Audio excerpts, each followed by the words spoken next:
Hello, hello, hello. Can anyone hear me? Okay, okay. Is everything fine? All right, everything's fine. Let's freaking go. All right, all right, you guys. I have been gone for a long ass time. All right, let's be real. When it comes to touching grass, or as I like to call it, bio. It's been rough. All right, it's been rough. All right, I haven't been. I haven't found free time for myself to even play League. That's how like, you know, real life really is. Just decided to just bang me with a rusty pot, I guess. I don't know. I don't know. Just, you know what? Let's continue on the story. All right, let's continue the story. Hopefully, you know what? Okay. I'm gonna play the new patch or the new quest for Withering Wave offline, so that way hopefully I'm able to stream the newest patch coming up next week. So yeah, or not next week, in 2 more weeks. So the week after the next one. So yeah. So we're gonna continue on the story, but before we do that, yeah, I have not done any of these. I mean, yeah. Actually, before I do anything, I gotta do my dailies. So and before I do that, oh yeah, I got Herda. I got both Herda and Robin. It was a neck and neck, and I won both 50-50s. So let's go. What's I gonna look for? Oh yeah, dailies. Actually, who do I wanna?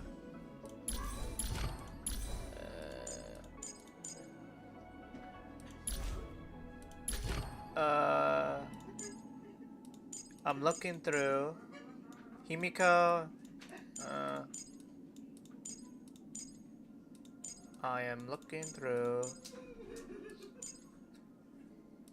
Actually, you know what?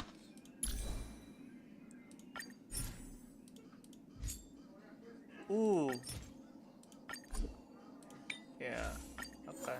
Makes sense. This is pretty good, sort of.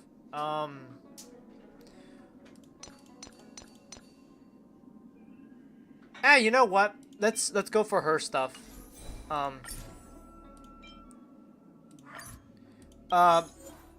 Let's see here. I'm gonna do main team.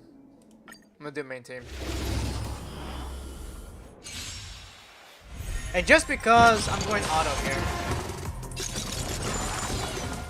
Unite our goals. It's not exciting, but you know what? I'm so everything. You know, the game goes fast. All will be swept away by the wind.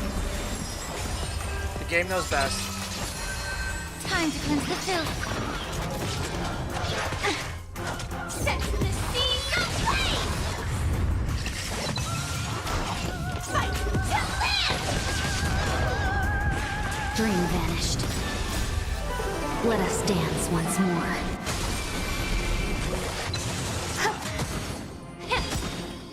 Everything in this world is bleeding.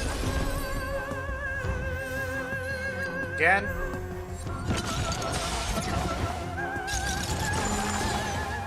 Share good fortunes. What the heck? I'm so everything. Do I need to fix my camera? Hang on. Oh, hang on.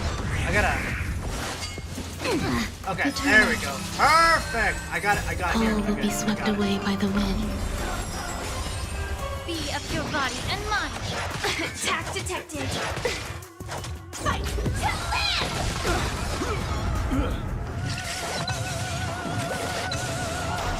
Set the seas ablaze! Cloud scatter. Ooh, I actually got sort of stories here. Okay. Fight to live!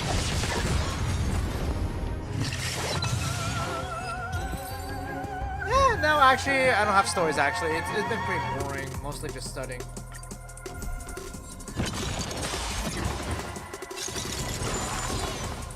Unite our goals.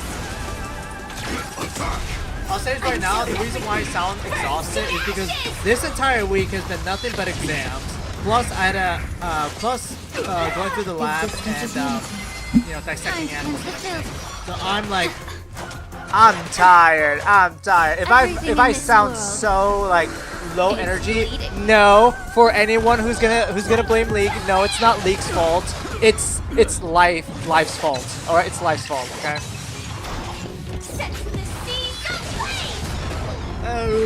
Dream vanished. Let us dance once more. All will be swept away by the wind. Fight to live!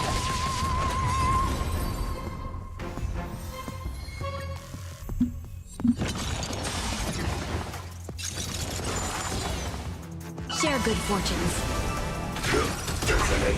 Until everything burns to ashes!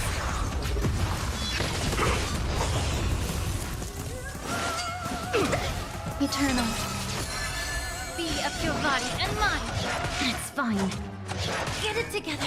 Fight to live! Bro, my Firefly is just flat. Cloud scattered. Like her artifacts are good. I got her signature weapon, and I have her at E1. All will be swept away by the wind.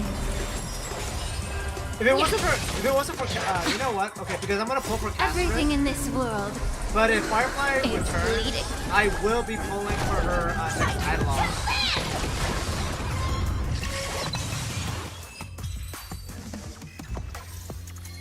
Two more.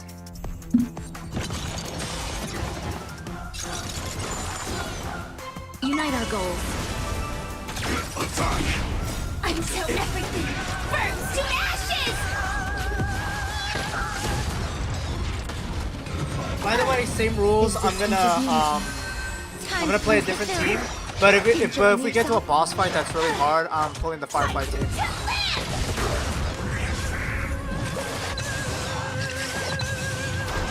Set the seas ablaze! Yeah. Okay. If you guys haven't seen my last stream, which was months Let us ago, dance holy once hell, more. the entire time I was playing Acheron, All the will Acheron be team. swept away by the And wind. when it got to a really tough fight, I was like, okay. And then I switched back to Firefly. One more for the road.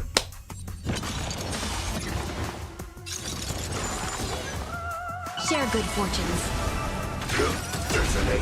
Until everything burns to ashes!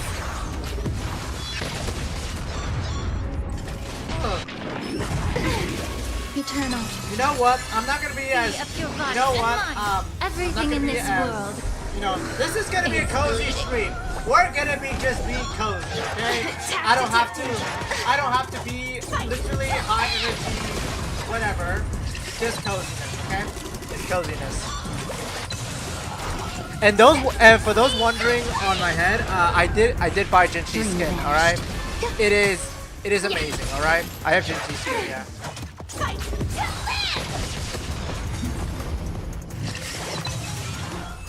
I'll pull up my Wooden Wave account like later when I have time. All right, now it's time for the now it's time for the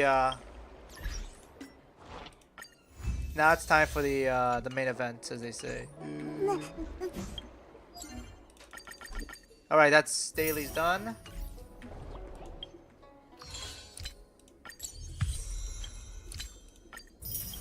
All right then, let's do this. But before I do that, okay, good. I don't know. All right, gotta put herd up. Herda front and center.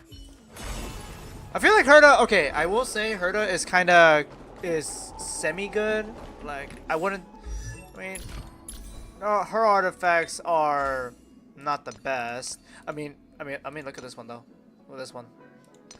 But we get stuff like this and this, it's like whatever. This is bad, that's bad, but, you know, what else can I do? Yeah, okay, time for the main one. Yeah, time for the main one, everybody! Need something? If not, then I'll be leaving. Alright.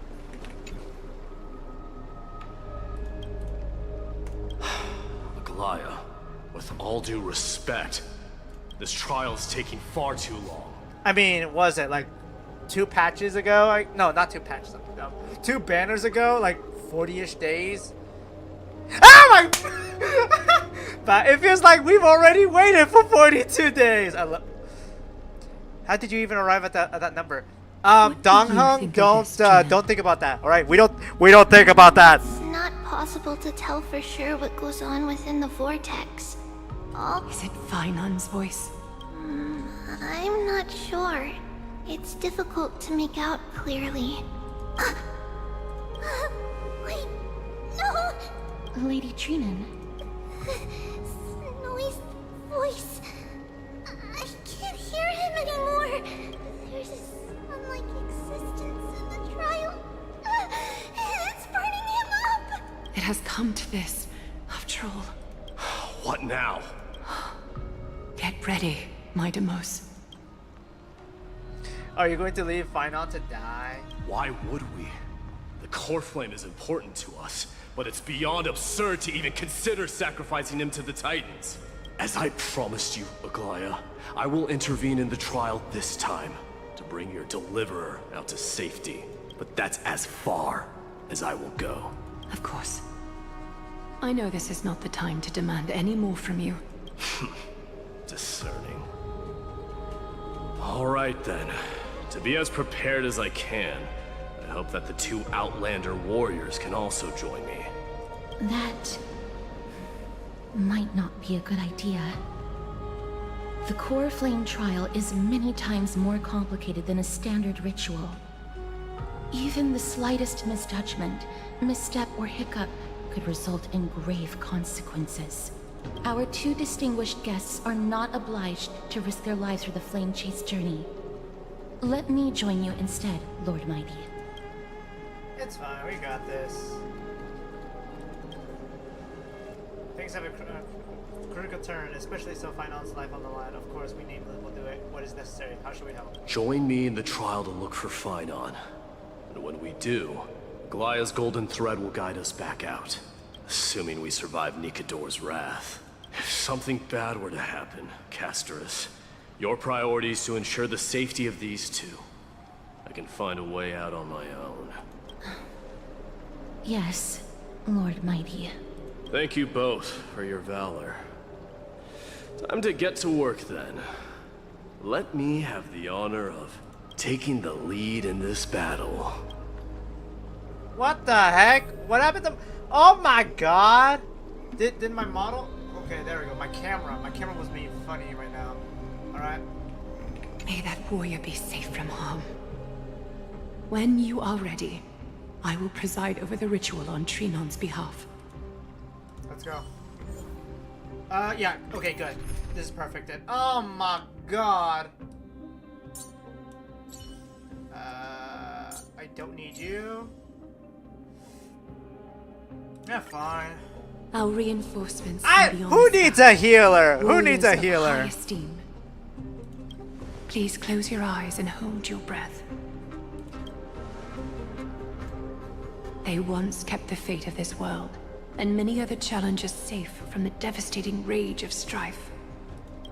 They now seek to venture deep into the trial of divinity, and prove their will to destroy our enemies, as foretold by the prophecy. When the hammer of strife strikes the anvil of the warrior, the heat and impact will leave behind scars, and between them, a demigod shall rise.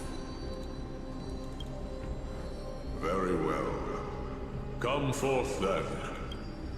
Souls foreign to this realm, and warriors in the making.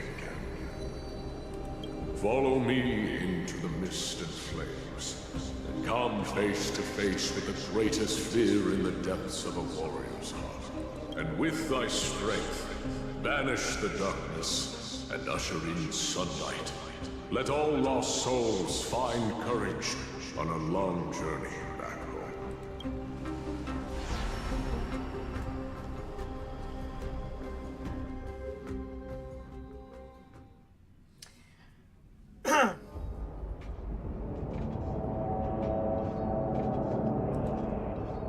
What's the matter? Surprised? Where there's strife, there's carnage. It shouldn't come as a surprise to see such a sight in Nikador's trial. I don't see him around here. We should go first. Let's pray he stays safe. Huh. The greatest fear in the depths of a warrior's heart, huh? So... You won't get away, Kremno and vermin! Yeet. Tell me your name, brute. Your demise shall be a tale I boast about at the feast table. My name is Perdiccas, and I am here to avenge my people. Kremnoans and Akamans are at war? Perdiccas? Even the tragic cries of beasts at the slaughterhouse sound better than your name. Say whatever you like, despicable Akaman. Better to die in battle than return even in glory. May the Kremnoan spirit always watch over me. Foolish brute. I see you're eager to die. Very well then. I shall grant you just that.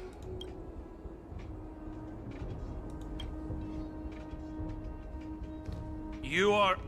Oh. So the Alpha Brute has found his way here. It's a pity, though. You're too late. You will never stop the Holy City's army. Watch as I make this pathetic warrior of yours the first sacrifice. Minimos, my king, avenge me. Is this? You're next. Face your death, cowardly king! This insatiable bloodlust is a product of Nikador's wrath.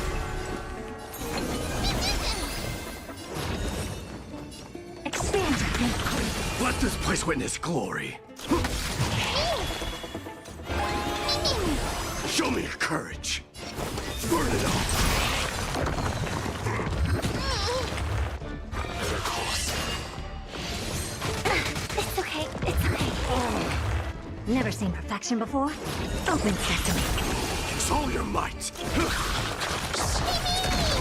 Listen to the final Curious, endless riddle. Nothing but a boy. I don't have time for games. Expand your thinking. Glimpse the unknown. Absurd. I know this Akaman. Strife contorted an honorable warrior into this perverse and twisted being. And that horrible noise.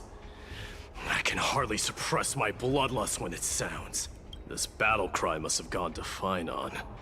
That's why he lost himself. What a useless fool.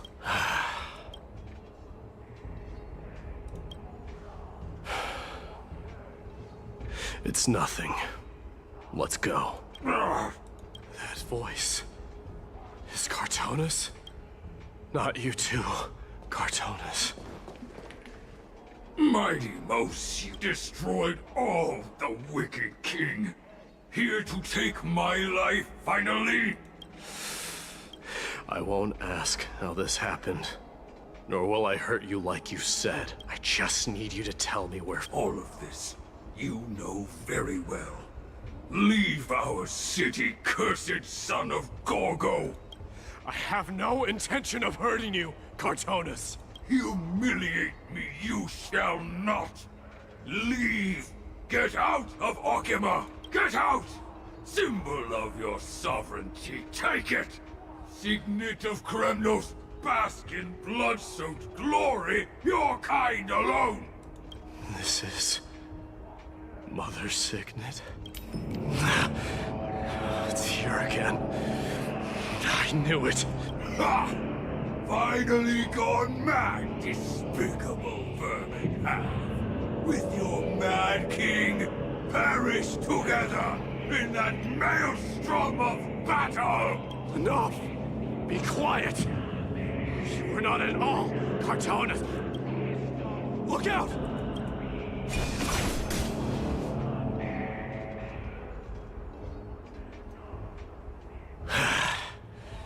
Nice move.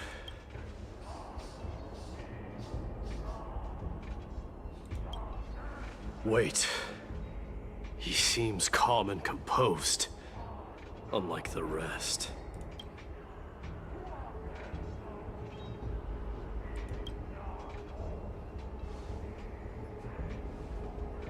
Parted the waters. Oh, that. How did I remember that?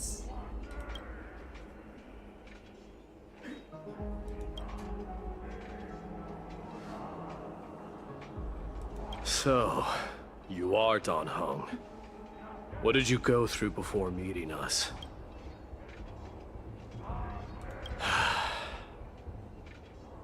You mean you saw your past too? The trial of strife is a vicious one, all right. This might not be a single person's trial, but an arena for every challenger to engage their own delusions in a bloody battle. I saw someone from my past a while ago. Someone Finon has never met.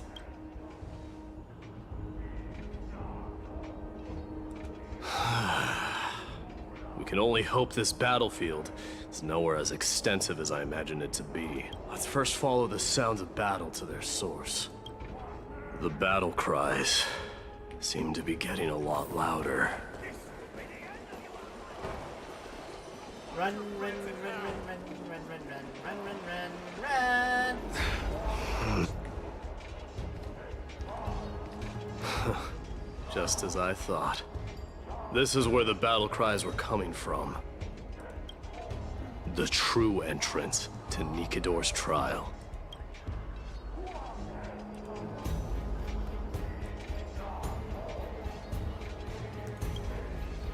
Nikador.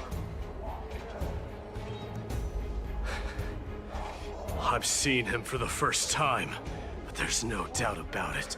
What I'm sensing can only be Strife's bloodlust. The one manipulating this battlefield is Nikador themselves. Mightimus. You are a keen warrior indeed. You know me? The blasphemous prince. Of course I know you. And I happen to know that you're here for the soul of that white-haired warrior. Great. Let's cut to the chase then. Hand over that poor excuse for a sword master, so we can be done with this farce. No. Hey. Just a simple no. I applaud your courage and strength for coming this far, but you have chosen to besmirch the dignity of one who has fallen, and I cannot turn a blind eye to that.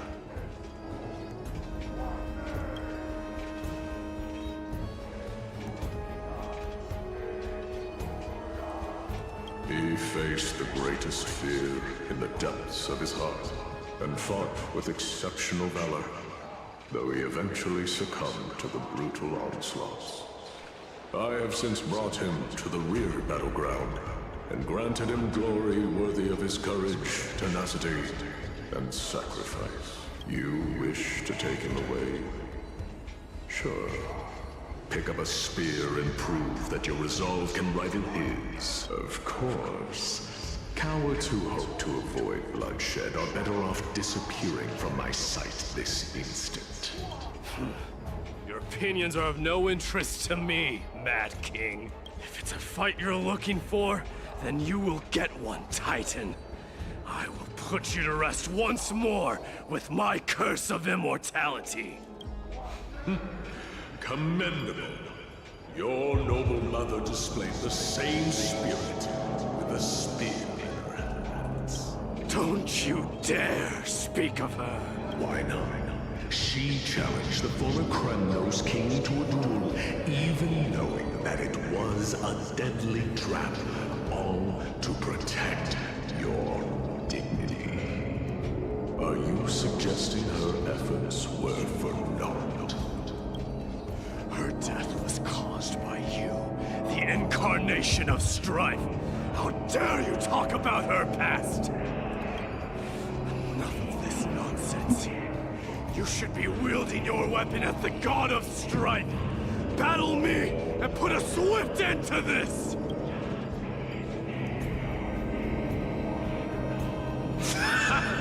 Your hatred is as clear as day, my Demos. My words must have stung deeply. But thanks to them, I have also come to realize this is why you killed your father for the throne.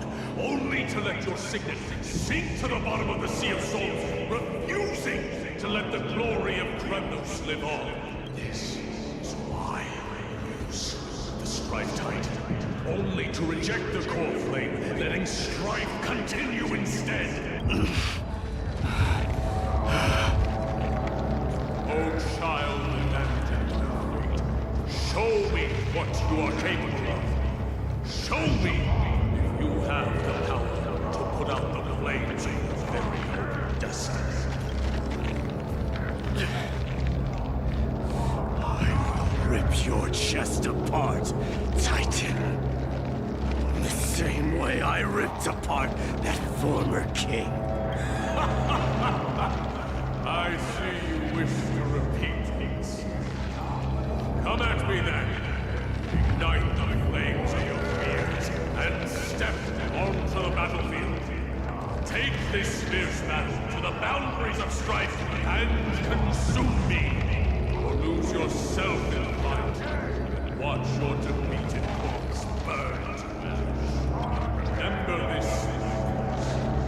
The son of Gorgo would be crowned in blood. Very great. Reception. To you, the successor of Kremnos. Alrighty then. White warrior knew he was no match there, yet he chose to fight till his very last breath. What about you, Maidamos? Can your murderous intent match up to what fate has in store for you? Prove to me that you are worthy of this power!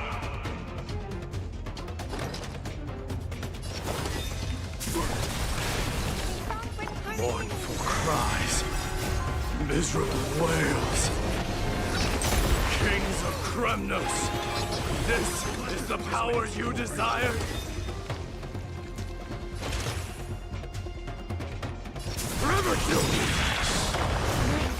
Doors echo!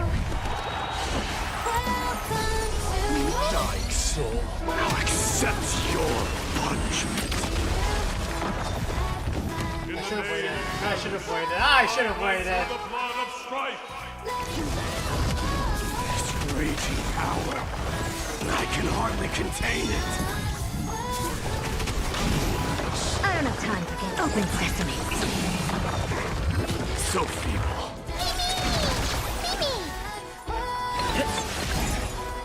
I hope for an end to suppressing it all together. Forever two! Dying, now accept your punishment. Expand your thinking. Curious, endless riddle. Nothing but a forest.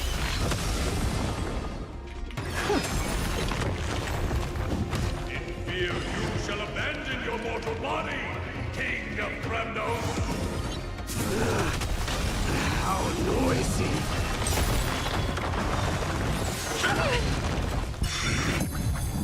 Forever two! Open sesame. glimpse beyond now. May song bring us victory. Mimi, Mimi. Mimi.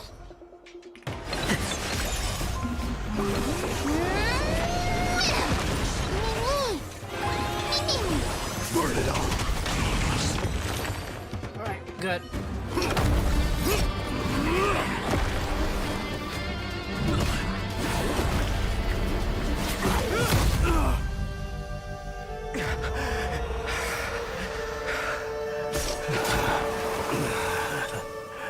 Found you.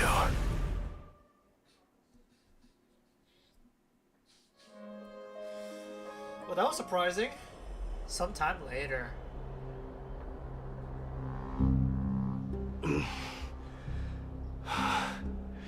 I did my best. There's no need to worry. His soul is in a stable condition. With ample rest for both body and mind, he'll be up and about in no time. The greatest fear in the depths of his heart. Lord Finon must have been forced to relive his past during the trial, and revisit his homeland that had fallen to the Black Tide. In all likelihood. That is correct. He was willing to entrust the core flame to the Chrysosayers, because he was also pinning his hopes on us, to succeed him in shouldering the responsibility of resisting the Black Tide. It is one of the culprits that drives the people of Anvorius to madness. Ignore the yelling. That's It was my during brother's the playing Arabelica League, that this so. unspeakable thing first appeared, like a plague, alongside the three titans of calamity. Nobody knows where it came from or how it came to be. What we do know, however, is that it is steadily encroaching upon what little remains of this tranquil land, much like a rising sea closing in on an island from all sides. It is for this very reason that it became known as the Black Tide. Those who succumb to it lose their reason and humanity, becoming vicious, mindless monsters. Mortals are not the only ones susceptible to its influence. Even gods and titans cannot escape from it. According to Naias, Nikador, though one of the embodiments of Calamity, also bears the responsibility of fending off the Black Tide. Perhaps that is also why Lord Finon threw himself into the trial of strife so readily. But now, we must look for alternative means of igniting the flames of strife. So, Aglaya, what should we do now? You know very well the decision doesn't lie with me. As the successor to Krymnos, Mighty, you know better than anyone that if it was simply about emerging triumphant on the battlefield of strife, you and your people could manage it with ease. But ultimately, the heavy burden of divinity can only be borne by one. It is foolhardiness and indecision, not the unclaimed seat of divinity, that pushes this world into the deathly fog.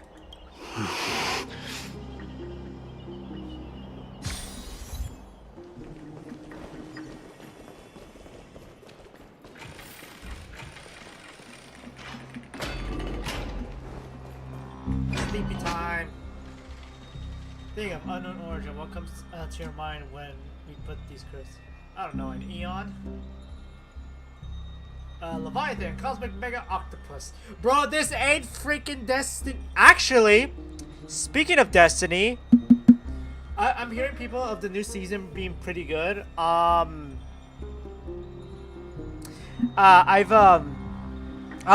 say this much. I will consider playing the new season, but offline, obviously, because you know, Destiny is one of my comfort games. But besides that, yeah, Destiny right now is in a good spot right now in both lore and gameplay. So the season, I want to say, wait, see, is it called chapter or is it called act? I don't know. I'm just gonna call it a season. The new season is pretty good, so I'll see it then.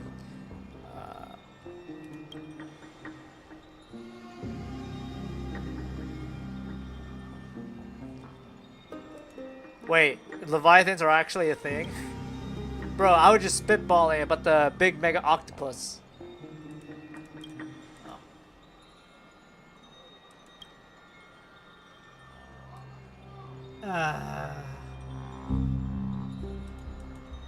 The voice of the Stellaron.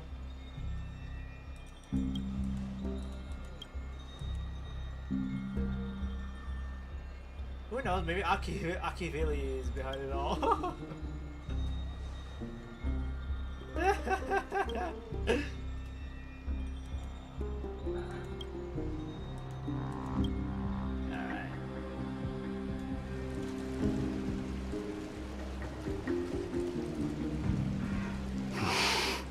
Don't worry, Dee.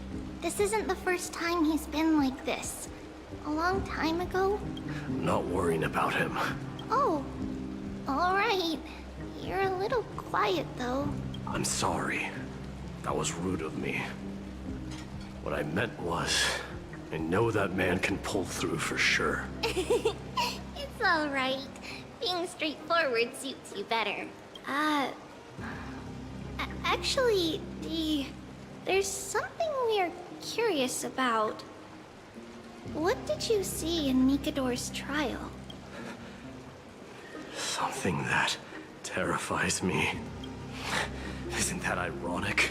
There shouldn't even be a word for fear in the Kremnoan language. Do you think you stand a chance against that thing that terrifies you? Is this also part of your grand scheme? What do you mean? Aglaya knew that Phynon might fall, and she expected me to take his place. That was the plan all along, wasn't it? Yes. Looks like you know everything. I have no intention of condemning you for it. The Flame Chase journey is not a game, and I have long understood this. The downfall of Strife, and the ever-growing threat that the Black Tide poses. If Circes and Ornyx are also impacted, ramifications will be dire. They are the only two Titans who are still lucid and willing to coexist with humanity. Regrettably, I do not hold the key to completing the trial. If I wish to conquer that fear, I need the assistance of my fellow Kremnoans. Give me some time to speak with my people. It won't take long, I promise. Ah, I see. There is strength in numbers, but you must know that the trial to become a demigod is ultimately meant for only one individual. Your people. They have been eagerly awaiting a new king all this time, haven't they? If you take on the divine role, they will have no reservations about following your lead. After all, you're the hero of Castrum Kremnos. I once was. Lady Trebios, therein lies my deepest fear. We'll talk again later. I'll be back. Dee? Regardless of what happens, we will always be there for you. Thank you. The person I'm looking for is probably in the hot bath. I should go take a look. Billowing steam always brings back memories of the furnaces in our homeland.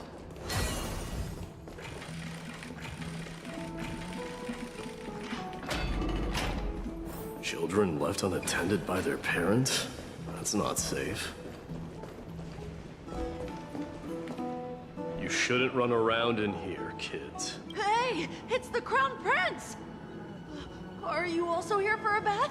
I want to hear stories about princes on the battlefield. The Crown Prince. Are you Kremnoans? Yeah, we are! The grown-ups said we used to live next to the arena. Well, next to the parts next to it anyway. My dad is a centurion with the Hydra Lancers, and my mom is the bravest warrior in the God Shield Brigade. We used to get tons of silver coins from Mr. Krateros. My parents are serving in the Holy City garrison now. As warriors of Kremnos, they're braver than any Achaemen. Why are you kids here alone? Where are the grown-ups? Mom and Dad were asleep, so we snuck out to play hide and seek with Mr. Krateros. That old man can be such a child sometimes. Do you know where Kratos is? I happen to be looking for him. Sorry, I don't. Come to think of it, we haven't seen him in a while. No way! Mr. Kratos is a member of the Royal Wing Elites. He's the best at hunting down enemies. He was counting near Verax Leo when we went to hide. I thought about taking a peek, but who knows if it might be a trap he set. It was prudent of you to be cautious. So, which Verax Leo was he with? It's, just take a few turns after you go out from here. It's close to the bats. All right, I'll go look for him. You should consider the game over and head home for now. And don't play around the hot baths again. Wait, Your Highness! Is there something else? I heard you retrieved Nikador's core flame. Does that mean we get to go back home soon? Have you ever been to Castrum Kremnos? You were all born in the Holy City, and are living lives no different from the Achaemens. Everything you know about our people comes only from the tales of others. You have never even witnessed the blade in the sky with your own eyes. How, then, is a city you've never seen your home? Because this place is definitely not home. Mom and Dad told me that the children of Kremnos are born to wield swords and fight on the battlefield. They also said that the Kremnoan detachment led by the Crown Prince is the bravest army across all of Amphorius. No one can defeat them.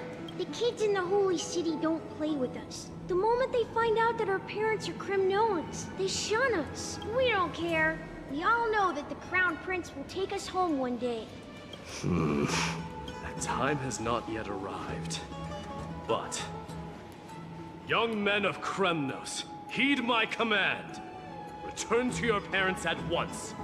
From here on, you are to dedicate yourselves to rigorous training and a healthy diet. You must not neglect these two aspects if you are to become a brave warrior of Kremnos. Only by following this path can you be deemed worthy of returning home. Yes, Your Highness! The future of Kremnos. I should find Kratos.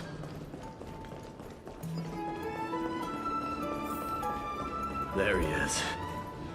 Rat! Oh, it's the Crown Prince of Castrum Kremnos. Get a grip. We're here by order of the Council of Elders. Even the Chrysos heirs have to think twice before doing anything to us.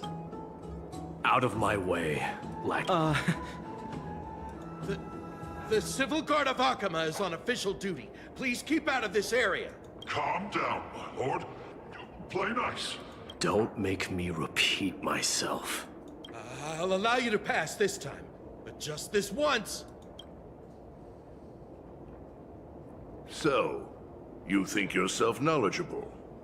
Then here is a question for you. Do you know how Chrysius Leo in Castrum Kremnos came to be mounted on the wall? I don't know, my lord. How did it come to be? Let me enlighten you.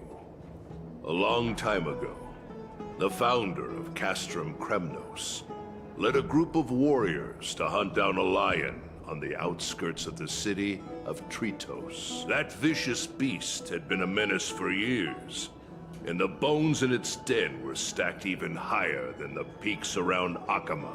But do you know what happened?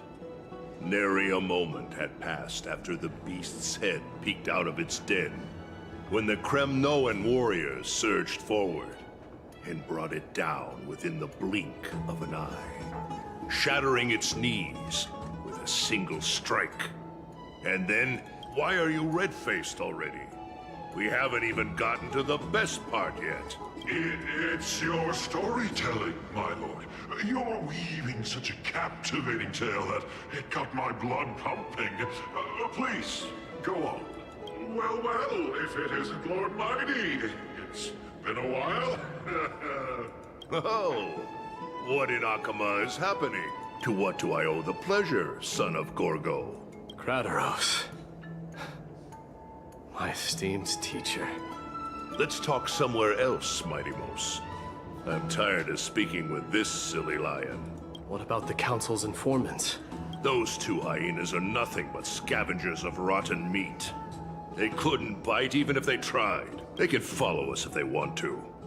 Let's go. Wait! So, how in the world did Chrysias Leo get mounted on the wall? Keep up with us, you hyena. Oh, sorry. I meant officers. Hey, old man, how dare you? Calm down. Calm down.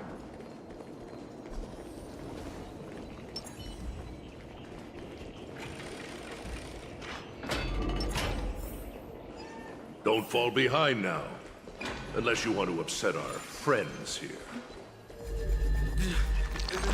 Don't you get...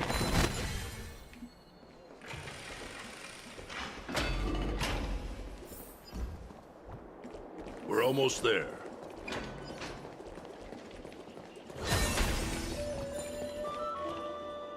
Why have you stopped? This is a nice spot for a private chat. Shall we, sir? Let's do it. What are you up to? Someone help me! Some privacy at last. So, tell me, why have you come to seek this old man's counsel? I came to discuss the future of the Kremnoans. Interesting. I heard the core flame of the Lance of Fury has been restored, though not by your hand. And you're even considering giving up Nikador's divine power. Is this true? Those rumors are not entirely groundless. In other words, you did entertain the thought of giving up the throne of Kremnos and forsaking your people. The divine power is not equivalent to the throne. The path of strife is also not our people's only way. Enough with the word games. You, of all people, should understand the plight of the Kremnoans. Think about all the warriors of the Kremnoan detachment who left their homeland with you. Think about their children. Only the yearning for our former glory days has kept us going all this time. If they ever learn that the Crown Prince they look up to so much is actually toying with the notion of stepping down, think of the disgrace it would bring upon your departed mother, Martimos. You best remember that she died for you because of Europon's schemes, to restore the glory of Kremnos. Since you've brought that up, tell me, who is responsible for my father's death? Are you trying to shame me, Martimos? I may be old, but I haven't become so decrepit that I've forgotten it all. Of course I remember that Europon died when the Kremnoan detachment surrounded him. You drove the spear into his chest with your very own hands. That was merely the final outcome. Do you still not see it? What led my parents and our people to their downfall is none other than the strife we speak of. The quest for glory. The tenet of valorous death before glorious return. This is the creed of every Kremnoan, no matter whether these beliefs are justified or not. Don't be ridiculous. The only thing that could slay a king is a spear. Even an infant knows that much. I swore to your mother that I would guard your crown with my life. I never foresaw that the son of Gorgo himself would be the first to turn his back on the Kremnoan spirit. Gorgo. Your mother bore that name. The name of the great founder of Castrum Kremnos. And she upheld that name with honor. If you choose to turn your back on her legacy, like a wretched deserter, do not fault me for withholding my loyalty, Martimos. I came to discuss the future of our people with you. But it appears this is not the right time yet. Go, mighty. Ha! That's what those Chrysos heirs call you, isn't it? Go down the path you have deemed correct. Deep down, you have always been one to do as you please. And I am well aware that no one can deter you once you've made up your mind. But don't you ever dream of renouncing the traditions of Kremnos. We may reside in Akama now, but we remain eternally bound to strife by blood. Bloodlines no longer hold any significance in this era of destruction. My young lord, always bear this in mind. Never reveal your vulnerabilities to anyone. A lion should never dwell amidst its prey, especially when it wields power enough to dominate the entire hunting ground. Eurupon, the boy did nothing wrong! This is murder! Do not sully the noble name of Kremnos with the blood of an innocent child. You mustn't reveal your weaknesses to the enemy. Enough! My decision is final. We must use this child's life to preserve the soul of the great Nikador. We must save Castrum Kremnos. Don't be absurd! Those tiny hands lack the strength to even lift a spear. Do you truly believe him a threat to Castrum Kremnos? You'll be ending the bloodline of Kremnos if you do this. Our millennia-old glory will become nothing more than a joke! Have you forgotten that we Kremnoans place no value in bloodlines? It is through pure bloodshed and slaughter that the kings of Kremnos have ascended to the throne. As for our millennia-old glory, it has always been a joke in my eyes. Glorify it all you want, but it will not alter the nature of slaughter. Those who revel in it are but murderers. They are no more noble than the most monstrous beasts in Amphorius. Ah, enough with your words! Among all the kings of Kremnos, which one did not inherit the crown only after plucking it from the lifeless body of his father? But listen to yourself now. Do you truly believe you can cleanse the blood from your hands through mere words alone? Nay, quite the contrary. I will end this cycle of bloodshed, starting with this child. With these blood-stained hands, I will end it all. Your failure is inevitable, Eurupon. You are just a coward who can only raise his blade against his own child! A beast that murders his own kin. Royal Wing elites and Ephors of Kremnos! You cannot sit idly by and watch this atrocity unfold. If you consider yourselves the honorable sons and daughters of Gorgo, then take up your spears and join me in putting an end to this bloody charade! Does anyone else have any objections? If so, come forward with your spear and prove your mettle. Understood.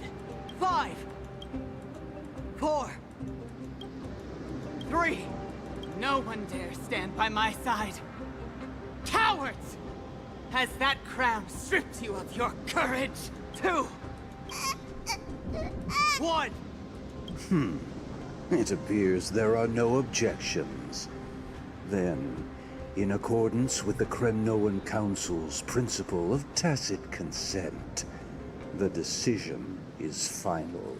With all present as witnesses, this child shall descend into the Sea of Souls, where he will nourish the Lance of Fury and join the fallen heroes.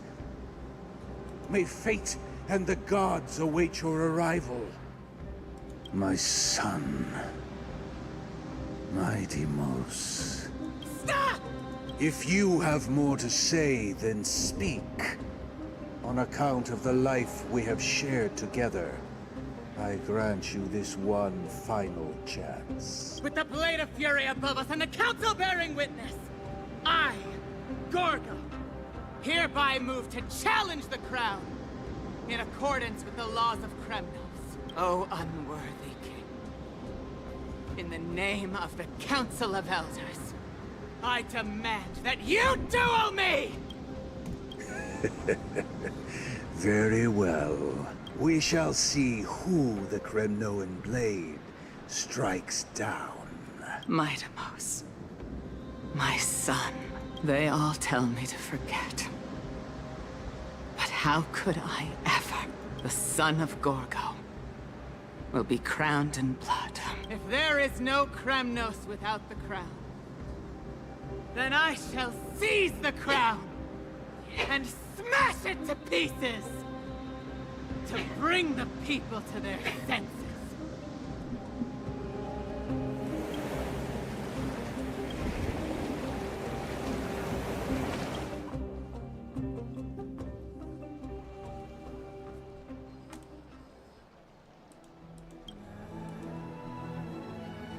Bruh.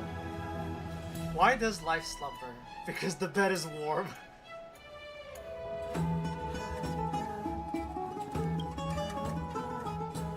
Hey! Mister, you're awake. Castris, why does life slumber? That's a complicated question. I'm not sure I can answer that. I apologize for arriving uninvited. I saw that you were still asleep, so I took the liberty of waiting nearby. I bring a message from Lady Aglaya. She has prepared a gift for you and Dan Hong, and wishes to present it to you in person. A gift? Gimme, gimme! I'm glad you're in good spirits. Alright, let's set off. Alright.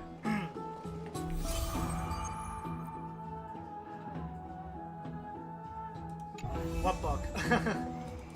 Alright, back to Trailblazer. The baths are bustling. Now that Nikador has fallen, the soldiers in the city can finally catch a break. Have you heard? Seems like all... I don't know how long I'll be able to live like this. Chest! Is that all? Is that...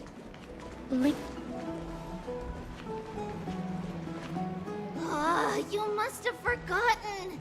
This is a precious relic from our hometown. We definitely all saw it back then. Trian, this is a counterfeit.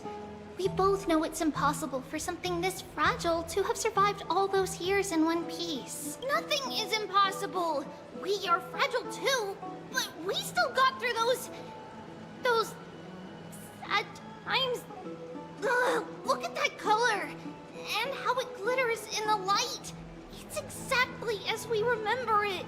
Why won't you buy it? If someone else gets to it before us, we'll miss our chance forever. Calm down, Trian. You need rest. Please, there's no need to fret. If you need more time to make a decision, I can put this aside for you until tomorrow. Or until you're ready? No, it's all right. Trian is just... She'll come to her senses tomorrow. We'll be off first. Trian is just... what? Trian is super mad, that's what! You've forgotten! You've forgotten all about Mama! Mama gave us something just like this before! Trian...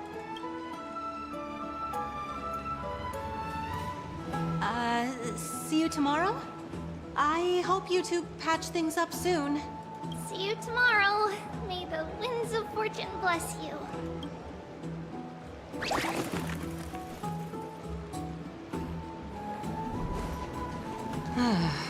It's so hard to understand what they're thinking sometimes. Excuse me, if you don't mind, could you tell me what Lady Triby and Lady Trian were discussing just now? Oh, it's Miss Castoris. It's been a while. Well, honestly, I'm not quite sure myself. See, I have a little hobby of collecting handicrafts. Some time ago, I found this trinket being sold at the Marmorial Market, and bought it to use as decoration at my stall. When Lady Triby and Lady Trian walked by earlier, Lady Trian happened to catch sight of it, and promptly insisted that it was a precious memento from her hometown. But Lady Triby believed it to be a counterfeit. She said it couldn't possibly be from Yanisopolis. The likelihood of such fragile glassware surviving the Chrysos War is simply too low. For some reason, Lady Trienne became awfully upset after hearing that. I see. Madam, would you mind selling this trinket to me? Certainly. It's just... if it truly is a relic from Yanisopolis, it could be worth a small fortune. So even she doesn't know. Miss Casterus, I'm running a business here after all, so... It's counterfeit. I understand. Feel free to name your price.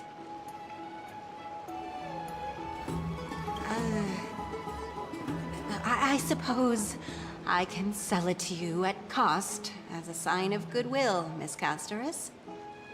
Just promise to support my business in the future. Bro, I got credits for Much this, okay? appreciated. We're lucky that she has a good heart. That or I'm she's not one scared to of me. venture out often, and while I have some savings, it takes a lot out of me to even talk to people, let alone haggle.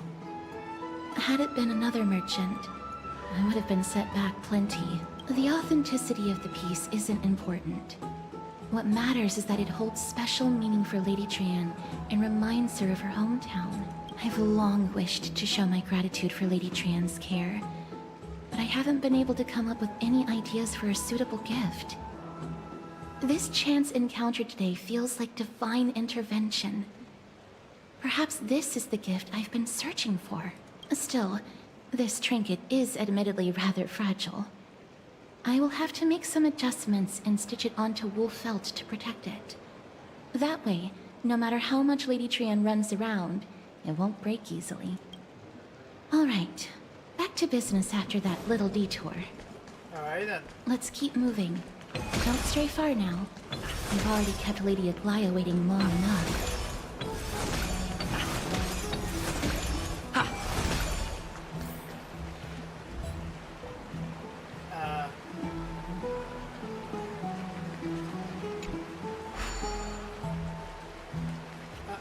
Casterus? Casterus? Oh. Casterus! Wait! Oh, okay.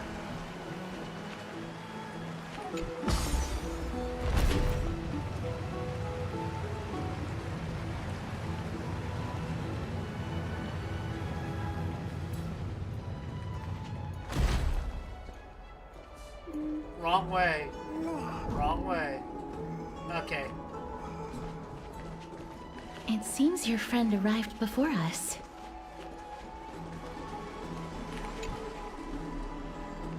Welcome, Cass. And you as well, trailblazer from beyond the sky. The gift, give me the gift. Not at all. It's good to see you bouncing back with such energy after that tough battle. For all that has happened, it was never our intention to drag you two into the battle against Nikador and jeopardize your safety. To express our gratitude for your kind trailblazing endeavors, we would like to present you with the highest honor of Akima. This is the Dew of Divine Blood, brewed from crops nourished by the blood of the Titans. It is said that only 12 bottles existed. The last 3 bottles are now being kept in the treasure vault of Akima. Back in the days of prosperity, cities fortunate enough to acquire it regarded it as one of the greatest treasures ever. Unsealing it during a ceremony held in honor of 2 cities' diplomatic ties was the highest form of respect one could show the other. And now, in keeping with tradition, Akima dedicates this drink to our esteemed guests from beyond the sky in appreciation of what you have done for us. I'm not the drinking age yet.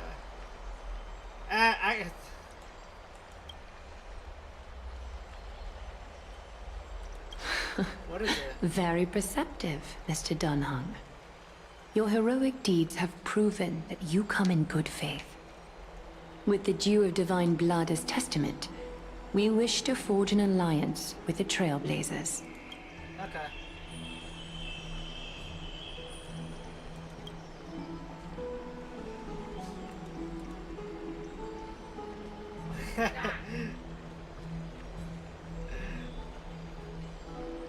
Should I take it or?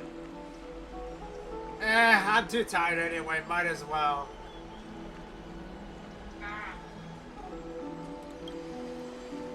Listen, I'm tired.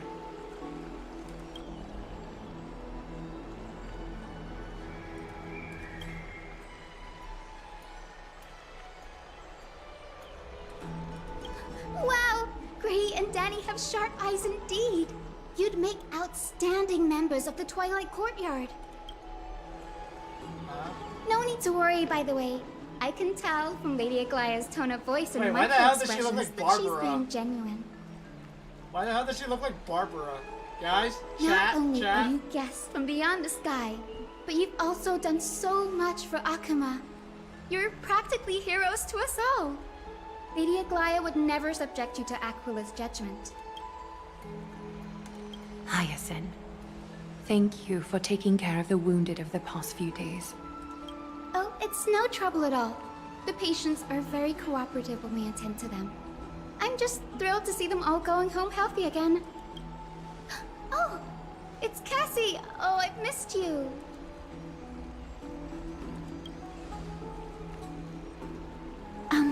Miss Hyacinth, about that nickname, Could you? Oh, don't be shy. It's a cute nickname.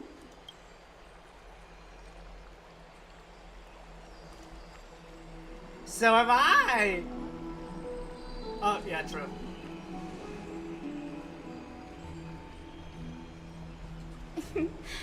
As an acolyte of Aquila, I'm here to bring healing light to the world. Plus, I've heard you're also children of the distant skies. Fate must have brought us together. Can we be friends? I'd love to hear your tales of the sky. And oh, it's a rare occasion that Akuma presents such an invaluable gift to guests. Lady Aglaya, may I have the honor of tasting it too? Of course you may. Esteemed guests of Akuma, please believe me when I say that this gift carries no hidden agendas. As for the matter of the Alliance, you need not give me an answer here and now.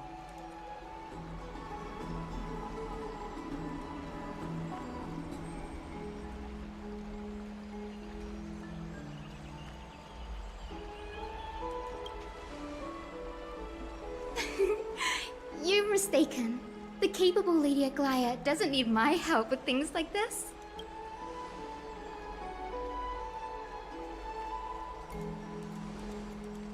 Oh, yay! Then I'll get started on my questionnaire. What?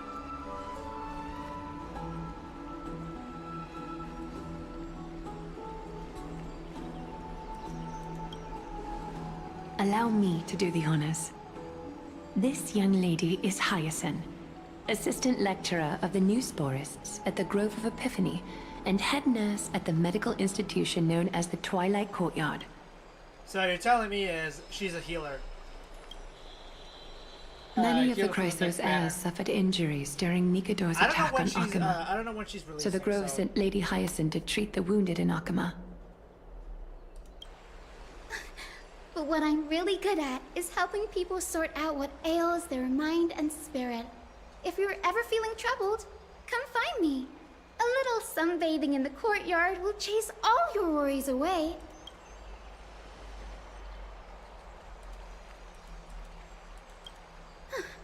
Well, it looks like everything's sorted out now.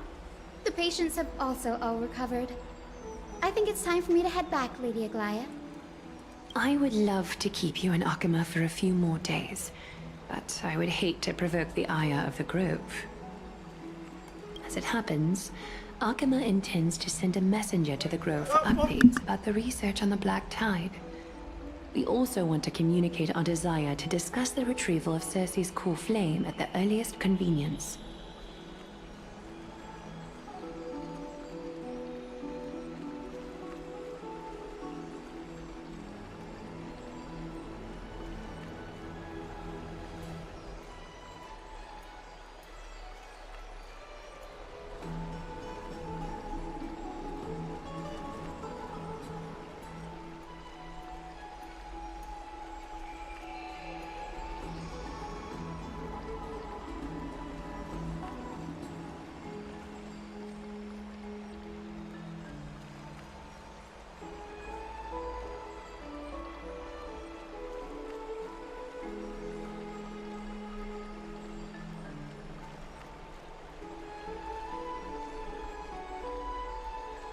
I have returned. Sorry.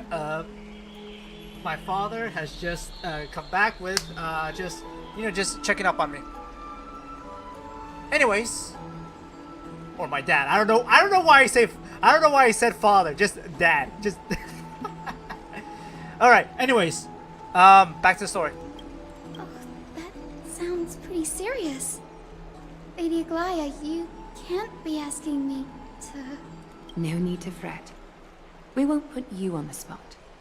Trian will be going there as the diplomatic messenger of Akama, and Castris will be accompanying her. I happen to have a few questions for Professor Anaxa as well, regarding the missing Titan Thanatos. Says the... Back to bed. Boring. If you're not keen on just sitting around, Mr. Trailblazer, why not go with them? The Grove is a picturesque place, perfect for sightseeing. That's a wonderful suggestion. Come visit the Grove, Gray. I'd be delighted to show you around. Sounds good. Gaining more insight into customs and geography of the regions of Victoria's is also part of Trailblazing. In that case, do bring this spindle along with you. What is that? This tool, called the weft, is used to spin thread and has been passed down in my family through generations. Though it doesn't see much practical use nowadays, it's become a symbol of great significance. Actually, give me a minute. In this respect, it is the perfect token to represent my will.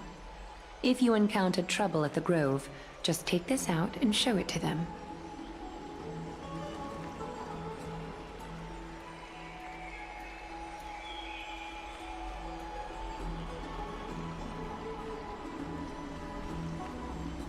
Alright, I'm back. While you're in the Grove, the golden thread of the weft can also render all things around you visible, regardless of whether they're corporeal or not, allowing you to see things as I would. Castris knows this too. Make good use of it. Trian is already waiting for you at the outskirts of Akama, so I won't keep you any longer. May your journey be smooth. Alrighty then. Let us continue. Oh my god! Actually, what is this? Oh, it's just... Okay. Bro, I'll just keep it. And then the weft. Anyways... Castris! I'm glad to be in your company again, mister. Yay. Oh, I came here with a colleague from the Twilight Courtyard. I've asked her to pack her luggage in advance, so she's already waiting for us by the city gates. Let's go meet up with her. After the story, I'm gonna do one game of League. Look, there she is. Yay! I'm Lady Trian. But who's that they're looking at? Oh, what the heck? What happened? Did something happen, Clementine? Oh, that's a serious injury. Miss Hyacinth, this man was discovered by Trian. Trian was in a bad mood this morning, so we went to the outskirts of Akama for some fresh air. But then we found him collapsed on the roadside. Trian knows the city has good doctors, so Trian brought our new friend into the city to look for a doctor. I was waiting here for Miss Hyacinth when I bumped into Lady Trian. But by then, this man was already in critical condition, so I had to perform some emergency treatment first. These wounds, they're caused by the black tide. This is bad. Clementine, prepare a ward for this man at once. I'll treat him myself. It's a miracle he's still alive, considering how badly the black tide injured him. Gray, Cassie, and Trian, would you mind making your way to the Grove first? Once this man is out of danger, Clementine and I will join you. Wait, I'm Gray? As a healer, I cannot ignore those in need of medical attention. I understand. May fate have mercy on this poor man. Trian believes he'll get better. Everybody, follow Trian! Fly, fly, fly away from Akama!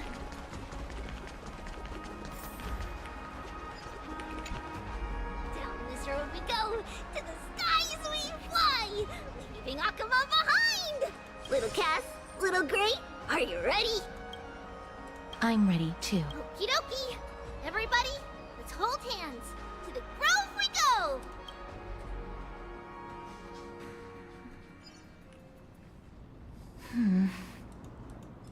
It's harder than I thought to sew gemstones onto wool felt. Cass, memmy, memmy, mem. Memmy, mem, mem, mem. Mem wants to try sewing. Here, why don't you give it a go? I want to try Sure. too. Memmy, mem, mem. Mem, cheer, mem, mem.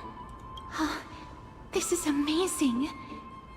It seems as if their voice has become more intelligible after the battle with Nikador. After spending the last few days together, I feel like I'm gradually gaining the ability to understand what they're saying. Even if it's just a little. Mem, mem, mem, mem, memmy, mem, mem. Memmy, mem, mem, memmy, mem, mem, mem. Memmy, mem, mem, mem, mem, mem, mem, mem. Scary, don't teach her how to sew, Cass. Memmy, mem. Memmy, mem, mem, mem, mem, mem. Memmy, mem, mem, Bro, mem. why does... Memmy, mem. Memmy, mem, mem. Bro, I swear, bro, I swear, I just nicknamed her Memers. Just members. Memer. Memmy, mem, mem. Mem, mem, mem, mem, mem, mem, mem, mem, mem. Transform into a cute girl now! Cute. Is everybody awake? Little Gray, little Cass, and a little pink puppy? Puppy? Memmy, mem, mem, mem, mem, mem. Memmy, mem, mem, mem, memmy, mem, mem, mem, memmy. It's already action hour. Lady Trianne, I hope you're well rested. You were talking in your sleep. Did you dream of many things? Sleep talking? What did Trianne say? Something like, Mommy, doll with sword, let's fight together. We'll be brave. Ugh, it's so embarrassing. Please don't make fun of Trianne. Of course not. Wasn't Lady Trianne's mother also the Holy Maiden of Yanisopolis? Uh-huh. Mama was the strongest holy maiden in all of our history. She also gave us the prophecy of deliverance. And she had red hair that looked like a cute red mushroom. But Trianne can't remember what Mama looked like anymore. Not even in the dream just now. Memmy, mem. Memmy, mem, mem, memmy, mem, mem. You don't have hands, only paws. So what's your superpower? Memmy, mem, mem. Memmy, memmy, mem, mem, memmy, memmy, mem, mem. Memmy, memmy, memmy, mem. Memmy, mem, mem, mem. Memmy, mem, memmy, mem, mem. Memmy, mem, mem, mem, mem. Mem, mem, mem. Boom! Memmy, mem, mem, mem, mem, mem. Memmy, mem, mem. Mem, mem, mem, mem, mem, mem. Mem? Trianne thinks that's a great idea. Can the pink puppy help Trianne out? Memmy, mem, mem, mem, mem, mem, mem, mem. Yay! And I'll call you Little Memmy from now on. Mem, mem, mem, mem. Memmy, mem, mem, mem, mem, mem. Memmy, mem, mem, mem, mem, memmy, mem. Mem, mem. Mem, mem, mem, mem. Me, mem, mem, mem, mem, memmy, mem. Memmy, mem, mem, mem, mem, mem. Memmy, mem, mem, mem, mem. Okie dokie. Trianne remembers that we need to help Aggie ask the big tree whether Circes would be willing to visit Akama. If we follow this woven trail and keep going upward, we'll reach the grove in no time.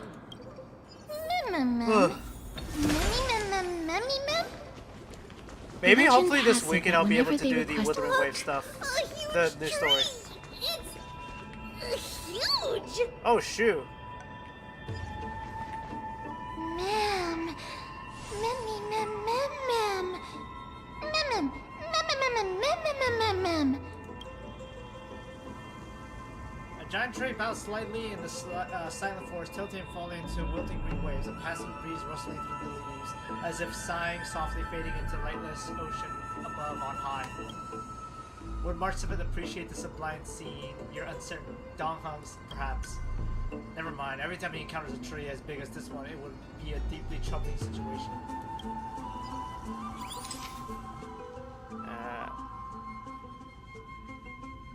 Just in case. Okay.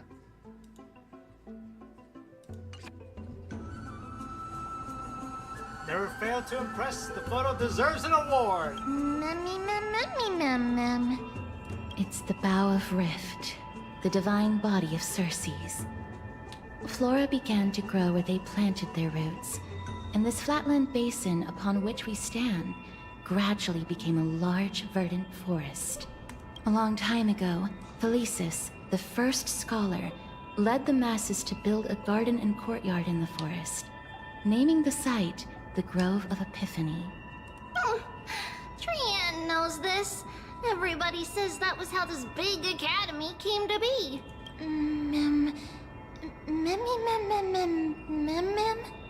Something feels off. The Grove has always welcomed scholars. So too would Circe's give us her delicate leaves and extend her branches in greeting. Yet, it seems both the Grove's messengers and the Titan are indifferent to our arrival.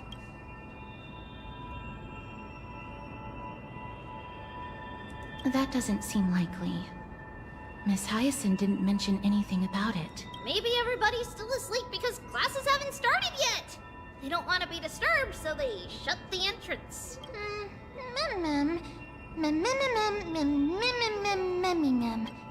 This place is too quiet. Oh, Trian found it! Everybody, fly across to the other side! The entrance on the other side. What could it be? Who knows?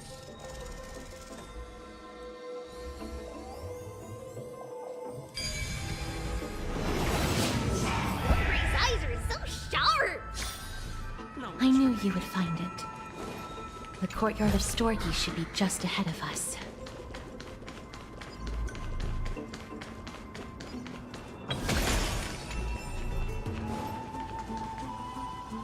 As I expected, something's not right here.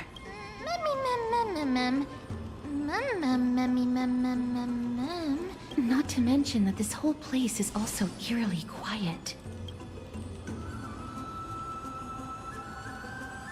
Maybe you really are asleep. That's not very likely.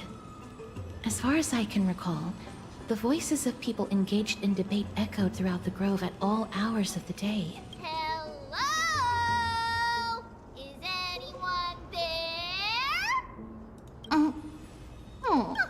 No one's here. Well, that scared I me. have an idea. Lady Trian, could you lend me that golden spindle? Do you remember? Lady Aglaia said this. While you're in the grove, the golden thread of the weft can also render all things around you visible, regardless of whether they're corporeal or not. This is achievable because the grove is not only where the roots of Circe's are, but also where the chrysalis of gold manifests. Oh, Nestia, with the weft as my vow, I beseech you, entwine my body with your golden thread and affection.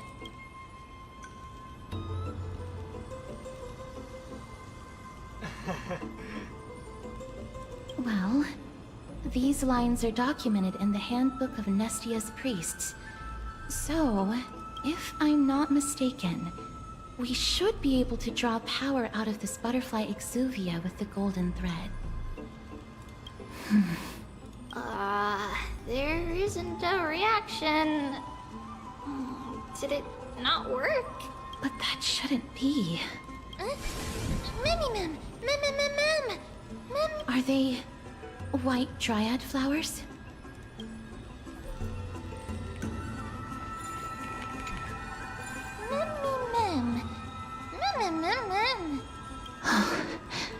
No, these aren't white dryads. These are shadows of dead white dryads. Dead shadow? Strictly speaking, these white dryads are still plants. They only gained sentience as a result of Circe's blessing of equality. But their sentience is minimal when compared to that of humans. These flowers have already died. What you see here are just faint afterimages of their souls. However, this also means that the golden thread has definitely connected with the Titan's presence. Without the golden thread's outlines, we would not have been able to see them at all. But what happened to them? Why are there only tiny shadows of them left? Mem, can you read their memories? Let me try. Mem.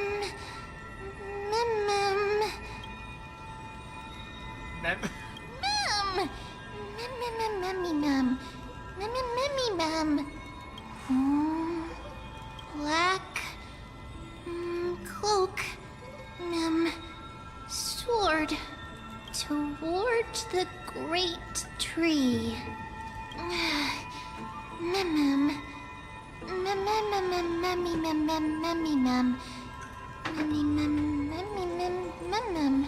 I have a bad feeling about this. The deathly fog of Thanatos is fast approaching. Oh! Trianne will be on high alert!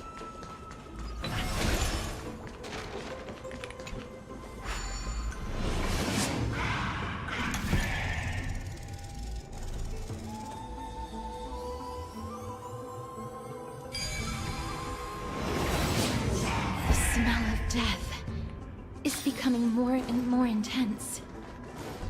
There, on the step. This looks really scary. No, it's neither of those. This is a creation of the Black Tide. Such creatures are formed when living beings are corrupted and turned into deformed hollow husks of their former selves. Everybody, stay alert. Regardless of what has happened to the Grove, the fact that we're seeing the remains of a Black Tide creation here definitely doesn't bode well. Should we inform Aggie about this?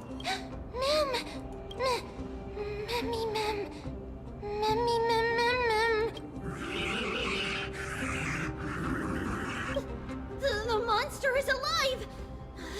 Trianne will protect everybody! Trianne, please hide behind us. Mister, let's do this.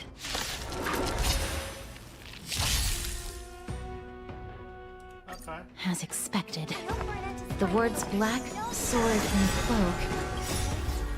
They're talking about the Black Tide.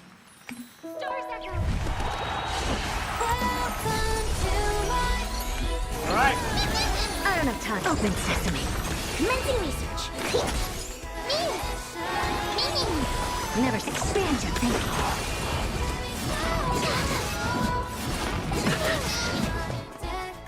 Open sesame. You defeated it! Little Gray! Little Kaz! You're so strong!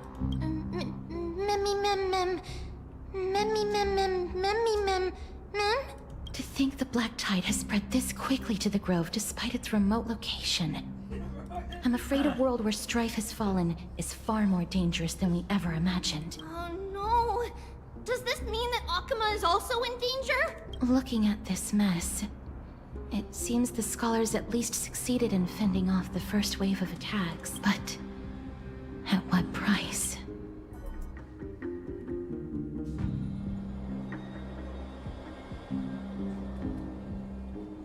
Lady Aglaya, after a few days of surgeries, both major and minor, we were able to save the life of that patient found on the outskirts of Akuma. Thank you again, Hyacinth, for your hard work. The scarring of his organs was especially severe, a result of the Black Tide's corruption. It's a miracle he's even survived. I can't say for sure when he'll regain consciousness. Don't stress yourself out over this. You've already done everything in your power to save him. There's no need to hurry to the Grove either. You deserve a good rest now. Tribi, I have some things to tell you as well. There's something strange about where that patient came from. He is not Akuman. The way the stitches on his clothes are hidden is quite unique. Such craftsmanship is undeniably from the Grove. The Grove? You mean... Now that I think about it, Castrus and the rest should have arrived at the Grove by now. Trian just got in contact. The Black Tide has invaded the Grove. We haven't detected any survivors, even with the help of the Golden Thread. What should we do, Aggie? The Black Tide is posing an even greater risk to us now. I did not expect the Grove to be the first to be impacted, though. Can they tell where the core flame is right now? We see it. The core flame is still there, but they can't see for sure whether the Titan has also been corrupted by the Black Tide. Please let them know that for now, the most pressing task is to identify the core flame and transfer it to a safe place as quickly as possible. We must also search for survivors and find out exactly what happened to the Grove. Oh, and find Anaxa. Unless something went terribly wrong, he should still be alive. They've set off. Please, stay safe, everyone. I pray for their safety too. Aggie, how do you know that Anaxa is still alive? I know that man all too well. If that blasphemous performer knew that he was not long for this world, he would most certainly try to seize the core flame and drag the Titan down with him. Is this a joke as well? No, I'm being serious this time. We're facing threats from both within and without Akima. The merciless carnage may have ceased, but Akima's nemesis continues to sharpen their blades even now. They may have even prepared the gallows from which to hang us already. You mean... Even if the divine authority of strife is as yet unclaimed, the Black Tide is advancing more rapidly than I expected. I fear this tragedy is more than a mere natural disaster. Alas, it's too late. The Council will likely take this opportunity to do something... I will try to keep this under wraps for now. But you must also take care and be prepared for anything that may happen. All right. Should I inform Hyacinth about this? Not for now. She must be exhausted after performing surgeries non-stop for so many days. I don't want to overwhelm her with this bad news. We can only hope that the Grove weathers this crisis with as many survivors as possible. That being said, based on the condition of this patient, Treeby, we should prepare for the worst. It's likely he is the only one who managed to escape from the Grove against all odds. Everything will be fine. The people at the Grove are really smart. They'll definitely be able to chase away the Black Tide.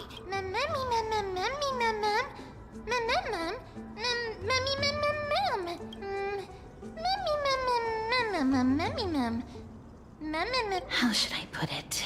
Lady Aglaya doesn't trust Anaxa at all, I'm afraid. Despite being a Chrysosaur, Anaxa resolutely believes that Titans and prophecies are a load of nonsense. During our regular citizens' assemblies, he always votes to oppose the Flame Chase journey.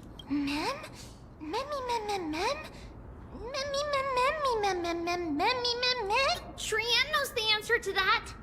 Everybody says that Circes, who symbolizes reason, is the most tolerant of novel ideas. Apart from Kefali, they're the Titan who treats us the best.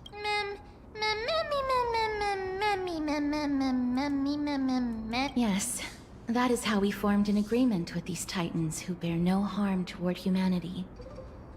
If they agree to support us on our Flame Chase journey, we will wait till the final moments of the journey to restore their core flame. With the exception of Orynyx, that is, they didn't lend us their power willingly.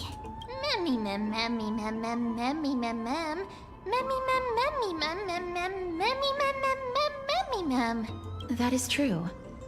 It's also fortunate that these gods weren't corrupted by the Black Tide and did not descend into madness. Trian believes Circes will be alright. After all, everybody says that the people of the Grove are really smart. So, Little Gray and Little Cass, just just leave the task of finding Anaxa and everyone else to Trian. It's easy for Trian to look for people because we can fly. Good idea. In that case, please bring the weft along with you, Lady Trian. The golden thread will be much more effective from up above. Please promise us that you'll take care of yourself. Okie doke. If Trian gets in trouble, we'll look for all of you. In return, if you get in trouble, remember to call for Trian, okay? We'll come right over and open the gate for you. That's the other thing I wish to mention. Do not open the gate unless you have no other choice, Lady Trian. Your body is not in good shape at the moment. Okay. We will keep that in mind. Trian was just trying to help. Of course, we know that. After all, Lady Trian is a demigod, the most powerful among all of us here. Remember all those brave heroes and the tales you've heard. They would always save their strength until the very last moment. That way, they could ensure that nothing went wrong with their plans. Isn't that right? Mm-hmm. In that case, brave Trian shall clear the way for all of you. Memmy mem memmy mem mem. Memmy mem mem mem. Memmy mem mem mem mem mem mem. Memmy mem mem mem. So many monsters. Memmy mem mem memmy mem. Memmy mem.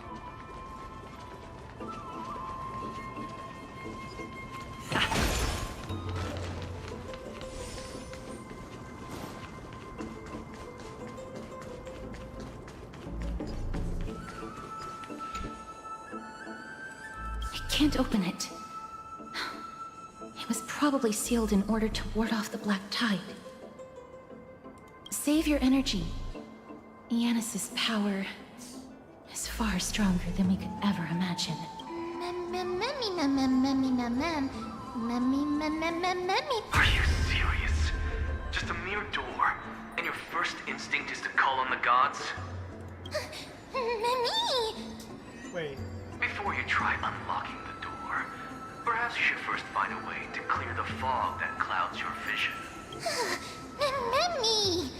My name is Anaxagoras, one of the 7 sages of the Grove of Epiphany, and the founder of the New Sporists. Before we go any further, rule number 1. Do not call me Anaxa. Mem mem mem mem. Mem mem. Rule number 2. Never interrupt me. Silence is golden.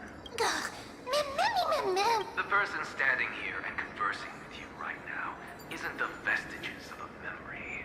Rather, it is the culmination of the greatness of science. So a and the hologram. Pure, irrefutable, and through the wonders of alchemy, I have shattered my soul and transmuted it into gold before burying it in this spot. I have recorded these words so that visitors may learn where their next destination lies. Oh, mem. Nothing is impossible. Having said that, alchemy is not omnipotent. Each time you hear from me, an equivalent part of my soul is being consumed as the price. In other words, this voice isn't created out of thin air.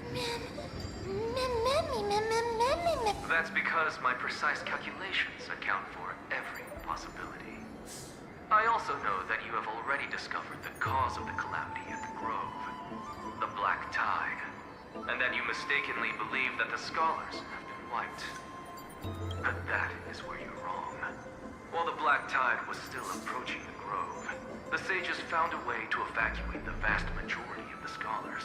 Only a small fraction of the scholars stayed behind with me to defend the Grove. If all goes well, Circe's core flame will reach Akama before long.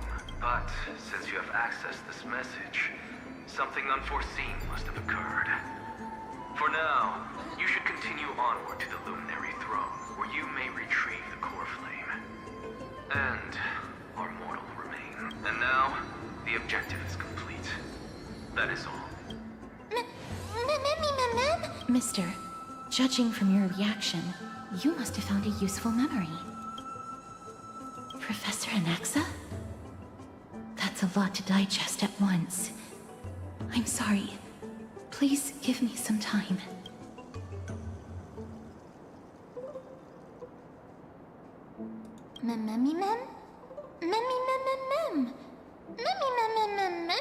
It is located at the top of the giant tree, and is where Cersei's core flame is kept. According to Anaxa, the core flame should still be there. But making our way there won't be as simple as the professor made it sound.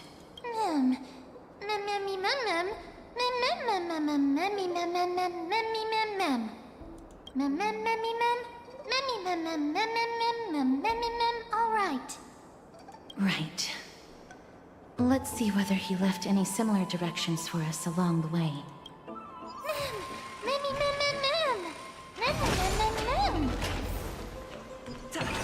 Alchemy is truly incredible.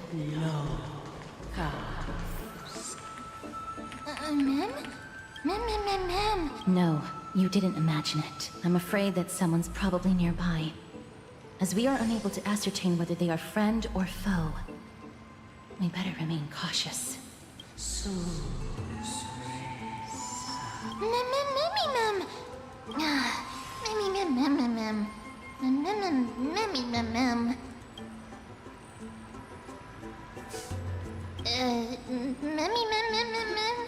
Found it. The voice is coming from over there.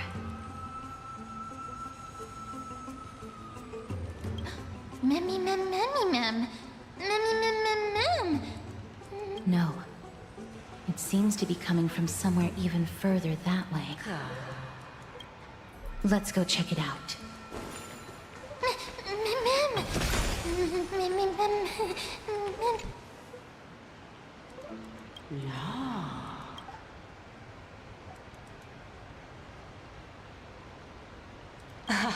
Regardless of what you do, a stone won't be able to speak.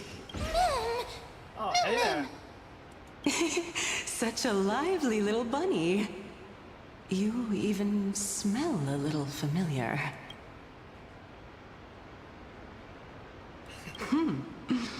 What a smooth-talking child. I'll accept your praise. Who are you? Keep your distance and identify yourself. Otherwise, you'll face the consequences. The scent of Thanatos. I recognize you. Idonia's renowned goddess of death. Since you are aware, stop provoking the authority of death. Answer my question. Baring your fangs at me. How cute. Just call me Calypso. I greet you on behalf of the Seven Sages and the Litophagists. Hi, Professor. Be careful.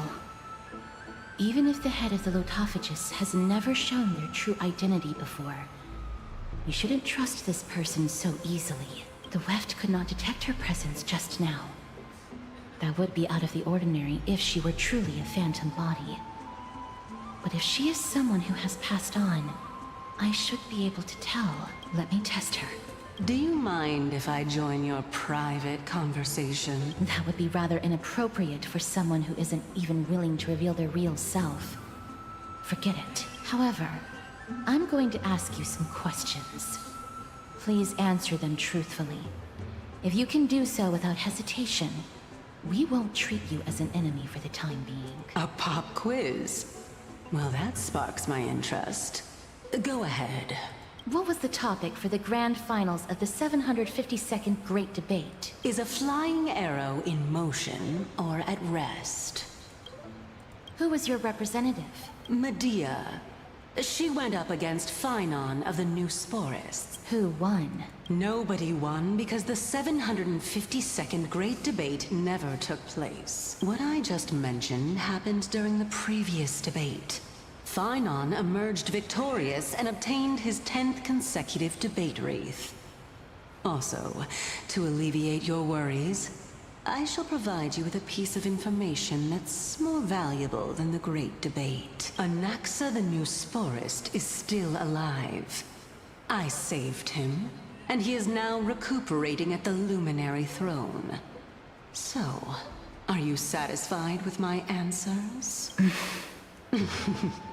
This dumbfounded expression of yours is much more adorable and likable than the previous one. As the saying goes, seeing is believing. Why don't you follow me to the throne and take a look for yourself? I'll keep my eyes on you at all times. Oh, that's truly an honor.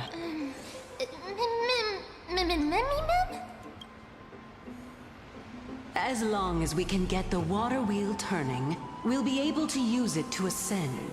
So, the solution is to awaken this heart.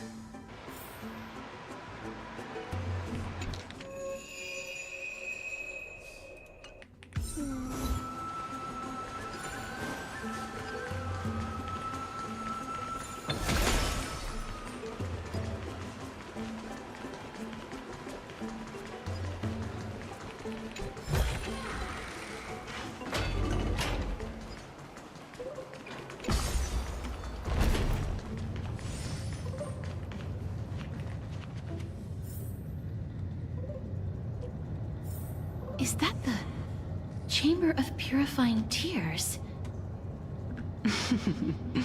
You have a good memory. Why exactly did you bring us here? My intention should be obvious. See that shallow pond over there? Water lilies grow there. Initially, Circes watered them with their tears, while Nestia nurtured them with affectionate love. They are a token of the eternal companionship between the two gods. All the two of you have to do is to cross the deep well and retrieve the golden bough of vows for me. Mem.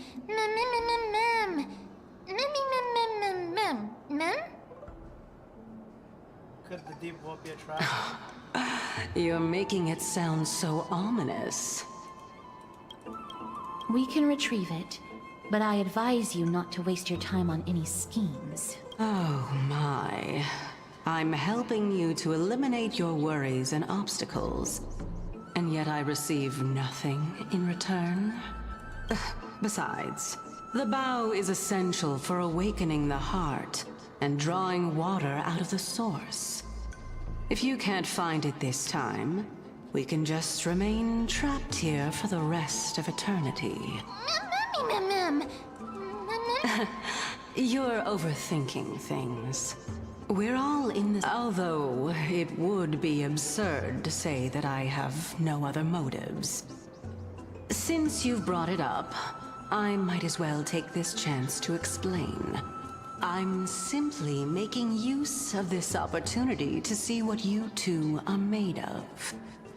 So, is that truthful enough for you?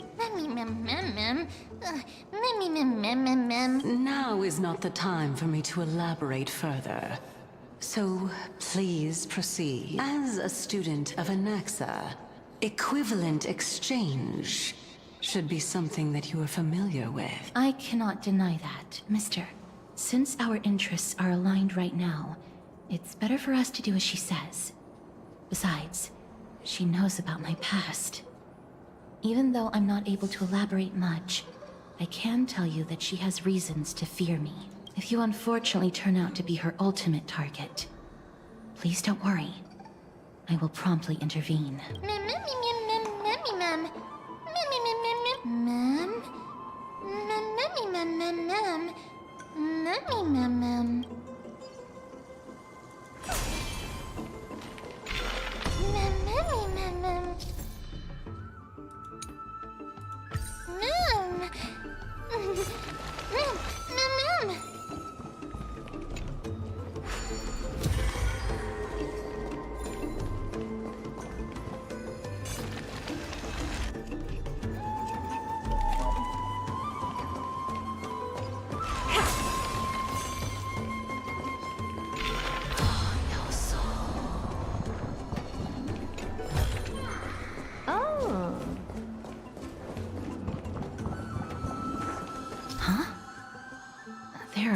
core vessels stored here.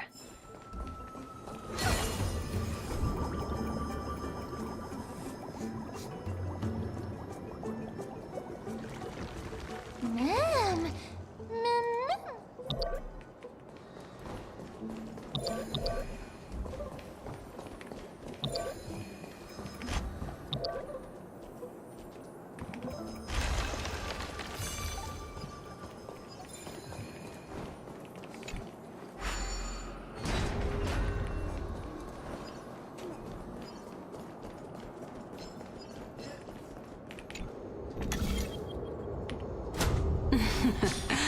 How smart.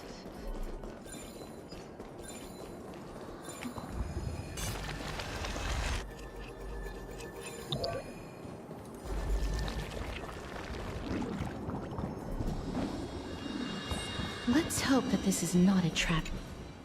So this is the Golden Bough of Vow. I hope that the Titan will not take their anger out on us.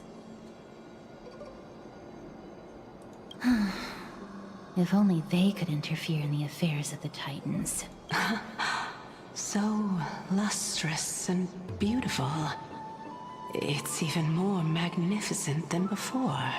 Mem Cal. Memmy mem mem. Memmy mem mem. Memmy mem. Understood. My apologies, Pink Bunny. Memmy bunny mem? Memmy mem mem mem. Is this the legendary Golden Bough of Vows?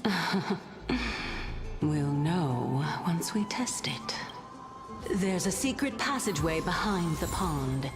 It's faster if we take that path. You want this? How do you know this place so well?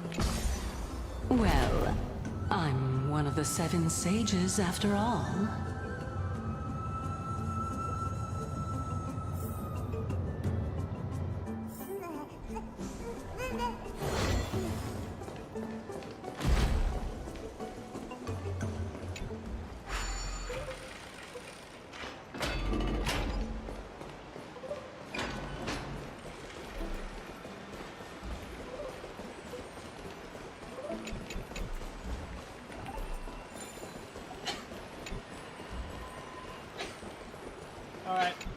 Alright, let's We're test it. here. Could you kindly pluck a petal for me? Now, can our little goddess perform that again? Huh? That being the oath of Nestia's priests. Right. Got it. O Nestia, with the weft as my vow, I beseech you, entwine my body with your golden thread and affection. Ma'am! Memmy lit up. It's just an ancient promise between the Titan and humans. So, what do you think? It really is the Golden Bough of Vows. And I did not set any traps for you, right? That is indeed true. You look like a sad, lost puppy. Even if this is indeed a scheme to get you to lower your guard, you don't have any other choice but to play along, do you? Therefore, why don't we just put everything aside and work together? We can always determine who's right and who's wrong once we overcome this. Yes, I agree. Great. Then, let's ride the water wheel. However, giving us half-truths is not the right attitude for cooperation. Furthermore, according to the principle of equivalent exchange, since we have passed your so-called trial, isn't it time for you to make your intentions clear to us? Ah. I really can't bear to look at your sad expressions. I'll allow each of you to ask a question. But not the little bunny. So, ask away.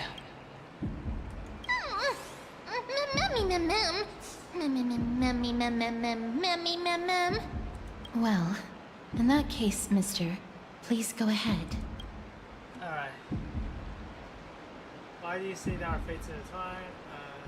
First, why? That's already a question. What is your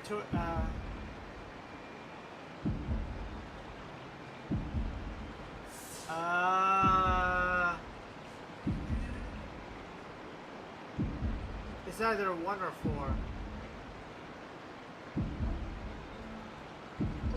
You know what? I'll say 4. Oh, straight to the point. The Titans have cast a net over this place because of the Black Tide. If we want to escape, I'll require your help to reclaim my true form. Well, it's your turn now, little goddess of death. My question is, was your previous answer the whole truth and nothing but the truth?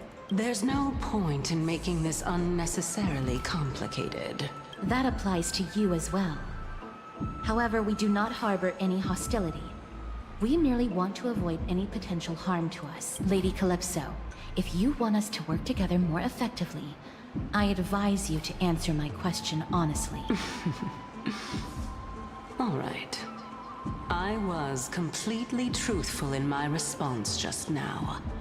I have not deceived you, nor will I. With all due respect, omitting facts can also be considered deceit. Is that so? Regardless, I still stand by my previous response. Then please lead the way. After all, facts speak for themselves. The truth will come to light once we arrive at the Luminary Throne. All right, all right. I originally thought that you were just a beautiful flower planted in the mortal realm by the hand of Shadow. But now, I see you have some prickly thorns. I'll just consider that a compliment. Indeed. I'm complimenting your charming naivete. All right, go ride the water wheel.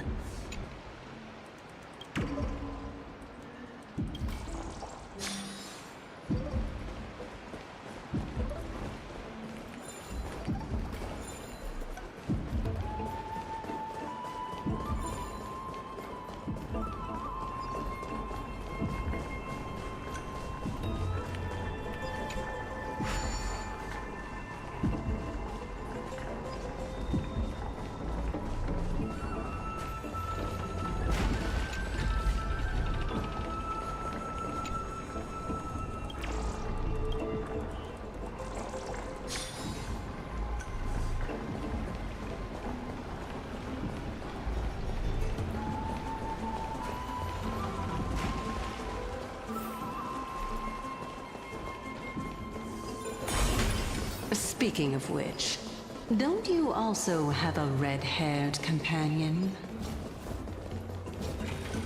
Mammy mem. Mammy mem. Mammy mem. Mem mem mem. Mem. Mammy mem mem.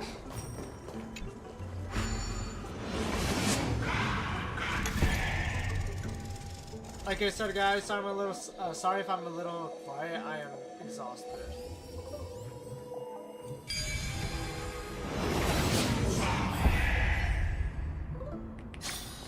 Who came up with this? Seriously. Whoa! It's little Gray, little Cass, and the pink puppy!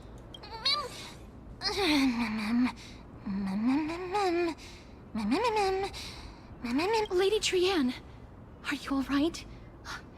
Were you hurt? No, Trianne flew high up into the air so the monsters couldn't reach us.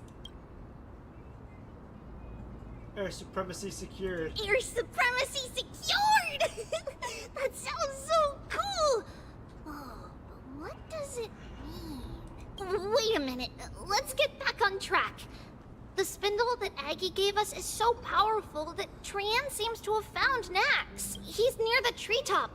Even though our perception of him is very weak, it's not like the White Dryads from before. But since Trianne was alone and afraid that it might be dangerous, we did not fly there to take a look. It seems like Lady Trian did not forget our promise. Anaxa is indeed still alive, and he's at the Luminary Throne right now. It seems like Lady Calypso did not lie regarding this. Huh? Calypso? Who's that? Oh, so you received help from a kind-hearted person. But the golden thread doesn't seem to be able to sense the person you're talking about.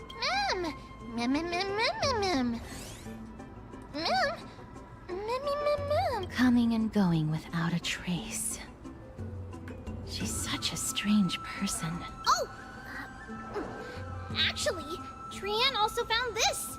Could this be related to the person you're talking about? This is a piece of burnt cloth. Yup!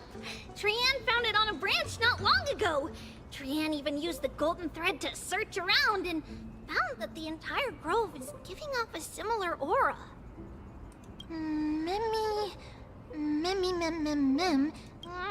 Trian doesn't think so. Because when Trian picked it up, we didn't see anything at all. Lady Trian, where is the aura gathered at right now? It seems to be... Oh! A little higher and a little ahead of us! The Dome of Devotion. Calypso, just what are you hiding? And now we run.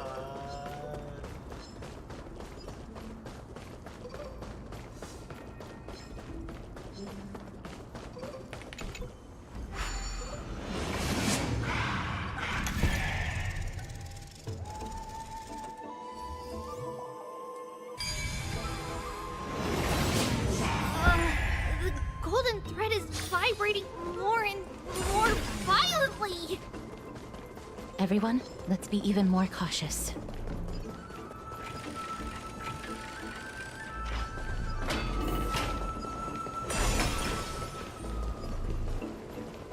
There's no one... Hold on. The butterfly of divine mind is gone? That can't be. Ow. Was it for Fit? What exactly is this I hit my butterfly mic. of divine mind? Is it a very powerful guardian monster? No. How should I put it? It's considered a safeguard for the Titan's core flame. This butterfly is created from Nestia's remaining divine mind and bears the responsibility of guarding the core flame. Legend has it that someone can only pass the trial of the butterfly by proving they possess pure and unselfish love within their heart. Only then can they awaken the great tree to open up the path to meet Circes. But how are we going to prove it?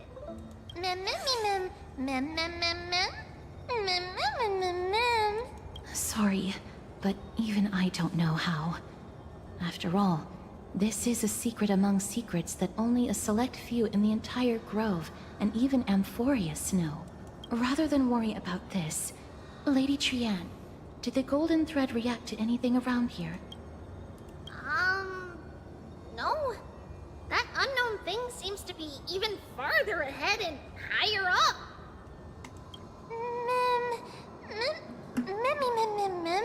Perhaps we can try again. Let's see if the butterfly will still react to the golden bough of vows despite having dissipated. If it's indeed the token mentioned in the legends, there should be a reaction.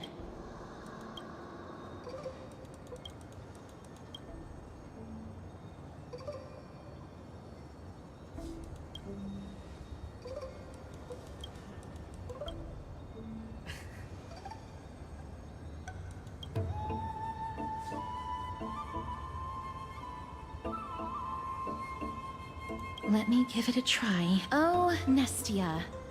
With the weft as my vow, I beseech you, entwine my body with your golden thread and affection.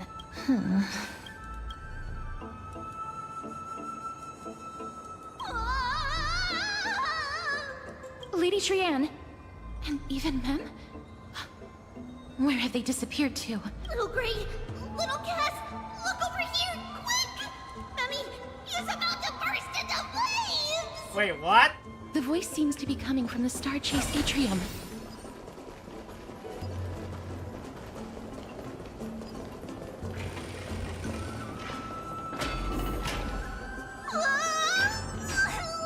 Little Gray, little Cass, it's bad. It's very bad. I'm fine.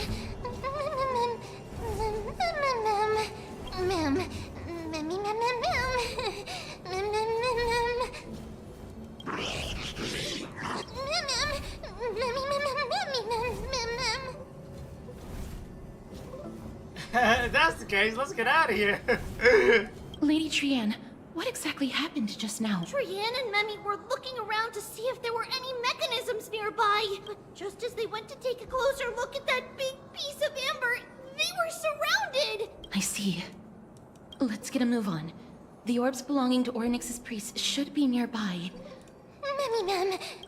Memmy.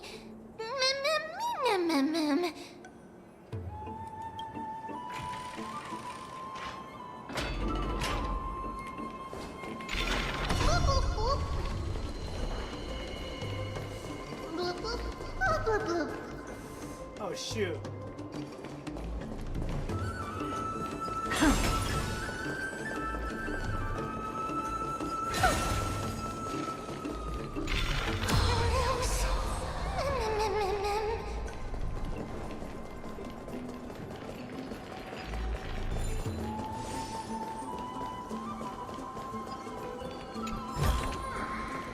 Oh, you want this?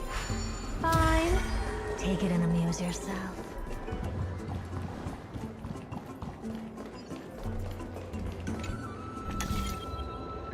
It's connected! Let's hurry! Memmy is already bouncing around due to the heat!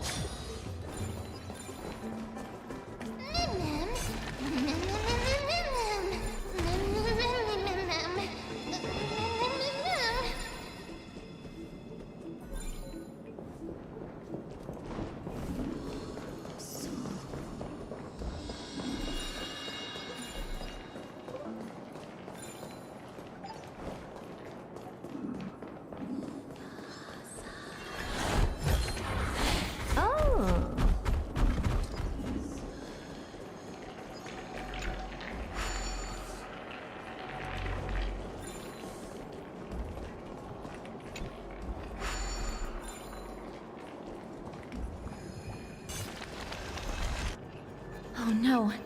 I'm starting to smell something delicious.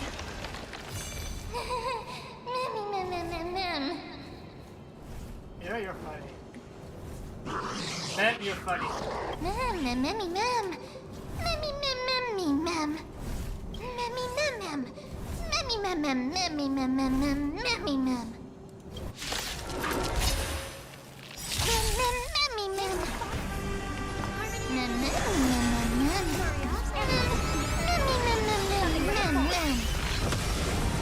Expand your thinking. Watch it grow.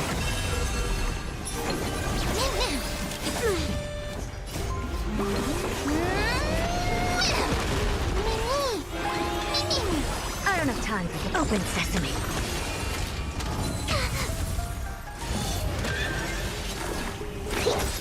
Never seen perfection before. Expand your thinking. To travel far Brody's feeling much better. I don't have time. Open sesame.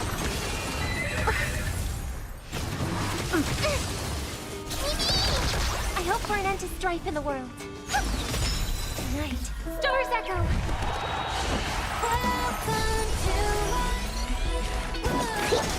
Never seen perfection. Expand your thinking. Curiosity. Endless riddle. Nothing but a boy.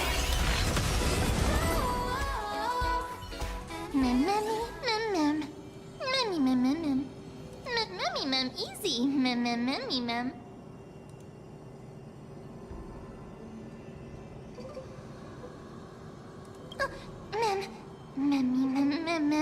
It's alright. Trianne only just flew down. I'm glad that everyone is all right.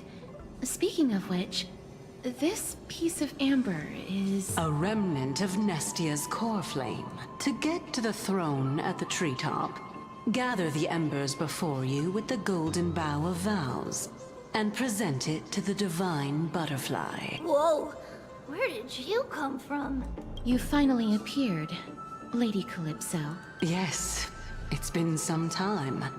The battle just now was a true delight, and I feel quite elated. It seems like I'll really be able to rely on all of you to reclaim my true form. Lady Trian, how does the golden thread react to her? Huh. There's no reaction at all. Obviously. After all, the fragment that you picked up just now is completely unrelated to me. All right. Just do as I say. If you're able to pass the trial, I will tell you everything truthfully. Another trial. Ma'am. But we have to go to the treetop to find Nax anyway. I've got a hunch. Come, let's collect the embers and go confront her. According to Calypso, we just have to gather the embers before us with the golden bough of vows. How incredible. Ma'am.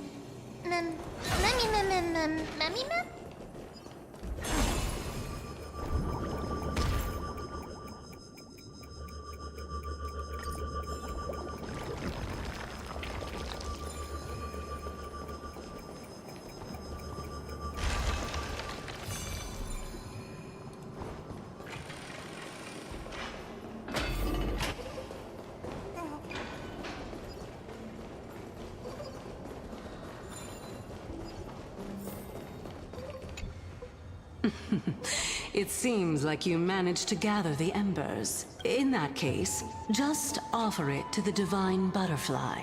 It'll be fine. Let's just do as she says.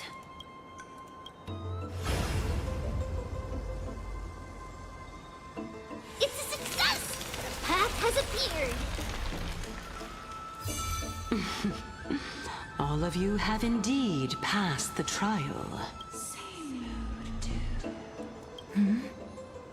The sound of a butterfly's wings. I'll be back shortly. Of course, our promise still stands. But now, it's time for me to sacrifice myself. If the West Wind ever ends, let that be the place where we reunite. Farewell, my love. Lady Calypso, this is... It's nothing much. Thank you so much for your help. Now, it's time for me to fulfill my part of the promise. Well, in that case, I can start. You're actually Cersei's, right? Ma'am. Oh my. The children of humanity have passed the final trial at last. I was wondering when you were planning to expose me. How did you know? The riddle-like trials. Your distrustful yet sincere character, referring to Nestia as your love, and the head of the Litophagus is actually called Medea and not Calypso. Since you knew from the start that I was not who I said I was, why did you wait until now to expose me? Because I did not believe that Cersei's would walk this world in a human form. I was also afraid that the Titans were under the control of the Black Tide and would do us harm. Also, to make a claim, one must have evidence. This is the precious knowledge that I acquired during my time at the Grove. Excellent. To think we were able to gain a new chance at life in the midst of death. Fate truly is a mysterious thing. Well, shouldn't you also tell us why you went through all the trouble of setting up these riddles? Oh, the reason's quite simple. I needed your help, and just like how you were wary of me, I had to ensure that you were not villains who were trying to get their hands on the core flame. I also had to ascertain that you were capable of dealing with the threat at hand. Is this threat related to the Black Tide? Indeed. And it's even more related to that lost item from before. Its owner is a quiet and paranoid hunter who seems to have been reborn from the Black Tide and is attacking along with it, as I could not do anything about him. I split my body up and escaped to avoid harm. I bided my time for a chance to seek assistance. What you mean is that you hid your own core flame? Indeed. I split it into 3. I hid one within the Golden Bough of Vows, and sealed another in the Amber, along with Nestia's remaining embers. As for the last one, it's currently in Anaxa's body, which is in dire need of repair. What? Do you mean that you're using such a method? After all, the scholars of the Grove have always been willing to lay down their lives to defend my core flame. As a respected god, it would be too embarrassing if I were to do nothing and simply watch the children of humanity give up their lives for me, especially that heretic named Anaxa. He did not even hesitate to tear his soul apart and use it to perform a miracle. He trapped all the creations of the Black Tide within the Grove so that they would not be able to harm others.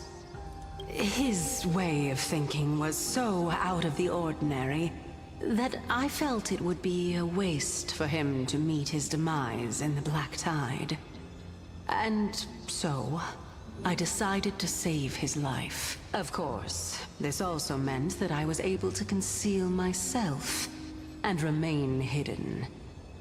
Well, that's also an equivalent exchange.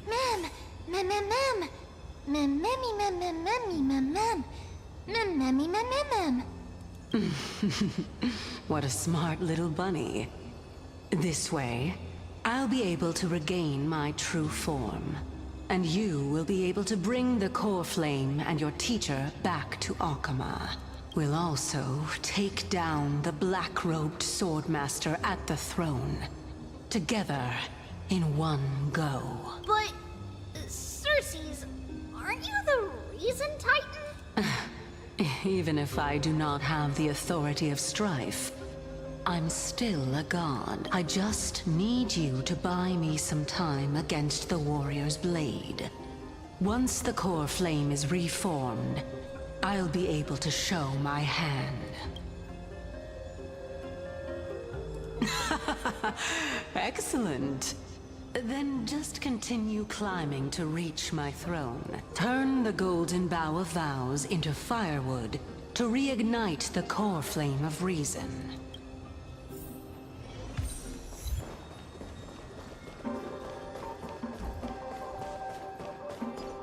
I'll leave it to you, children of humanity. May you be blessed with good fortune. It seems like a fierce battle will be inevitable. Don't worry, Trian will protect everyone! Ahead lies the Luminary Throne, and also the battlefield that we're about to step onto. Memmy, what's wrong?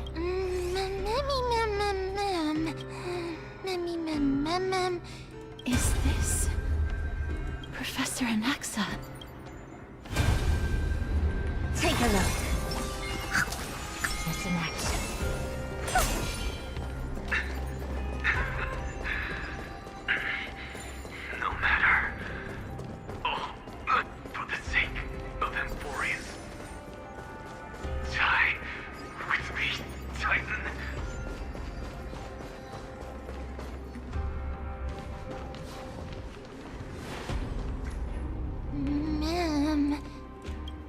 Cersei's was right. He's indeed here. Who is this black-robed guy? Mem.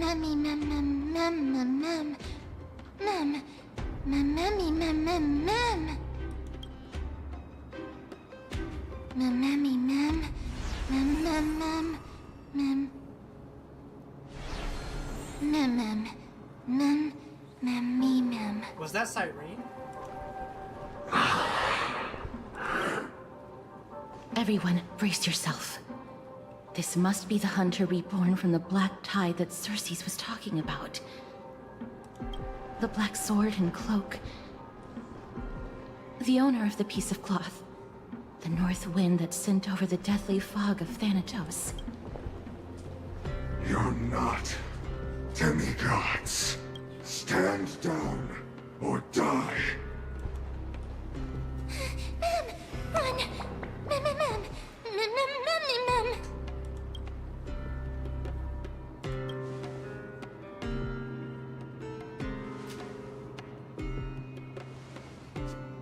Trian will also protect everyone! Trian is brave! Mister, only this time, may death protect us.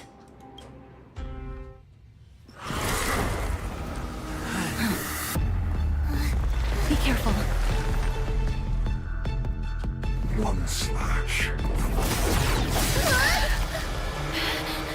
Two slashes.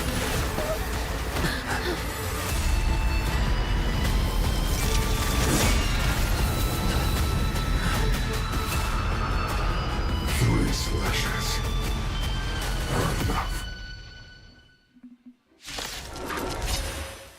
Who exactly are you?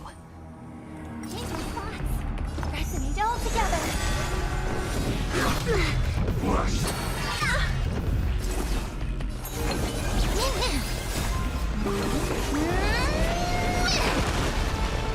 Expand your thinking. I don't have time. Open sesame. So powerful. Cersei's was right.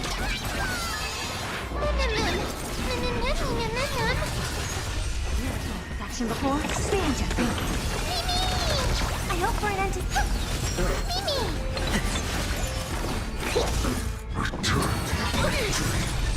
Tonight, stars echo. No more time. Offer your souls to the fire. Not good. Be reduced. Already? Already? Bro, I should have brought up my Firefly game.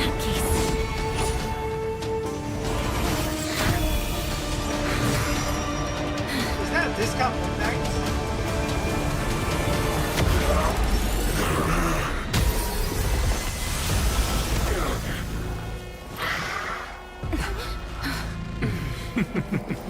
Can't be killed in a single blow. You are indeed no ordinary human.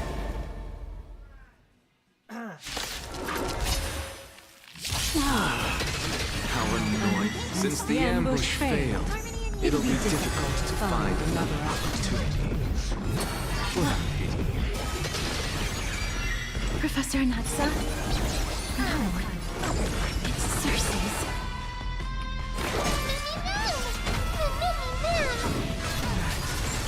To travel. Impressive. This is worth learning. Expand your thinking.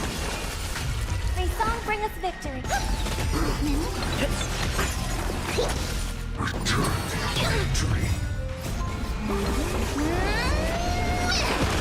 Everyone, watch each other's back. Open sesame.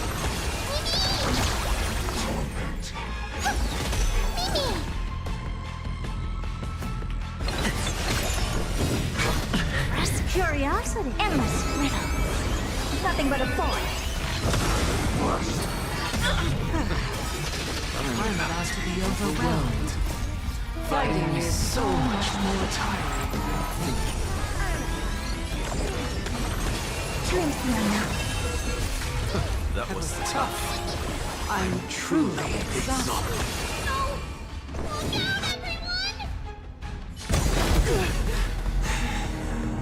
This is bad. Century Gate,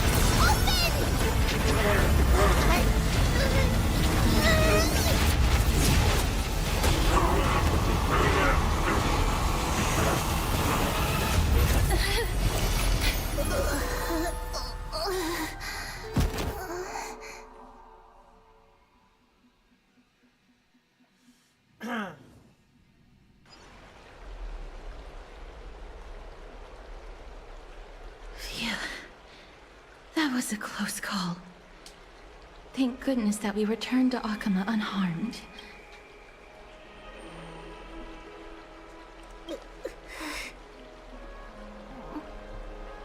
little Cass, my head, it still hurts. Sorry. I know you told me not to open the gate. Please don't blame yourself, Lady Trian.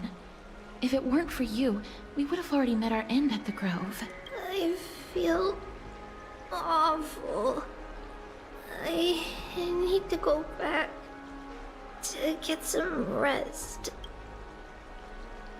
Lady Trian, you haven't been well since you woke up.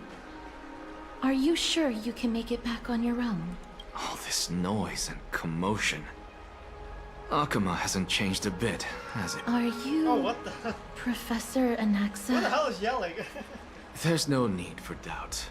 The Titan no longer speaks. It is I, Anaxagoras of the New Sporists. Indeed. You are the only one who would refer to yourself like that. Professor, let me be frank. The mission Lady Aglaya entrusted us is to search for survivors, uncover the truth about the disaster at the Grove, and retrieve the core flame of Circes. That does not surprise me. And now, I'm a survivor who witnessed the entirety of the disaster, as well as the defenseless bearer of a core flame. Are you going to bring me to Aglaya to fulfill your duty? That is indeed my duty. But I prefer not to present you to her as a captive or spoil of battle. Fine. There's no need to make your life difficult. I'm not against meeting that woman. But I have some things to take care of first. The families of some of my fellow Grove Scholars live in the Holy City. Before we meet Aglaya, I want to visit them. Because Lady Aglaya will probably be against it. Let me guess. That woman will not only prevent me from visiting the families of the deceased, but will also suppress any information about the Grove. She's always been that cold-hearted. My fellows at the Grove gave their lives defending the core flame and fighting the Black Tide alongside me. Their families deserve to know the truth. You intend to do it without her knowledge? Do you really think that woman would treat me well, even if I behaved and proved my loyalty? I wouldn't mind seeing a bit more anger on her face. Are you going to stop me, Kesterus? I will accompany you, but please understand that Lady Aglaya has her own considerations. You truly have the makings of a fine scholar, putting yourself in other people's shoes like that. Let's go. I won't go overboard.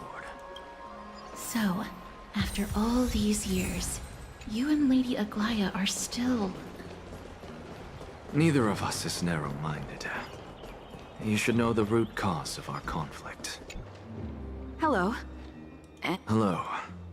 If I'm not mistaken, you are Kallinicus's wife. Yes. Oh, are you a messenger? No wonder I haven't heard any news for so long. There's been a change in personnel, hasn't there? Ma'am, Kallinicus passed away a few days ago, defending the Grove against the Black Tide. So... did he manage to defend the Grove? Huh? Yes. He managed to protect Circe's core flame, at the cost of his life. I see.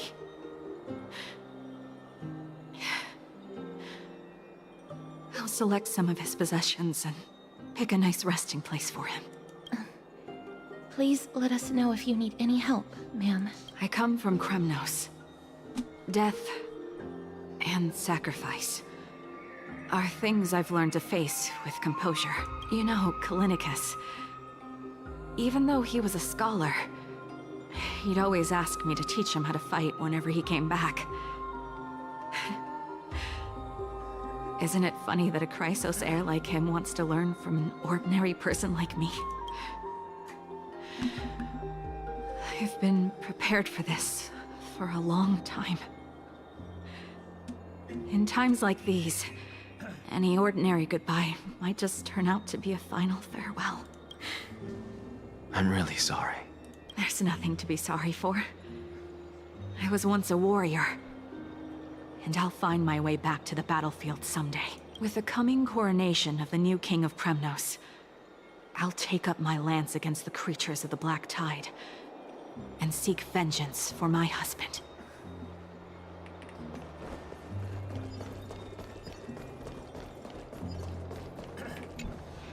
Oh, hello, young ones.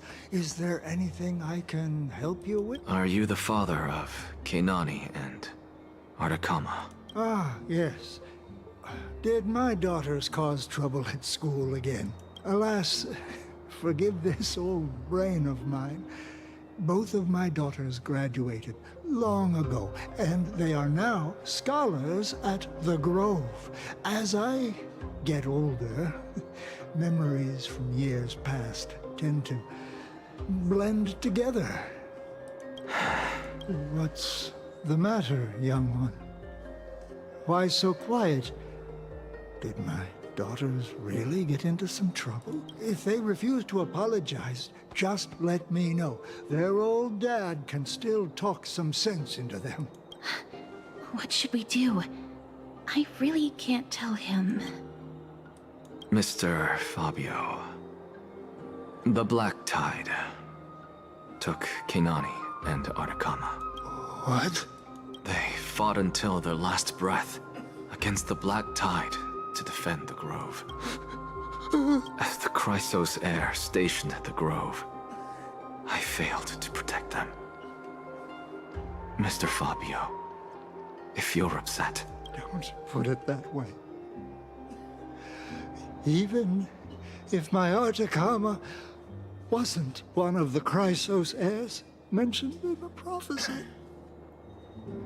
she was still a heroine, wasn't she?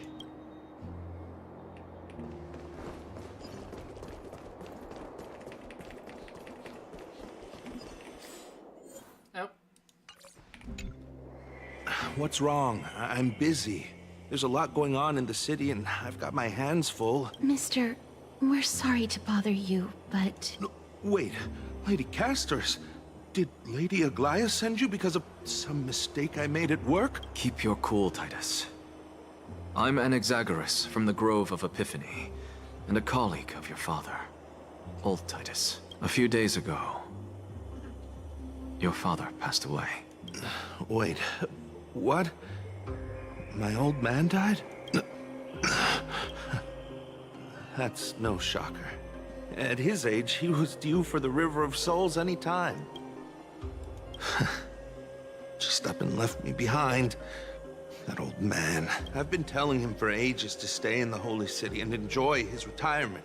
But no, he just had to go off to that grove and mess around with those scholars. Still wouldn't budge after all those arguments. That stubborn old thing. I already got him a retirement home and was waiting for him to come around. All my effort is wasted now, and he didn't even give me a chance to say goodbye. That bull-headed old man. Stubborn as a mule. That is it. That's all the colleagues' families that I remember. Good work, Mister. And Professor Anaxa. Let's go. Take me to see Aglaia. All right. I'll lead the way.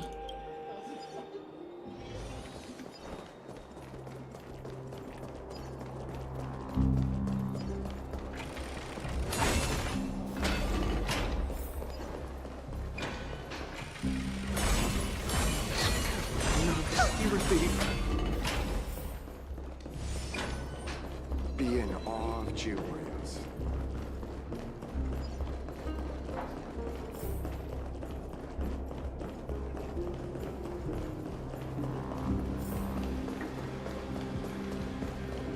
With this ambrosia, I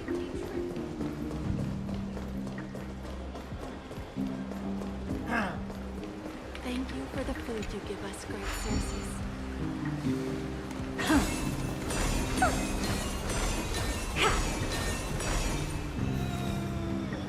I'm stretching.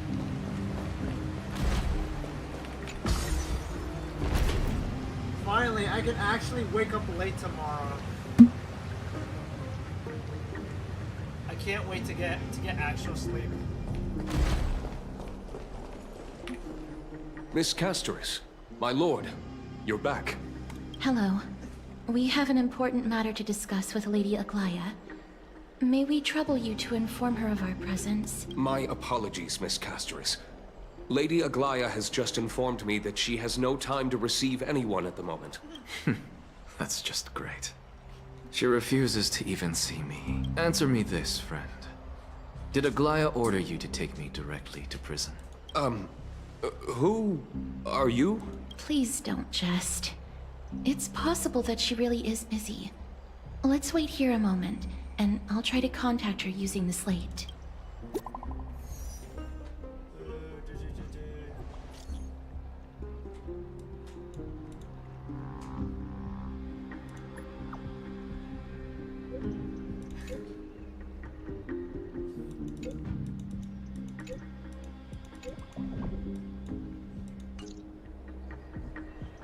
It's fortunate we don't have to confront that woman while I'm hauling around this sick body. Castoris, and this friend I haven't gotten the chance to know. I'll take my leave for today. That Titan made a myriad of adjustments on their own. My head still aches from that. I don't want to stay a second longer in this noisy city if I can. Please be careful. Akama isn't the Grove. This place is covered by her golden threads. I know. That woman is extremely confident I won't escape her grasp. Don't worry. As I said before, I'll mind my behavior. Mister, so many unexpected things happened on our journey to the Grove. We truly had no intention of putting you in danger, let alone face the Black Tide head-on. Trouble is my old friend by now. The Black Tide is not just an enemy of Akama, but all of Amphorius. Even back when the forces of strife coveted the Holy City, their warriors still undeniably halted the Black Tide outside Castrum Krymnos. Nikedor's core flame now sits vacant, and the Black Tide has returned. The Grove is an academic city with the best understanding of the Black Tide.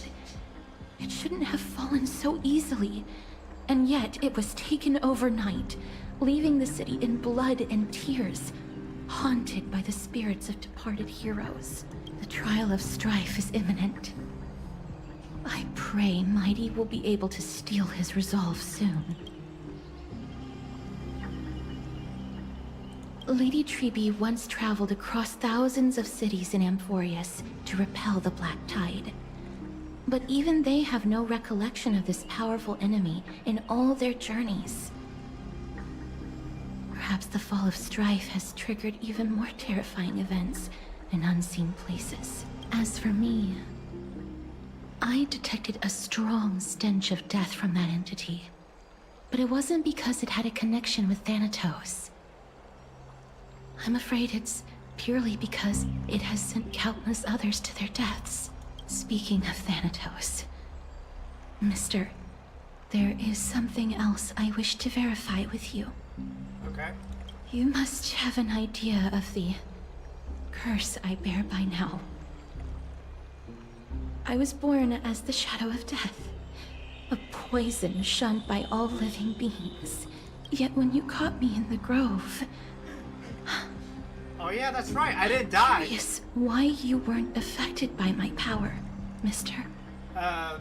Well, I think the first the first thing to think about is Stellaron. Hey, I totally forgotten about this until you brought it up. It's taking effect yet? I'm used to it. I'm just special like that. Now that you mentioned it, I think the same happened in the Vortex. My apologies for the abrupt question. For all my life, I've always wondered, what is my connection to death? And why am I inextricably linked to Thanatos? Mister, you must be tired after being on the move these past few days. Please set aside the tragedy at the Grove for now, and rest for the day. Alrighty then.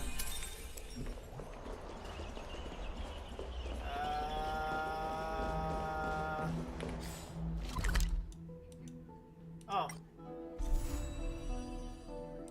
Alright, that's it. Anyways.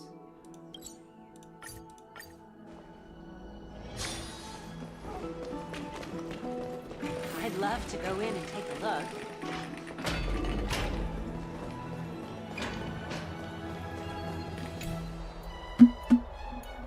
Long time no see. I've heard about what happened from Final. You've been through a lot.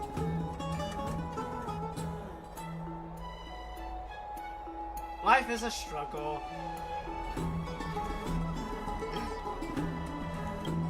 I was organizing logs.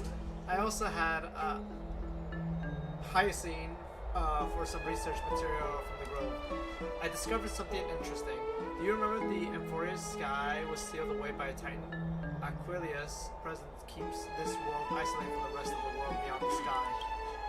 It seems Hyacinth's ancestors were the sky priests who worshipped Aquilia.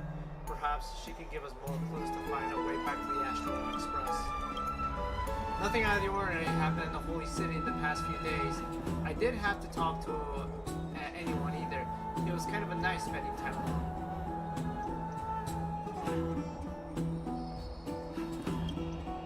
After what happened at the Grove, there's sure to be unrest in the coming days, and we should rest for now. You look tired. You should get some sleep before we set off tomorrow.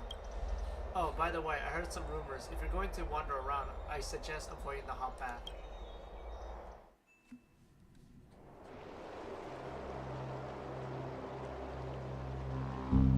Trian? What's wrong? Is there trouble at the Grove? Yes, I sensed something. It was fleeting, but very strong. It feels like they're in some big trouble. Trian used the Century Gate again. Can you see what's actually happening? No, it's fuzzy like always. But the enemy's aura has disappeared. Maybe they've moved to a safe place? Let's hope that it's just a false alarm. We should place our trust in him and Castorus, teacher. They will keep Trian safe. Peggy, you're talking like we are little kids. One day, Trian will reach her limit, and Trebi will take on the role of gatekeeper from her. We are all aware of that. I am just a little concerned about her state of mind. Trian was already unable to speak, even in short sentences when they left. We want to say a proper goodbye at the very least. I will pray with you. Thanks. And Aggie, it looks like we will need you to come with us to the baths this time to unwind. It feels like neither of us have laughed for a long while. It's time to head out with the west wind! All right. Here's really hot and heavy. Has it always been like this? Is someone... What happened here? Watch out! Watch out! For the Kremnoan! Kremnoan? This is...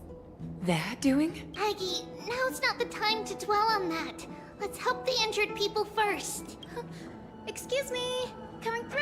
Oh, you two are here as well. That's a relief. Even the Twilight Courtyard is involved? What in the world happened here? I actually just came to relax. But as soon as I got here, I saw all these people lying on the ground. I've examined them, and they don't seem to be seriously ill. It feels like They've just spent too much time in the hot water. Multiple individuals fainting simultaneously from the hot pool steam? Where is the manager of the baths? He disappeared, and no one knows where he's gone to.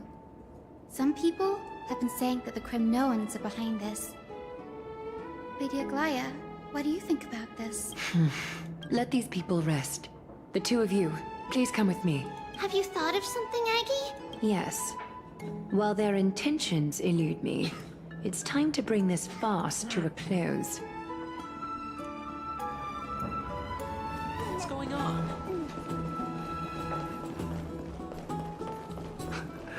This... Snowy! Even Snowy! The culprit is Mightimos. Oh. Dee, what did you do to everybody? It's just another duel where I claimed victory. Duel? As I expected. On the surface, these two are the mightiest warriors in the Holy City, but they're still impulsive youths at heart. Speak up, Mighty. Tell us exactly what kind of foolishness you and Finan indulged in this time.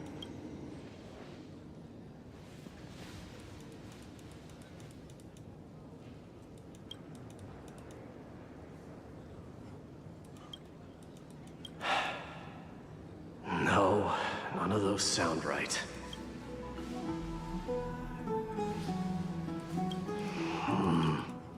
Am I seeing things? Is the magnificent deliverer finally deigning to step outside? What kind of response is that? Nothing. I was just imitating your usual response. I don't feel anything special from you. Have you passed the demigod trial? The ritual hasn't reopened yet. In case you forgot, it hasn't been that long since I pulled you out of the trial. I didn't forget. Then, you're welcome. In twilight's last gleam, Makima stands bold. Her walls sturdy, tales untold. Dreaming of her fruitful gardens, pilgrims arrive from distant lands. Figs and olives, oh so grand. Yet little do they know that they will step into flames, fuel to the fire, a burning brand. What are you playing at this time? I just felt like reciting a few lines of poetry. Surely the Crown Prince of Kremnos knows how to appreciate poetry, right? Kremnoans steer clear of such weak literature. But my library doesn't lack collections of this kind. These lines express the poet's yearning for their home, just as Akuma is distant from many people's homes. I know how to interpret poetry, Haikis. There's no point in pretending to be profound, my friend. Thank you for helping me out when I was in a tight spot, but it seems to me that you aren't prepared for the trial either. Don't compare your situation with mine. My people are still relying on me. I can't ascend to godhood on my own without first resolving their issues. So, are you suggesting that you, the mighty Mightimos, and the heir to the throne of Kremnos, wish to defy tradition that has endured among your people for millennia? I'm still thinking about what I should do. Never mind. It's probably not my place to offer you counsel. An idea does strike me, though. Go ahead. Let's see what terrible ideas you've come up with this time. Maybe we both need to relieve some stress. Come, Mightimos. Let's recommence our previous competition. This time, we'll see who can stay in the super hot bath for longer. What? Are you chickening out? The phrase chickening out does not exist in the Kremnoan language. I just find the situation absurd, that's all. All-knowing historian, are you not aware that we Kremnoans use boiling water from sword forging for our baths? Looks like I'll have to teach you some royal etiquette today. And thus, an unprecedented sauna battle commences! With unparalleled resolve, the two warriors' determination even alters the very hue of the steam. Flames intertwine with scalding vapor power, reaching toward the heavens, shrouding the sky and the sun. The spectacle is so magnificent that none dare gaze upon it directly. Since we can't see what's happening in the competition, why don't I regale you with a tale of kings to pass the time? Do you recall the legend of the Gorgo lion mentioned by a certain veteran? The central figure, the main character, was not the sole sovereign of that land. An Oryx stood as its formidable rival. Long before the dawn of Era Chrysia, the two beasts started their timeless battle on the plains of Tritos. The lion regarded the Oryx as its food, while the Oryx perceived the lion as a scornful, oppressive, and challenging barrier that it swore to topple with its antlers. For tens of thousands of years, without respite, the two creatures thus continued their relentless pursuit and rivalry. It fixated on its rival's fleeing form in the chase. It set its sights on the other's neck, nearly within reach. It was stuck in a corner. It had nowhere to escape. On the land of Amphorius, some lives meet their end at dusk, some at dawn, and yet others are fated to perish under the blistering sun at noon. And at last, the most scorching moment of the day descended upon them. The formidable hand of fate heeded their call and arrived! My lords, would you like me to reduce the temperature a little? What? You're chickening out already? Get lost. Are you asking me to get lost, or...? Do whatever you want. Oh, please forgive my presumptuousness, my lords. What a spectacle of folly. This is what you get for daring to challenge a Kremnoan without understanding your own place. What I'm saying is, your little game dragged down quite a few innocent souls alongside you. We will personally escort back home the customers left awestruck by our formidable presence. This isn't fair. You're wearing way less than I am. Is this the latest trend now? Getting into the baths while dressed in full armor? Don't look at me like that. It was he who challenged me. There is no word for flee in the Kremnoan language. Very well. Let us bring this farce to a close, shall we? Warriors, it's time to get moving.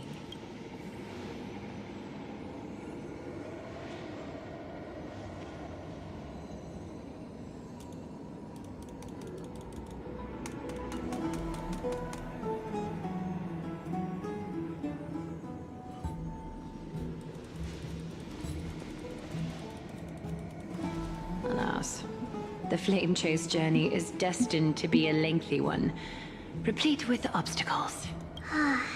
But thanks to those two, all the gloom has vanished into thin air. Oh, we just had quite the commotion. It's not every day we find the Marmorial Palace this serene. Shall we continue with our previous plans? Hyacinth, would you care to join us? Such an empty bath is indeed a rare sight. I was looking forward to unwinding after work.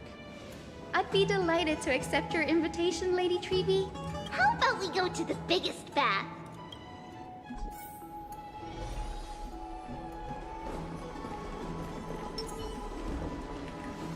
Let me check.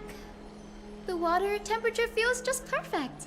So, how is the feeling of having the entire bath to yourselves? It's so good. But, Lady Treevee, aren't you going to soak in the bath with us? We will have to pass. After all, we've become children. Please understand that she can no longer endure the heat of this pool due to the blessings of Janus. Oh. Are you curious about us, Hyacinth? I am, but something tells me that it might be better to change the topic. Don't get all nervous. It's not something we can't discuss. The truth is, a long, long time ago, we were a mature adult just like Aggie. Then, because of reasons, we inherited Janus's divinity and gained the power of passage. And in return, the price we had to pay was the splitting of our soul. Each opening of the Century Gate intensifies the strain on Treeby and the others. They are gradually regressing towards infancy, both in body and mind. We don't know what awaits us at the end either, but anyway, that's why we've turned into children. In that case, when you opened that giant sentry gate above Akama during the battle against Nikador... Well, there's no way around it. We all know that the flame chase journey won't be a smooth ride. Maybe we can find a way to fix it. The primary research focus of Noosporists is the soul. We explore its depletion and methods to restore dispersed souls. As long as research continues, there might be a breakthrough that can help. We will do everything we can. So your first reaction is in fact denial. You're indeed an Access student. I look forward to your good news, Hyacinth. Now there's another reason to look forward to tomorrow. Lady Treeby, what's wrong? Something's off. It's that strong feeling again. Is it Trian? Wait, no. It's not Trian this time. It's Trinan. Trinan is in danger. In the meantime... I win this round of escorting the bathers home. How does one contender alone make a valid competition? Offering a compliment or two wouldn't be the end of you, you know. What is that word? Is that your native tongue? It means hyena. I'm likening you to a weak hyena. By the way, you emphasize the completely wrong syllable. Though we've been acquainted for some time, I have rarely heard you talk in the ancient tongue of Kremnos. It's because I'm not exactly a master at it either. I can listen and read just fine, but when it comes to writing... You can write? You speak as if you don't have a brain. That was in jest. I understand. After all, you spent all your childhood wandering far from home. Worry about yourself first, Deliverer. You also never mention your hometown, apart from when you need to introduce yourself. Well, that's because there isn't much to say. Ides Elysiae is simply a tiny village that disappeared many years ago in the flames of war. The only times I get to see it are in my dreams, and in... And in the trial from the Lance of Fury. I knew it. Yes. I saw it all.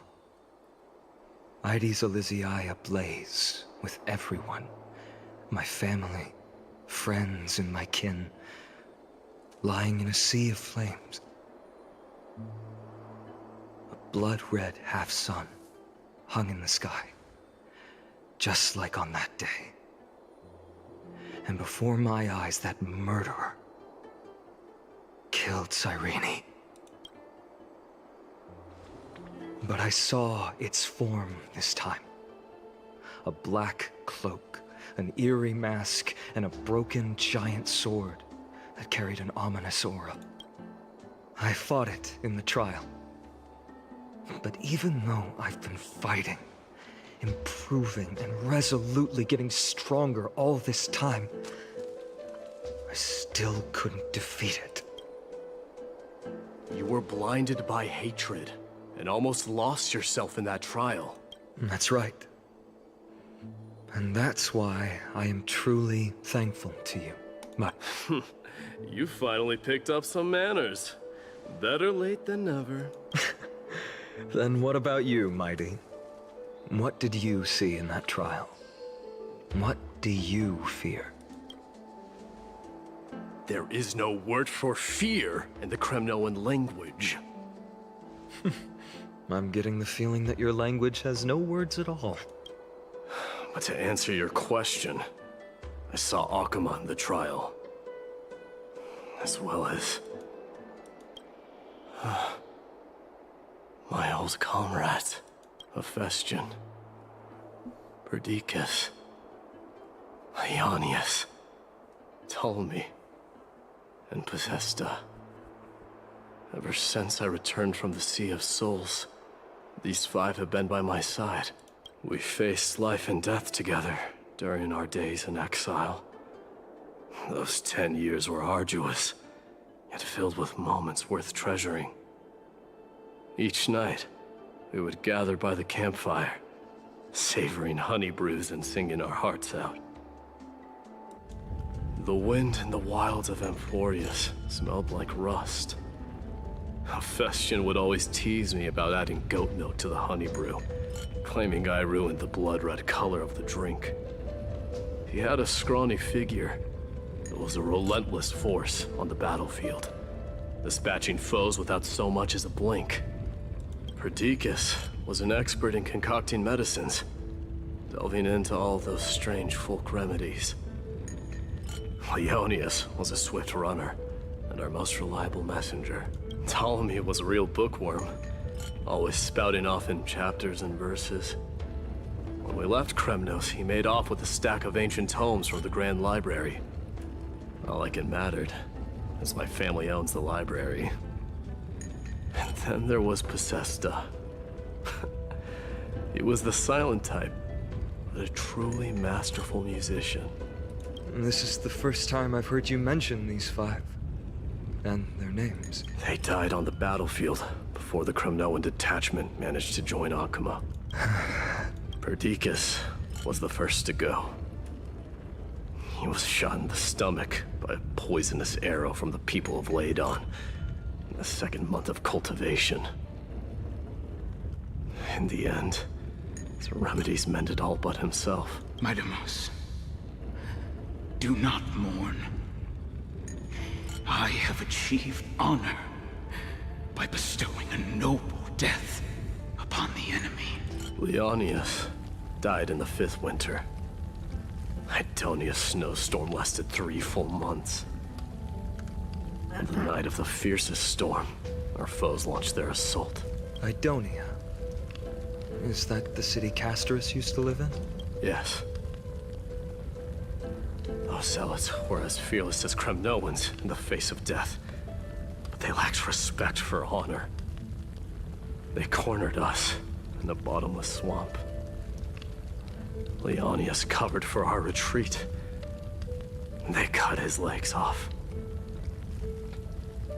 He vanished into the mire of a foreign land, his body never to be recovered. This is perfect. Mighty Most, I can finally deliver the news of you ascending the throne to the Nether Realm. 20 dusks later, we finally breached the walls of Idonia and entertained the usurper's plea for peace. However, the rebels refused to surrender and set up an ambush within the city. Ptolemy and his cavalry met their end before they could even relish our triumph. Those obelisks that collapsed after being set on fire became their final resting place. Midamos, please tell my family. It was not cunning schemes that vanquished Ptolemy, but the immense weight of Amphorius' entire history. Then, it was Possesta. He lured the enemies into the city of Aenionis with his melodies, buying us invaluable time. Our enemies, consumed by indignation when they discovered the trick, set the entire city and my soldiers on fire. His final words were recorded on a small clay tablet, fractured by the flames. Midamos, don the crown. And at last, my most trusted friend, Hephaestion. He was supposed to stand by my side through it all. But a sudden relapse of his illness hit him on the eve of my duel against my father. He hid his condition from me. By the time I returned victorious, he had but a breath left in him. A Kremnoan, dying on a sickbed. I would be a laughingstock to everyone. Hephaestion, my dear friend, spare your strength. I'll go get a physician. No need. Even if Perdiccas were here, he couldn't stop destiny from taking me away. No! None can take you away.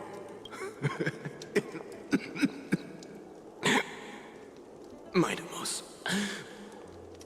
our king, do not shed tears for me. It's not befitting of your status. Farewell, my dear friend. You must lead us back home. What a grave trial indeed.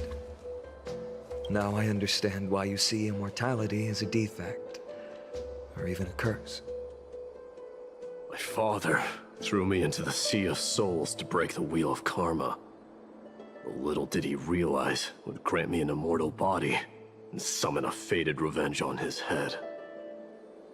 Following his demise, I considered leading my people back to our homeland. Kremnos had already turned it into a wasteland. Only darkness and insanity thrived there.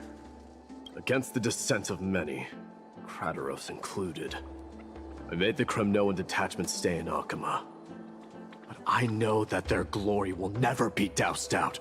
The instant of strife shall inevitably arrive.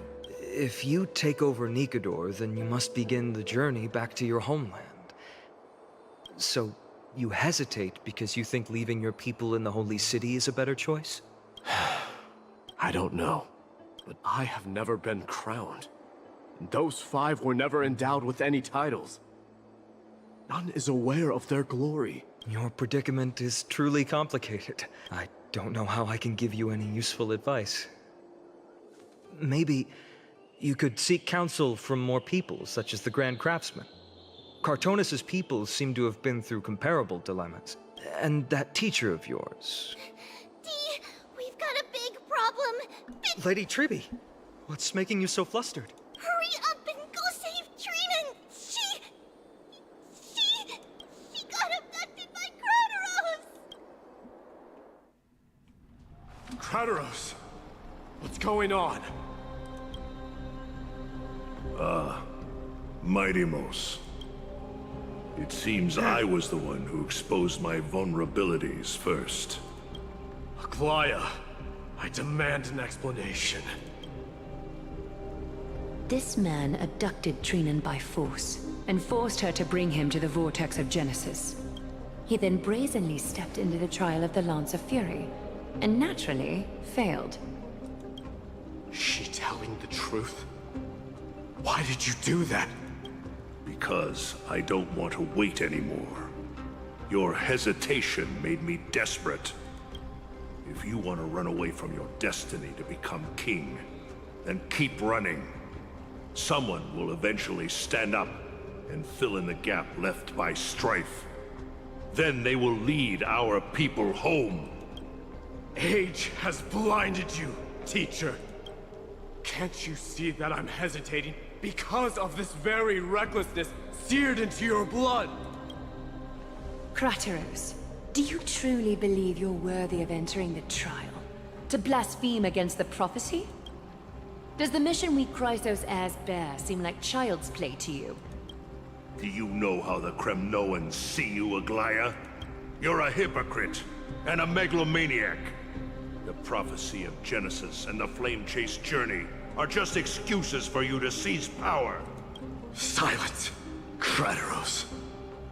Do you even know what you're saying? Are you defending this woman, Mighty Mos? How many wars did people start because of her? and her so-called prophecy. How many cities fell in the past millennium? Their people massacring each other. Even if this so-called Genesis really exists, will there be a place for the Kremnoans in that new world? Are you done talking? By agreement between the Chrysos heirs and the Council of Elders, those who trespass upon the Vortex of Genesis need not be tried by the Council. I am allowed to pass judgment alone. Krateros, your actions are unforgivable. I hereby sentence you. Aggie, wait! We have a proposal!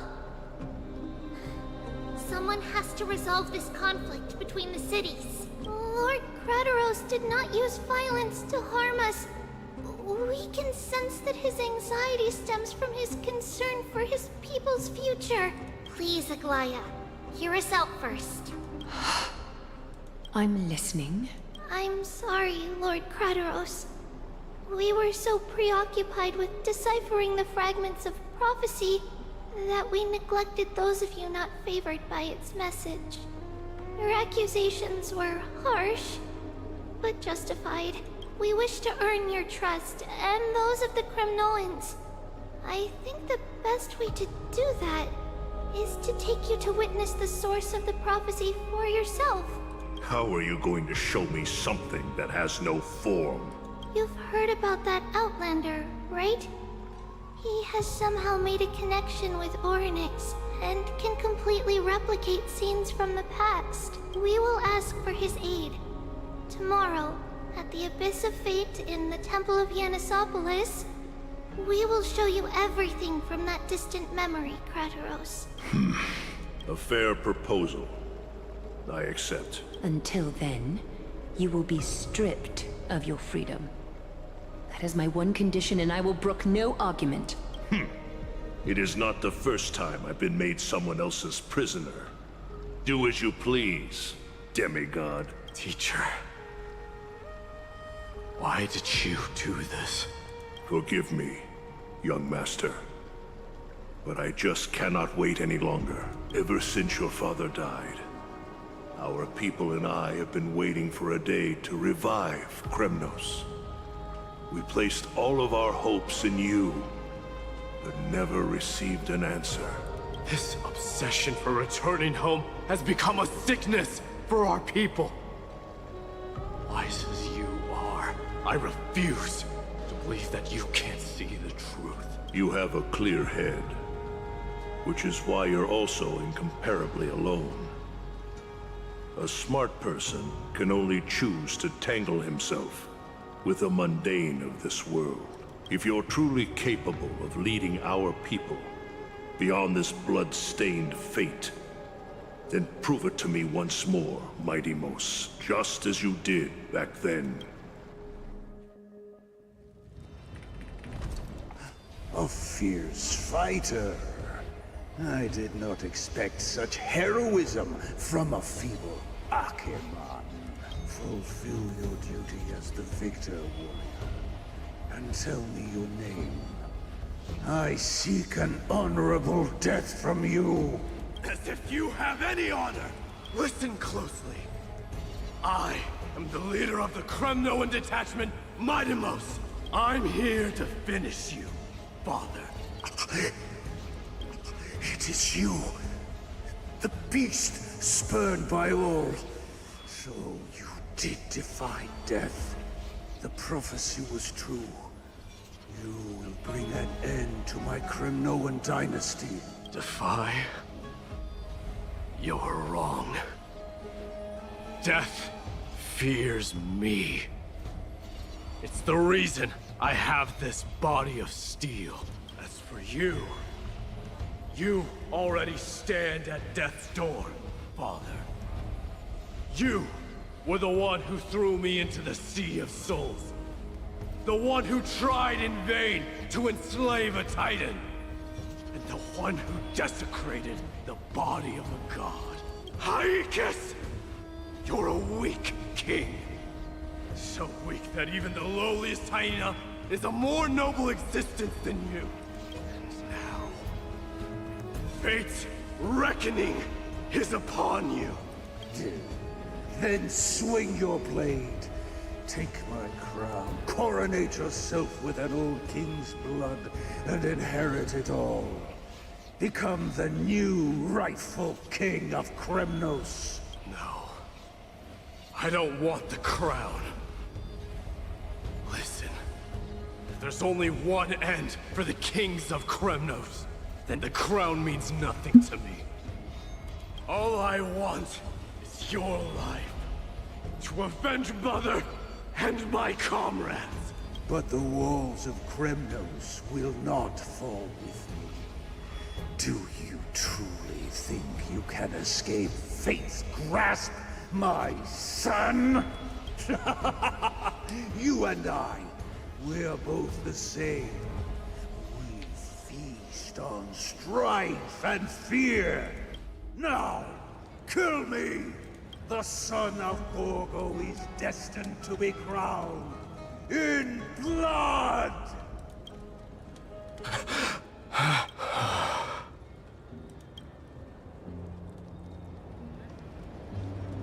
Kratos. He said the Grand Craftsman Cartonus might have some suggestions. Might as well go see him. Grand Craftsman, how have you been? King of Kremnos it is. That you would come, I knew. You knew I was coming? Your matters, I've heard. The path forward you seek. Many questions you have. But before that, take this. What's this? A signet ring. For the King of Kremnos. Belonged to your mother. Recast and restore it. I did. What? Mother threw it into the Sea of Souls. A long time to fish out it took. Very fortunate we were. I can hardly imagine how much patience and courage it must have taken to find such a small signet ring in the Sea of Souls. I owe you one. Gratitude there is no need for. Repayment for saving me, this is. Questions you bring with you? Ask, now. Fate I've always denied. It's finally caught up to me. By all rights, I should accept Strife's authority. It would make everyone happy. The Chrysos heirs, the Council of Elders, the Kremnoans. Even the bards who will write it all into song. Yet hesitate still you do. Hesitate, why do you, young king? Because of my people. Be they men, women, the elderly or children. The hearts of all Kremnoans yearn for home. They've all been waiting for this day. For the day their king returns. Children of Strife would then be able to go home and embrace the old traditions. Never mind that most of them have only ever been heard in these so-called traditions in song. They would then gather around their king and throw themselves into battle. This is not a good thing, you believe. The Kremnoans have been trapped in a cycle of bloodshed for the past 1,000 years. They seek vengeance, start wars, become prosperous, and decline. How much innocent blood flowed into the River of Souls in all those years? How many needless sacrifices could we have avoided? I accept that fate and become the totem of strife that lead my people into repeating the same mistakes. Then of course I would be terrified. I'd be terrified of becoming king. A different kind of Kremnoan you truly are.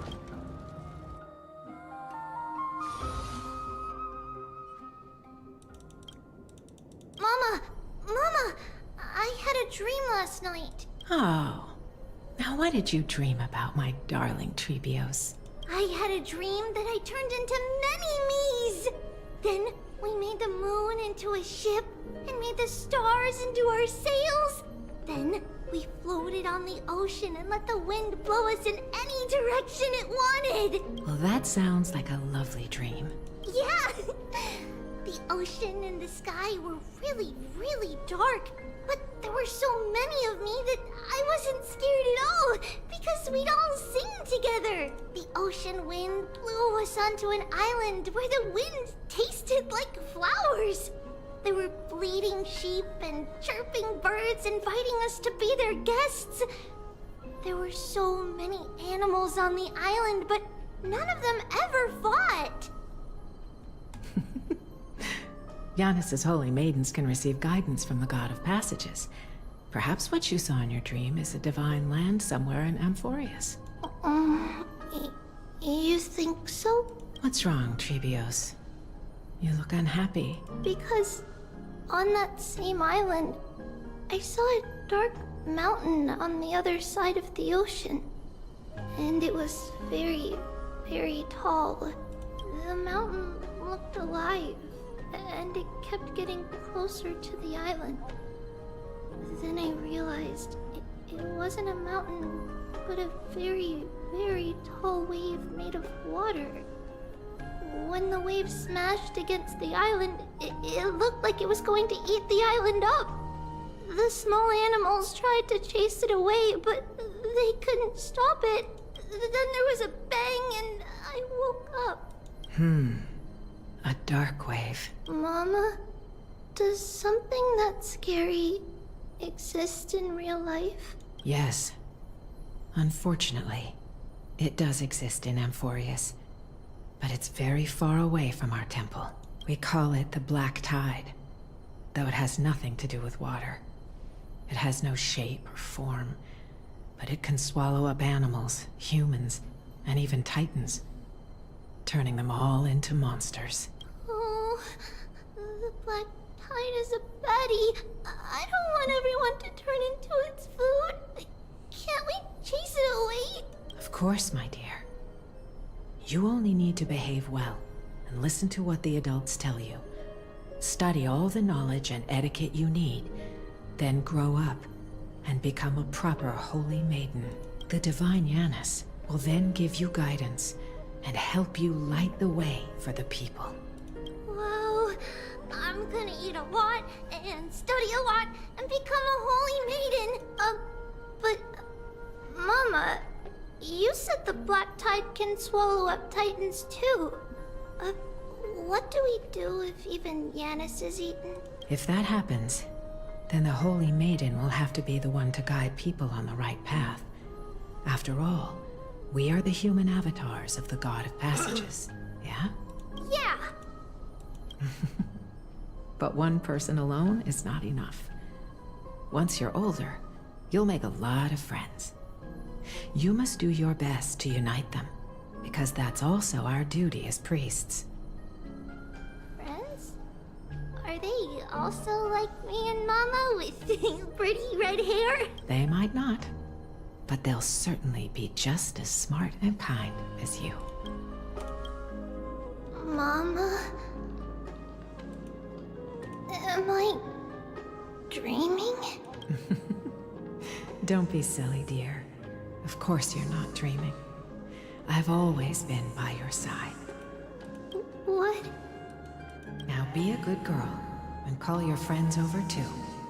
Let's play hide and seek, just like we used to, okay? My Trebios is the smartest girl. I'm sure you remember where everyone is hiding.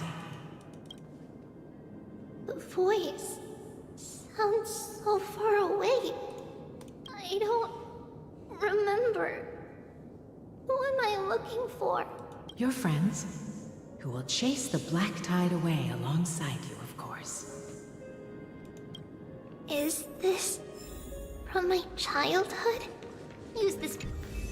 There will be an amazing captain on that big ship.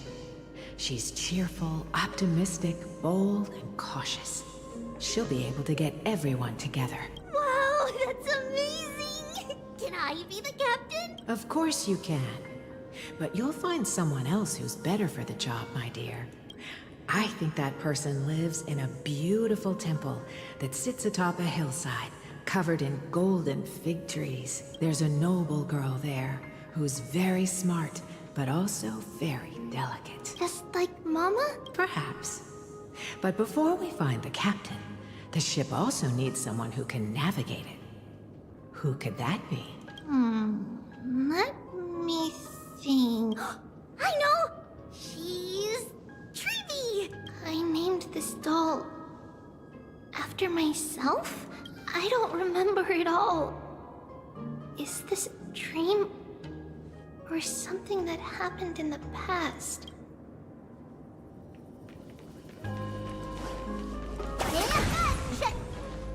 Huh? Why is this doll inside a chest? It's holding a sword. Why?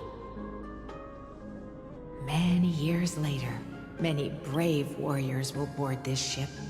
They're skilled combatants who fear no danger.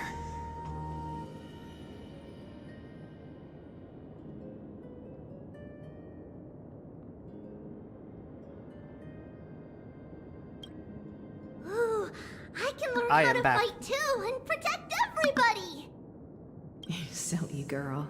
You're Yanisopoulos' holy maiden. It's not your duty to fight. There will be many others to protect you. Alright.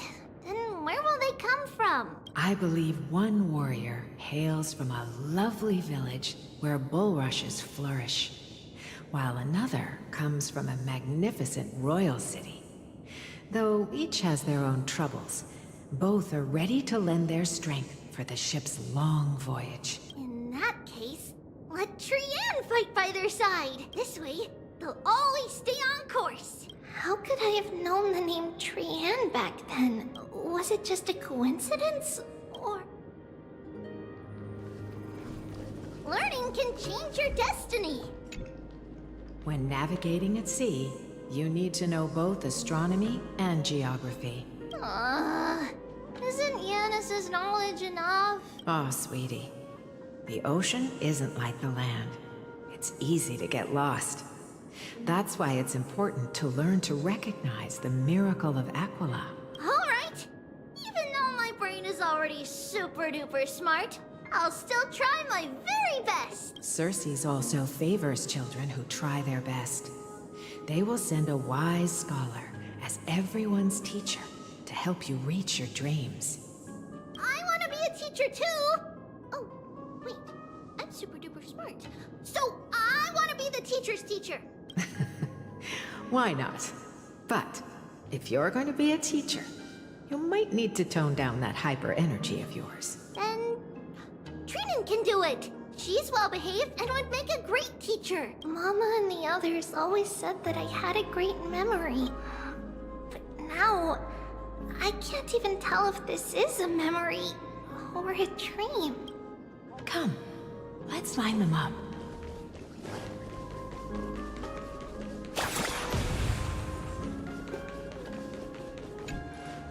Now, Trebios, set them on this music box and let them compose a melody for our song. Music box? What's that? Sweetheart, are you still groggy from your nap? You invented it. I invented it? What does it do? Oh, my lovely Trevi. You're usually so bright. What's gotten into you today? Well, you might as well see for yourself. Put your good friends on it and see the wonders it can do. Put the dolls on. It's rotating. And I can hear something.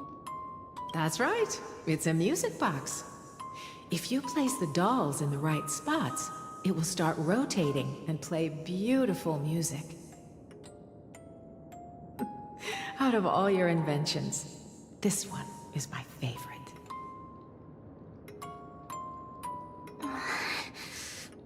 I don't remember. It's all right, my child. I'll sing along to the tune, and it will help jog your memories. Happiness abounded in this lush land by God's chosen. Giants raised their glasses in a toast, beheld by the 12 constellations. 3 carved the heavens and the earth. 3 wove the threads of fate. 3 molded life with their hands. And 3 guided Calamity's gate. They declared the world too unstirring, hence wished endless laughter upon the living. Thus you and I were created, with words and song to weave, and love and intimacy. Thus creation was complete. Who then will bear the weight of humanity's souls, to lighten the steps of the living as a whole? O great Kephale, all-knowing father of stature so tall, yet low does their gaze willingly fall. With light of dawn heavy upon their shoulders, golden blood spills unto the land, converging into a boiling river that flows to the heroic heirs of this world. Oh, that was scary. What's going on? Oh, Yanis, please lend me your ears. In the black mist, as death and fate draw close. On the bloodied earth, the living dead, but ghosts. What is this world? It mirrors your maze-like fate. What is this world? A silent lament without a trace. What is the past? Wandering ghosts that linger. What is the future? Souls scattered by fate's finger. What is the start? A voyage born in solitude. What is the end? A spirit, lonely and subdued.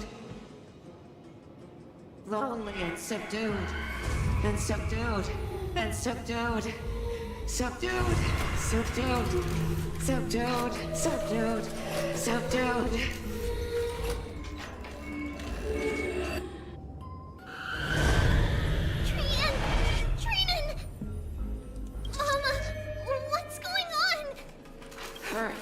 Run!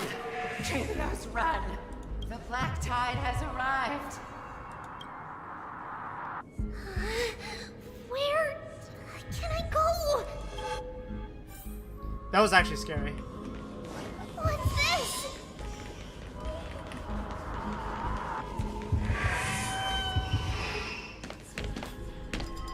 Why? Why are there dolls everywhere? This is the sacrifice of a holy maiden. You won't make it to the end.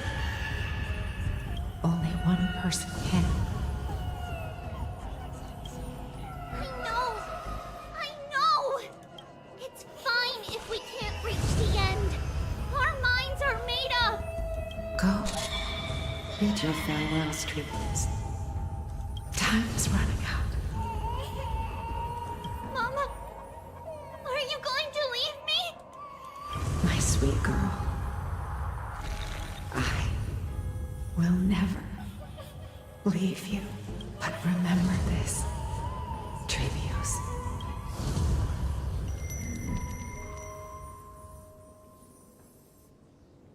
All shall bid farewell to one, and that person alone will witness the miracle. Since your mind is made up, then traverse the black tide and dispel the fog for Amphorius.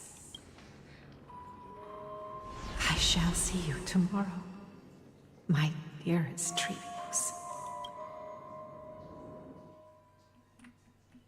Mama!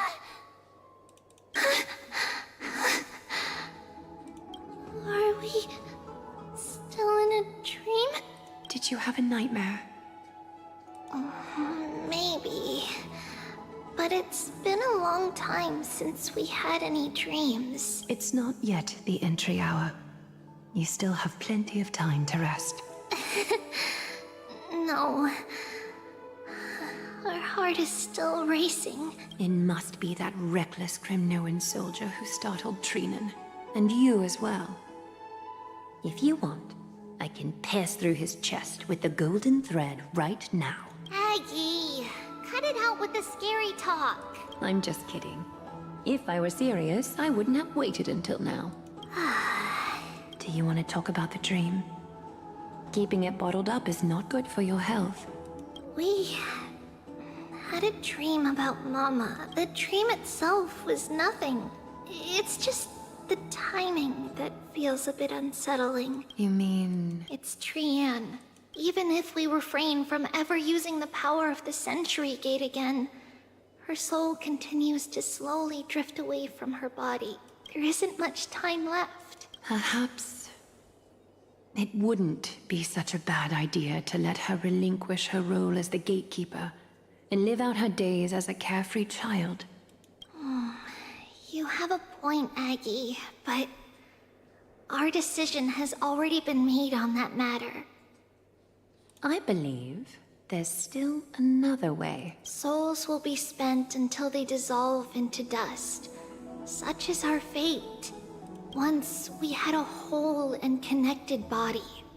If that body were a tree, then its trunk and branches would share the same fate, decaying at the same pace. Now, we are fragmented into numerous selves. Despite the absence of a trunk, we are offered another possibility. We can choose how our branches will perish in a way that is most beneficial to the Flame Chase journey. Compared with saying farewell to one person, watching many fade away before me is even more sorrowful. But advancing is the destined end of Yanis's trial. There's no retreat in our path. Don't feel sad about saying goodbye to us. We've already agreed on this. It won't be long before I forget what sorrow tastes like. So, what would you like for breakfast, Aggie? What? Where did that come from? After all this talking, we are feeling a bit hungry. Plus, it's nearly the entry hour now. Do you remember when we first met, Aggie? You were still a little one, and we caught you secretly eating oatmeal late at night. While my emotions might be fading, those memories are still as vivid as ever, teacher. Please, let me do it. What would you like to eat? It's fine. Leave it to us. You should rest for now. It won't take long, and we'll call you when it's done. In that case, thank you. Then, see you tomorrow, Aggie. Nevertheless, that nightmare is ominous. Memories are slipping away. Even the image of Mama. Just as expected. Another trip must be made into the abyss of fate. Hopefully Orynyx will be willing to help us.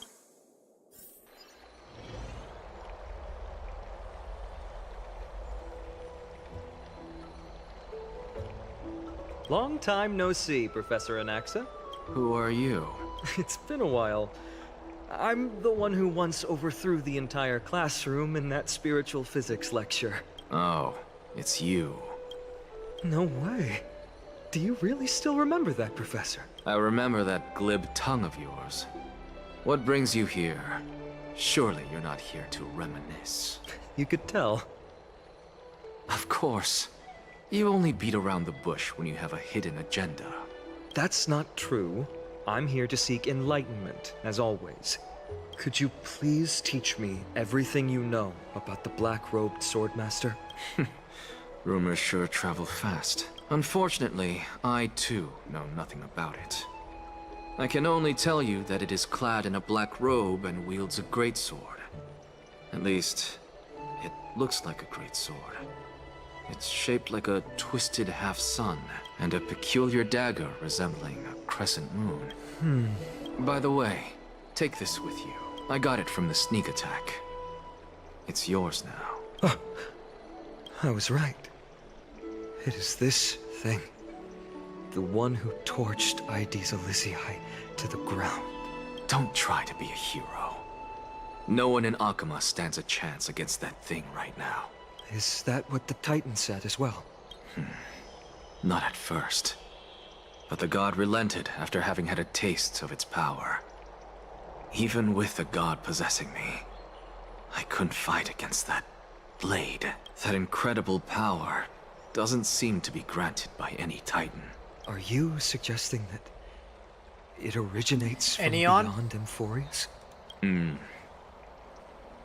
It's possible. Much like the Black Tide. So I'm No? guessing the Black Tide is related to the Stellaron and Amphorius. Nonetheless, it's an enemy we must overcome. We? Drop the pipe dream, Phynon. No one wants to see you fall by their blade. His mere presence will endanger the Holy City and the Flame Chase. You know that I don't believe. You don't believe in the so-called prophecy, I know. However, I'm here to seek your assistance, not at the request of Aglaya or Treeby. I just want to eliminate a threat to the city I pledged to protect. That's all. The tragedy at the Grove must never happen again. Take a seat. Since you are sincerely seeking enlightenment, I suppose I can tell you one more thing.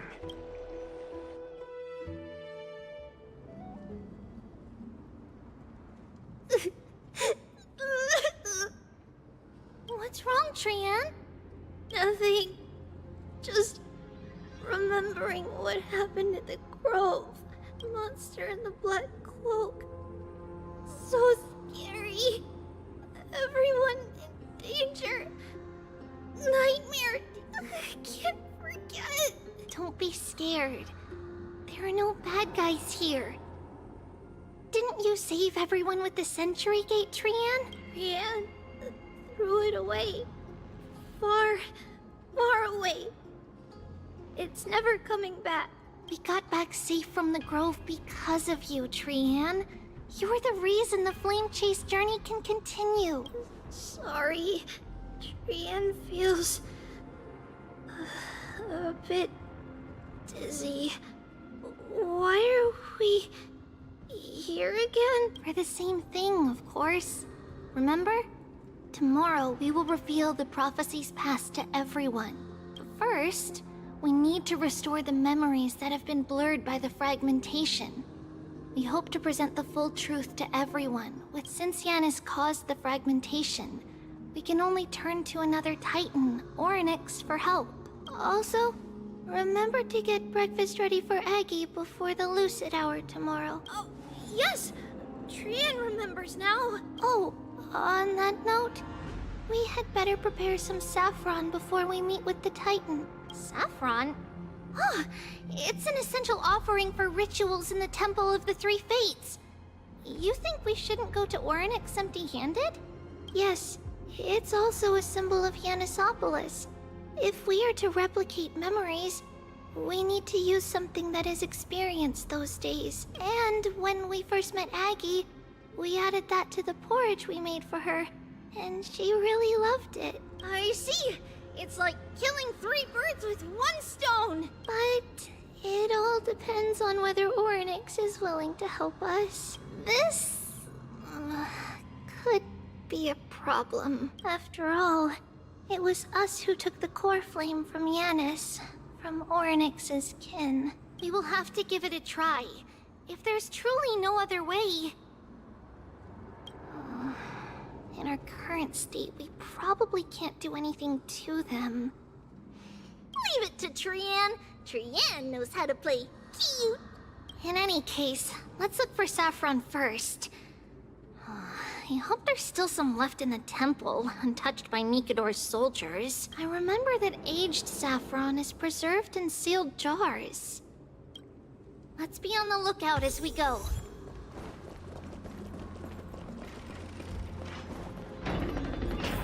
It's a dead end ahead. Turn back, teacher. What? Aggie? No. Wow, this room is huge. Please, no more puzzles. Trinan, did you? Yeah, I saw it. Was that a warning from Orynyx? What are you two whispering about?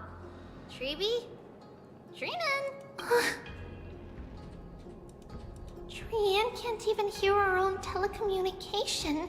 Well, never mind. Trian suddenly feels like this place is quite familiar. Oh, There's a whiff of safari in this room! It's right over there! Over here! Follow Trian! Trian, slow down!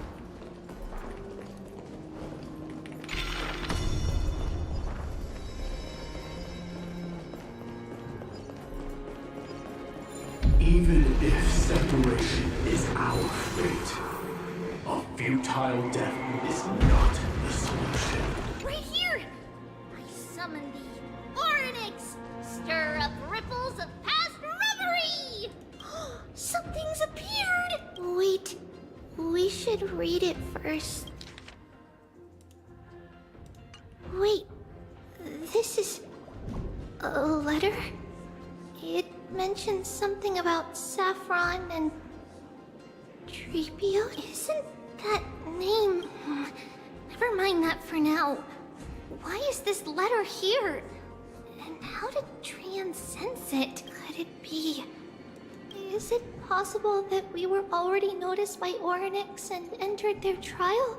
But why haven't they said a word? Orynyx has the whims of a child. Perhaps they're toying with us on purpose. Come on, this isn't the right time to be playing games. Separation and death, reconciliation doesn't come easily for a mortal. Trevi! Trinan! Look what I found! Is this the safari? Coming! We'll take a look. But Trian, there's nothing in here. What? It was right in the stolium. Huh? There's really nothing here. That can't be! I swear I saw it! I swear! Trian is telling the truth. It was right there! Where did it go? Trinan, Trevi, why aren't you saying anything? Trian can't seem to hear you at all. We were just lost in our thoughts. Don't worry, Trian. What you saw was likely, Yanna's hair. We must have startled it away. Okay. Could Orynyx be trying to make us falter? But why would they do that? Something feels off. Trebi, don't you think this temple is a little too quiet? What do you mean? It might just be an illusion. But Trinan wonders, is Orynyx really putting us through a trial?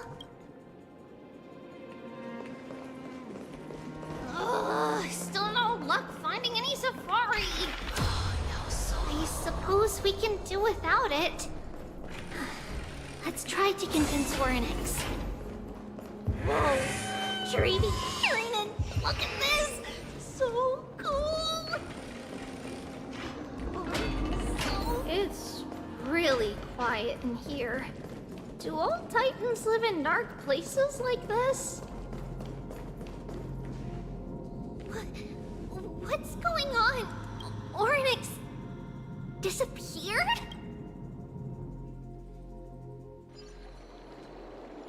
Not long ago in Akuma. Are you saying that the black-robed swordmaster is not just tied to the Black Tide, but is also hunting for core flames everywhere? This is the most plausible possibility. First, it has a vessel that can hold core flames. Second, before I continue, I really need one to of its fix this. targets. I'll be right back.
Ah, I have returned. Let's start with the first premise. Its peculiar ceremonial blade can interact with a core flame, as evidenced by the pull I felt when it stabbed into my chest. I hypothesized that the blade can sense, absorb, or even retain core flames. The second premise is even more explicit. When it was engaged in fierce battle with many of us and was heavily distracted, it remained consistently focused on me. Or rather, on the Titan Cersei's inside me. So it's plundering the flames. But if your argument holds up, wouldn't he be headed to Akama soon? The vortex of Genesis is full of the Titan's core flame. Not necessarily. Let's call that person the Flame Reaver for now. If my presumption holds, that person has 3 targets. The first target is me. The second target is Orynyx, who hasn't yet fallen. And the third is Akama and the Vortex of Genesis, where the core flames are housed. But I suspect Akama won't be their first target. Kefali's core flame is guarded by the Council of Elders' arcane power. And Fagusa's water curtain should be able to block out any external perceptions. What about Thanatos and Aquila? Their core flames are yet to be restored? The whereabouts of Thanatos remain a mystery to all. As for Aquila, can you fly? No, I can't.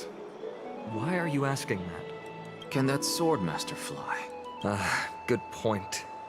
But what if he does grow wings? If they had wings, I wouldn't have made it out of the grove alive. That's a relief. Anyway, since the Flame Reaver has 2 targets, we need to move fast. With the distances between Akama, the grove, and these potential targets, I believe we should bolster our defenses and... Trippy's missing. The last time the 3 of them were seen was in the Abyss of Fate. Orynyx! Are you in here? No response at all. Did they foresee that we were coming and hide in the fog? Or...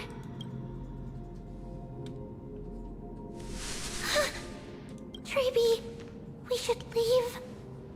This temple has other people in it. What? Oh. Listen, footsteps. Fast ones. 3 or 4 people coming this way. Come on, we need to hide. Whoever they are, we can't let them see us. Treby, Trinan, come check this out. What's this? Trian feels like it's so familiar.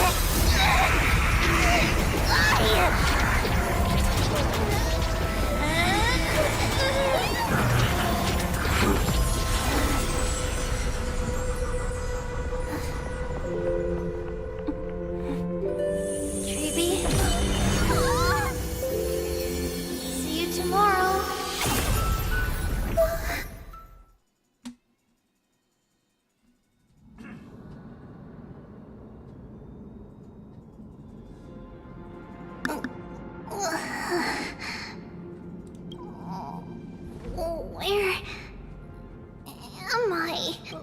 Little gray? Snowy? Wait, where's Trian? Is she back? We only saw the 2 of you collapsed on the side of the road when we arrived. Danny and I looked around, but we couldn't find any traces of Lady Trian. What about the black-robed swordmaster? Blast it! Of course it's him. We were still too late. I fear something bad has happened to Orynyx's core flame. then Lady Trianne... She doesn't have much divine power left. We can barely sense anything. That you're both safe is already a blessing. Everyone, we must take action now. We should split into 2 groups. One group will stay in the Abyss and meet up with Aglaya's reinforcements, then search for Trianne's whereabouts. The other group will come with me to pursue the black-robed Swordmaster and recover the core flame. I didn't get to tell you this before, but Anaxa and I already have our misgivings about the Black Tide, so we've made preparations. I'll tell you the details as we move. Opportunities are fleeting on the battlefield. We should hurry. Lord Finan! Lady Treby and Lady Trinan. I'm glad you're all right. Did Aglaya's people get here? Yes. Lady Aglaya already knows about the situation and sent along a message. Finan, I understand that Swordmaster is of great importance to you. But if you charge in without a plan, I fear that you won't be the only one who dies in vain. I understand. Hatred is a hero's deadliest poison. I have no intention of fighting alone. If that Swordmaster really is related to the Black Tide, the Chrysos heirs must not take them lightly. I have indeed planned to return to the Holy City and discuss the strategy with Aglaya. We'll need all the help we can get for this encirclement. Trinan will stay in the Abyss too. That way, both sides can communicate with each other if anything happens. Thank you, everyone. Partner, Treby, let's go. Alright. We're back, Aglaya. You should have come to me first, Finan. Aggie, there's no need to scold Snowy. Akuma is currently in grave danger. I know. It's beyond my imagination that the only 2 titans humankind can still rely on fell in such quick succession. I've never seen the golden thread pulled this taut, as if it could snap at any moment. Finan, tell us your plan. Time is of the essence.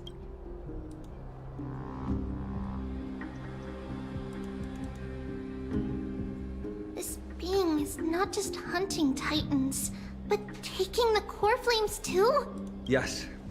Just like the Flame Chase journey is doing. Professor Anaxa thinks the Flame Reaver's arrival is likely a sign the Black Tide has spread further. Regardless of whether you're right, this being is still far more aggressive than we expected. But its madness is also an opportunity for us. If its goal is the core flame, then that means us humans can lure it into a trap. Anaxa had already left the Holy City with Cersei's core flame while we were on our way to the Abyss. So he can make preparations for the battlefield. Tell me, what makes you think this won't end with us losing another core flame? Because this time, the power from beyond the sky is also at our side. That's me. He is the key. I have a Celeron. Can we pass it off as core flame? We need your other companion too. Memers? Memers? Do you mean me? I see. Finan, that battlefield you mentioned, is it Castrum Kremnos? Yes. I'm sure everyone remembers the astonishing miracle our partner here performed with his companion during the battle with Nikador, and how they awakened Castrum Kremnos' past. That will be the key to our victory.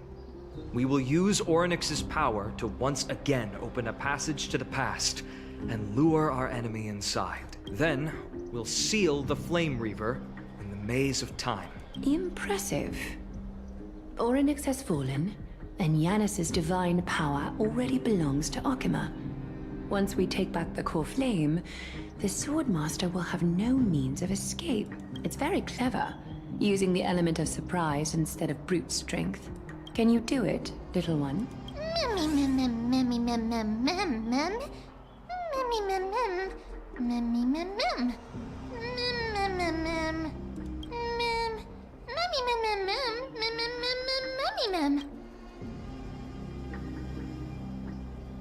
I'm gonna make a wish. Come on.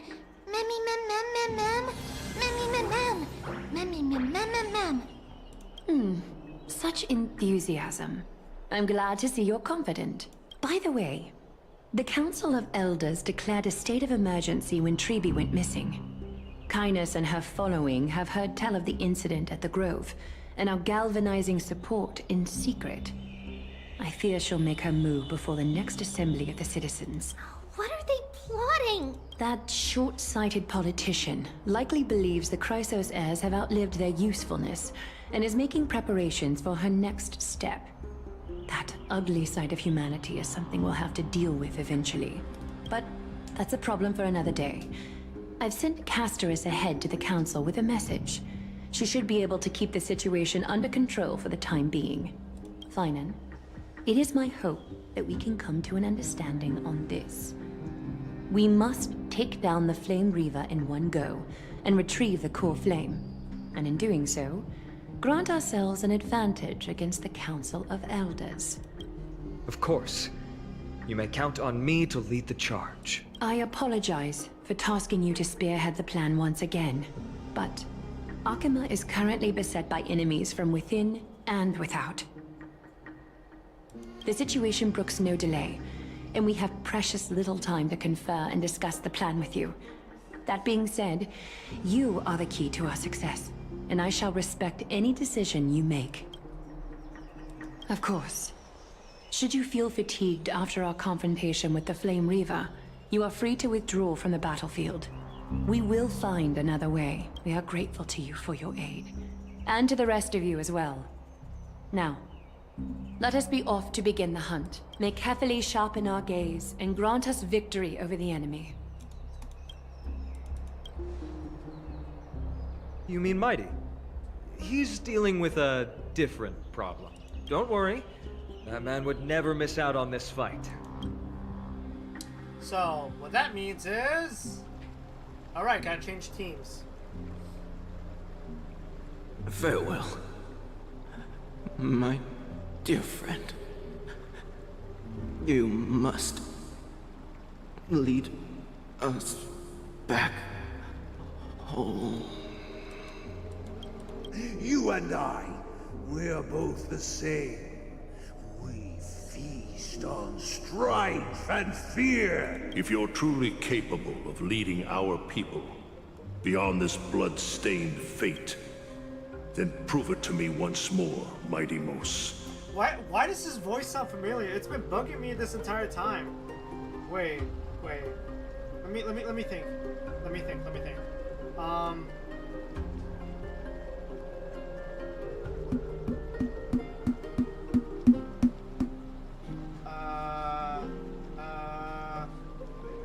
Oh, shh.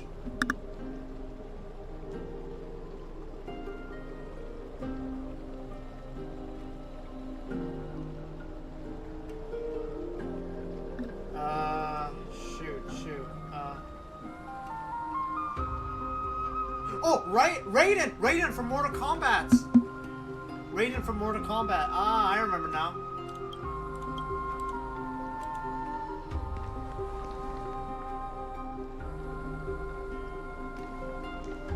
I knew you'd be here. I heard you're about to set off on an expedition. That's right.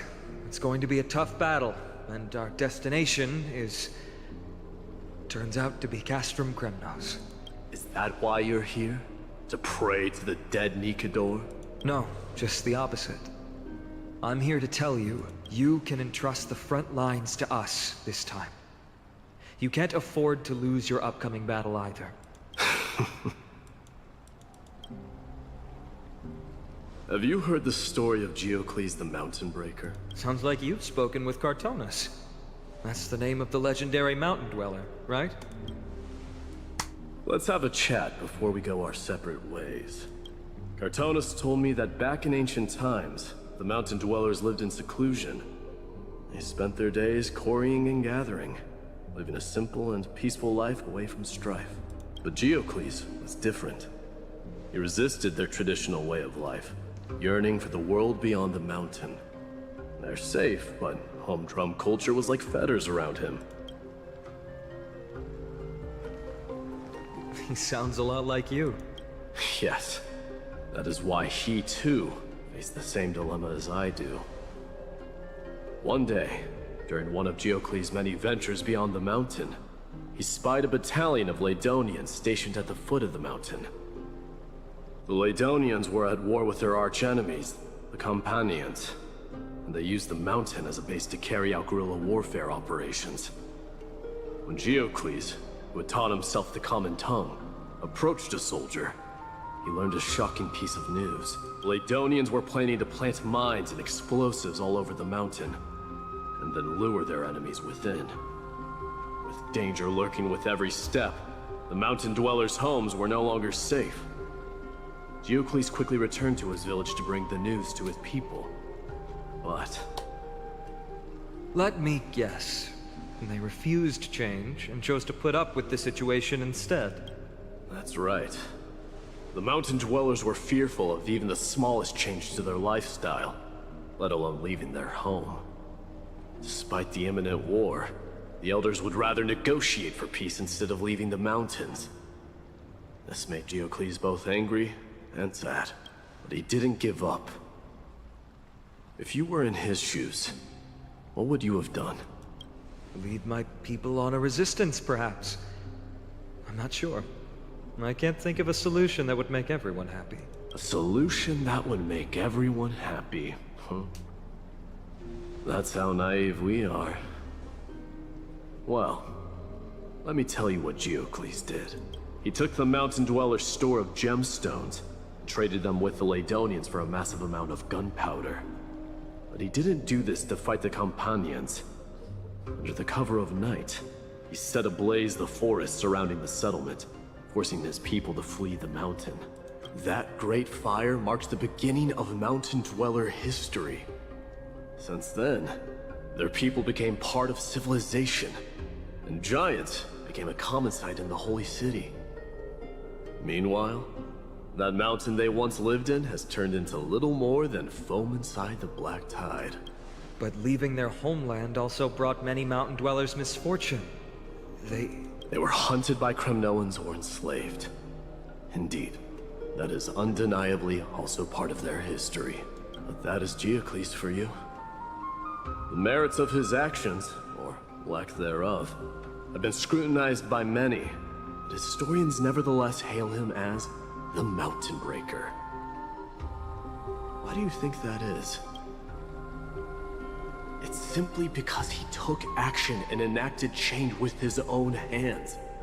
He didn't try to make everyone understand him, nor did he even waste time trying to make everyone happy. He started a great fire and burned the shackles of tradition to ashes. And then forced everyone to march toward the coming of a new era. You've made up your mind, haven't you? I'll be leaving Akama soon to fight the great darkness of this world, and to shoulder Nikador's destiny. So, listen well.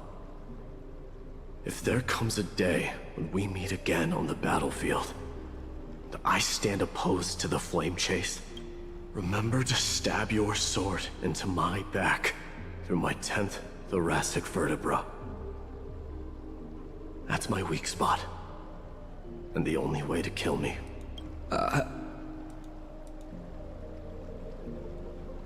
You have my word.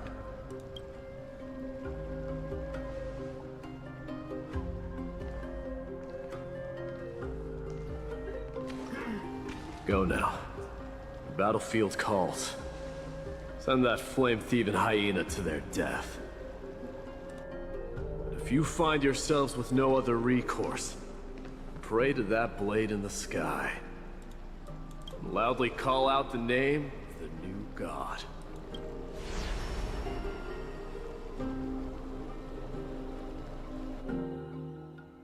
That's the sound of an all-out war. Not the kind of ruckus Professor Anaxa can raise on his own. Let's hurry. The battlefield is just ahead. All right. Oh, come. Okay,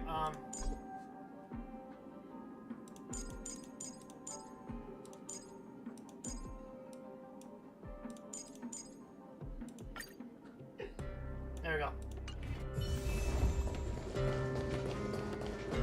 No way. A Kremnoan. I didn't think she'd manage to send the Kremnoans to assist.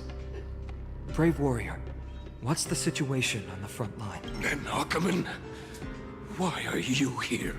What? Didn't Aglaya tell you? We have been instructed to assist you in trapping the Flame Reaver. Aglaya, that vile usurper. I spit on her name. Our king will be back soon. He'll be able to deal with you and that black robe. The Kremnoans really are just like their king. Rest in peace. May your glory last forever. Did they come to fight on their own accord? Or... You must become king. Nicanor is with us. We're almost there. Can't see. Once we take back the core flame, Yanis's passage will open. When that happens, you must evacuate immediately. Don't stay behind. The rest will be up to how well we work together. But remember what Mighty said before? Cast aside all distractions once you're on the battlefield. Let's go, partner. Today, destiny shall stand with us!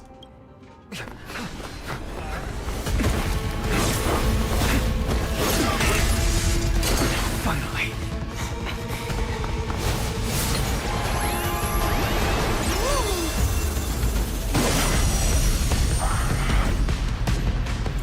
Pent in the memories of the dead! Executioner! You sure know how to keep a man waiting. Any later, and I fear the Titan would have sacrificed him. Frail child of humanity, and 'tis more effort keeping you hale and whole against that blade than it is in seeking the truth of the world.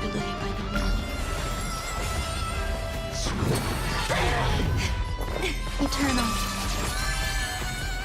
Time to cleanse the children. This is set from the sea.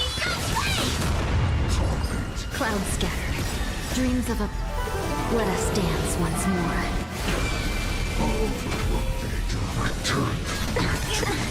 Some value, I suppose. Allow me to purge the ruby of your body and mine. Fight, fight! Let's see if this dream vanished. This is set from the sea.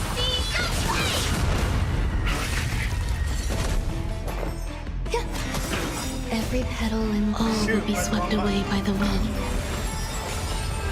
The truth, everything in this world is bleeding. Yeah. Have we met? Share good fortunes.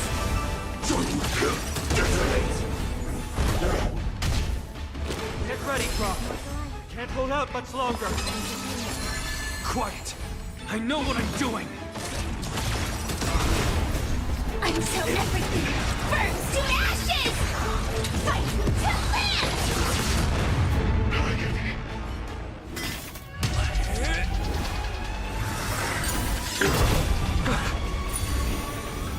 At long last. Century Gate, open!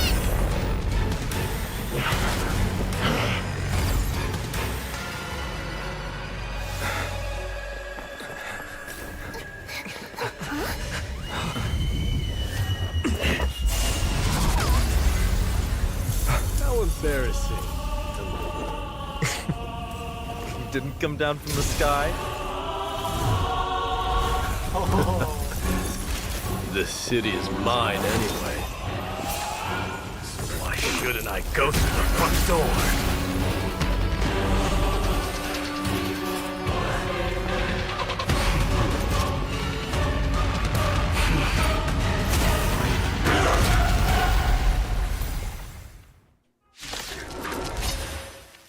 Minion of the Black Tide. I, king of the Kremnoan Legion. Long time no see, Nicanor. Until everything burns to ashes! Set from the sea, go away! So,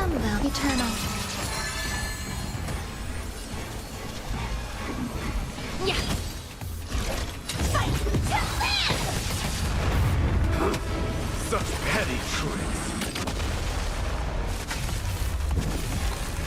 Dream vanished. Time to cleanse the filth. This sets the scene ablaze! Remedy leads to self-destruction. I am something of dynasty to examine.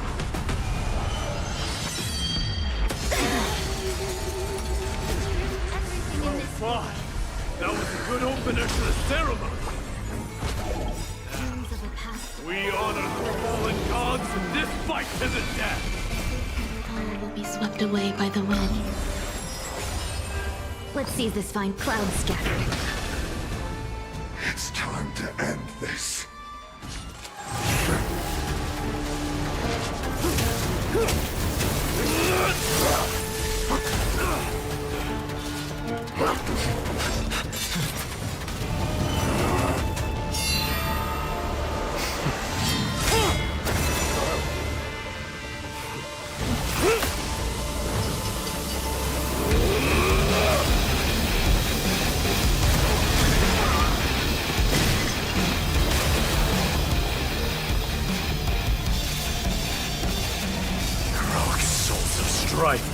Heed my call! I am the Lance of Fury. The agony this world needs!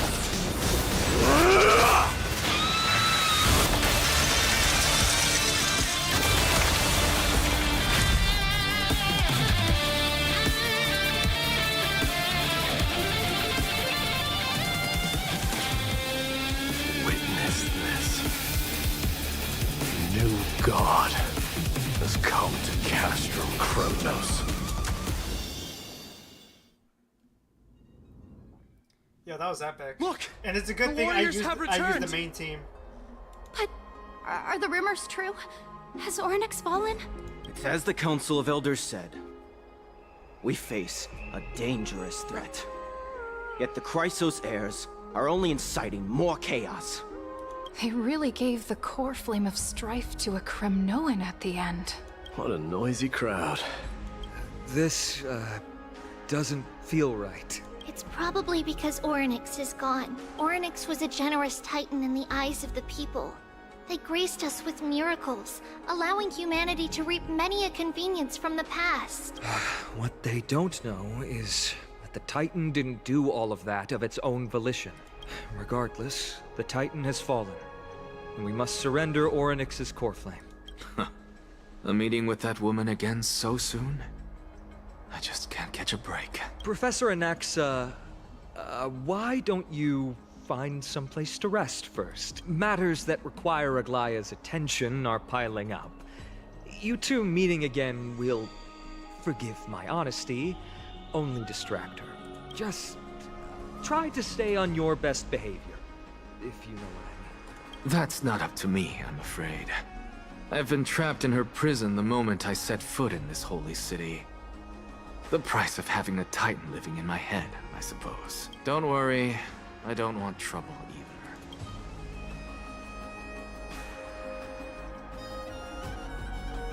either. They have differences in ideology. All right, I suppose that's putting it lightly. Don't worry, you'll figure out the intricacies of these relationships sooner or later. I'm sure you don't need my help handling Ornyx's core flame. So I'll be off. I have some personal matters to attend to. It somehow feels like D has closed himself off even more after he completed his trial. Yeah, a lot has happened in the past few days. You've been lost in thought for a while now too, Treeby. Did Trinon bring news? Yes. She has found Trian. She was at the bottom of the valley outside the temple, but that's where the good news ends. I'm sorry. It's all right. They also found someone else besides Trian. He was no better than a corpse when Trinan and Hyacinth arrived. He had suffered more cuts than could be counted and leaped off a cliff from a great height. all to free Trian's body from the clutches of the black-robed swordmaster. What a brave soul. Do we know who he is? Yes, it's Kratos.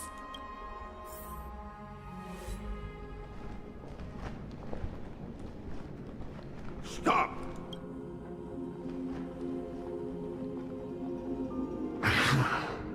If you want this girl dead, you'll have to kill me first.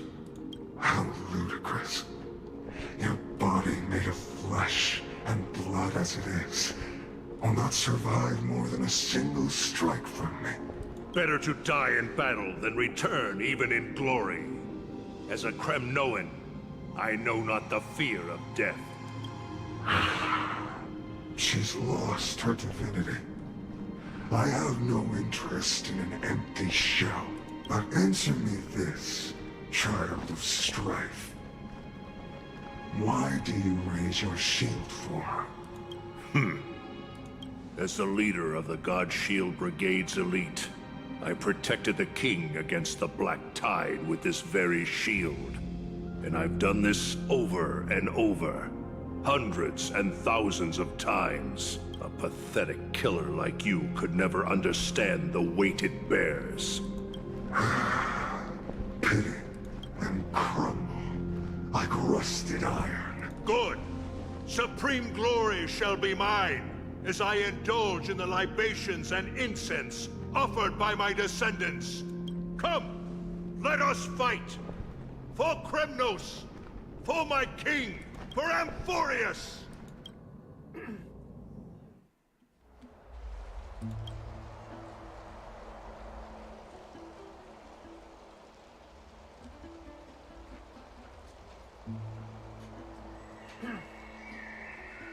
We foresaw this cruel parting 1,000 years ago.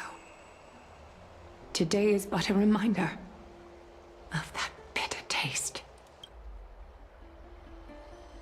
But Lady Aglaya, I don't understand. It wasn't life itself that Lady Trian lost. Why does she look like she really turned into a doll? Don't be sad, Hyacinth. Trian has used up her borrowed time from Yanis, that's all. Her spirit is now riding the west wind, flying ahead to a world free of sorrow. If a world like that truly exists, does that mean everyone from the Grove is there too? It exists, Hyacinth. Do you not remember? The prophecy that guides the Chrysos heirs is the voice of Kefili before it fell silent. It loves all of its creations dearly, and would never bear to lead us astray with lies.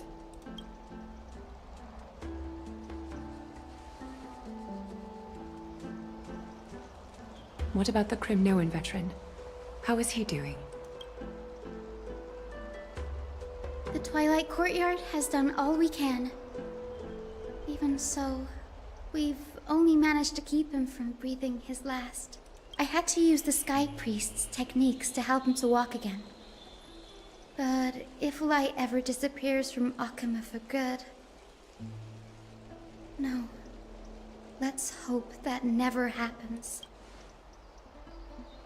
This is already nothing short of miraculous. When we found Kratos, he was no better than a corpse.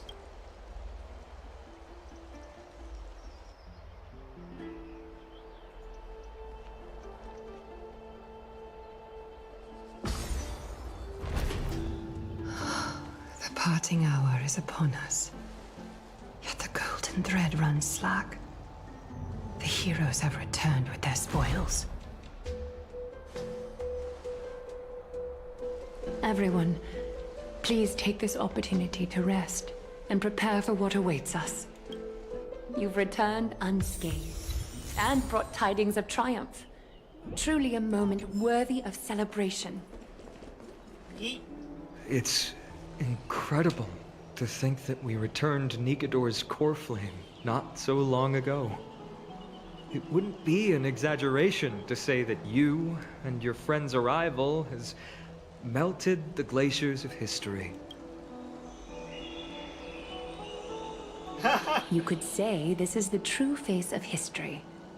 It slumbered for 1,000 years, only to awaken for this one moment. Alas, now is not the time for a study of history. I do not see a Naxa around. Was this under your instructions, Fine? Yes. It just seems much more efficient than letting you two go at it endlessly. A rash decision.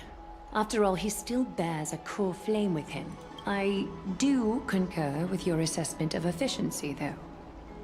Now, let us table the issue concerning him for the moment. The more urgent matter is the core flame of Orynyx. The Chrysos heirs had initially crafted a plan regarding the order to return the core flames.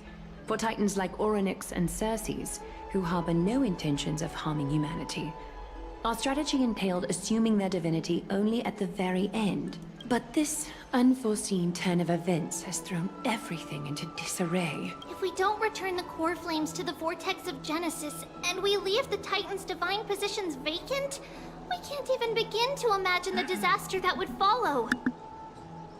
But the most pressing issue at hand is that we haven't found the Chrysos heir capable of bearing Orynyx's divinity. Finan, Castris, Mighty, and Hyacinth. Treepy and I devoted a millennium scouring the world, only to find these few people.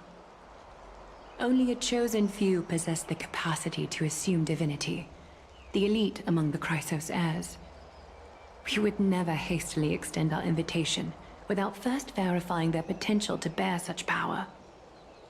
Yet, we cannot compel anyone into divinity, as it would be no different from sentencing them to the gallows. Truly a dilemma.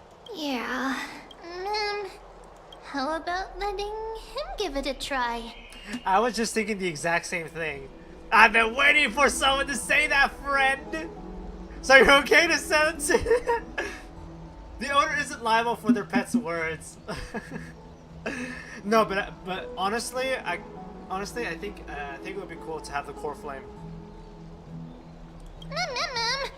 Mem special, mem. Mem.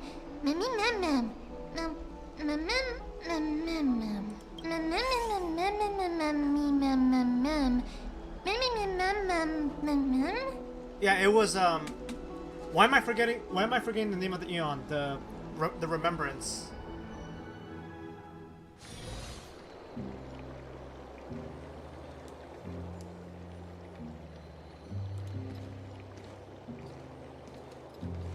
I see the Reaper has forsaken you too, teacher. It simply put my life in the hands of the Twilight Courtyard. That priest girl's medical talents are truly exceptional. She might be far from the ordinary girl we envisioned, but this isn't about me, Mighty Mos. I saw it. You finally decided to embrace your own fate. Power of strife is stirring a tempest within me as we speak.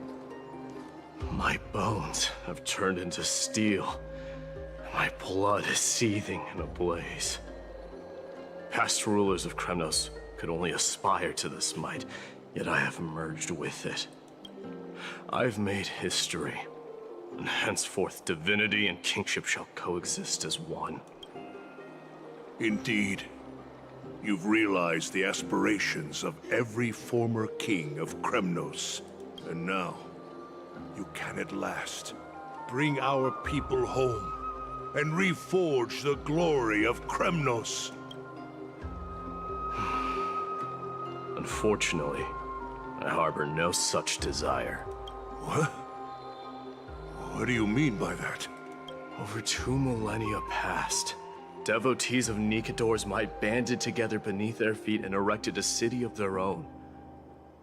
Ever since then, Kremnoans have served as the blades wielded by the god of war, following the Titan's path in its conquest.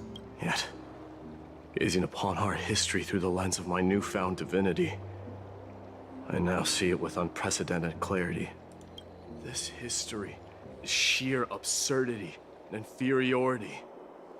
People surge onto the battlefield like ants, plundering and slaying for their own greed, only to be trampled upon like ants. The city and the beliefs that Kremnoans hold so dearly alongside the supposed tradition. Mere anthills that could be crushed with a single touch in the eyes of the Titan. You! Are you trying to strip Kremnoans of the pride we've amassed over thousands of years with mere words? That pride holds little significance, Kratos. Now that I've assumed the divinity of strife, my next step will be to renounce the title of king. No! No! Convey my message to every Kremnoan. This is an order. Do not do this, Mighty Mos. I beg you. Our history commenced in the year 2506 of the Light Calendar, concluded in the year 4931. I, Mighty Mos, last king of Castrum Kremnos, son of Gorgo, do hereby proclaim the Kremnoan dynasty comes to an official close today. You have killed us. You have killed us all. No. I am granting you a new beginning. What is this? My mother's signet ring. It served as a symbol of kingship. And I now imbue it with a fresh significance. Take it, and rally those who have lost their identities. Convey the words of Mighty Mos, now ascended to divinity. You no longer need to chase fleeting honors or face death on the battlefield as if it were your sole destination. However, you must adapt to fit into the city you once observed with indifferent eyes. A cruel fate awaits Amphorius. No matter how illustrious a dynasty may seem, it crumbles to rubble and gravel before formidable foes. Yet, you shall tread the only path out, one that leads to a brand new world at its end. Why task me with being your messenger? Why not explain all this to them yourself? Because only humans can guide the path to be trodden by humans. It's not the lot of humans who crave the power of gods and spiral into madness for it, but humans who stand ready to raise their shields high to protect the lives behind them. I failed to save that child. That is irrelevant. As demigods, they have long been prepared for it. What truly matters is that you showed up there and shielded her. The one who persuaded Aglaya to set me free that night. Was that you, Mighty Mos? Yes. She's not one to easily make a concession. What did you offer her? I staked my mother's name to guarantee the integrity of your soul to her. And I promised her that I would dedicate all I have to the Flame Chase journey. And what is next, Mighty Mos? Where will you be headed now? To the place where I belong. To fulfill my promise. The madness that has plagued Nikador and the darkness that has consumed Amphorius. It's now my turn to fight against it. There are some people to meet with before I leave. Let's go.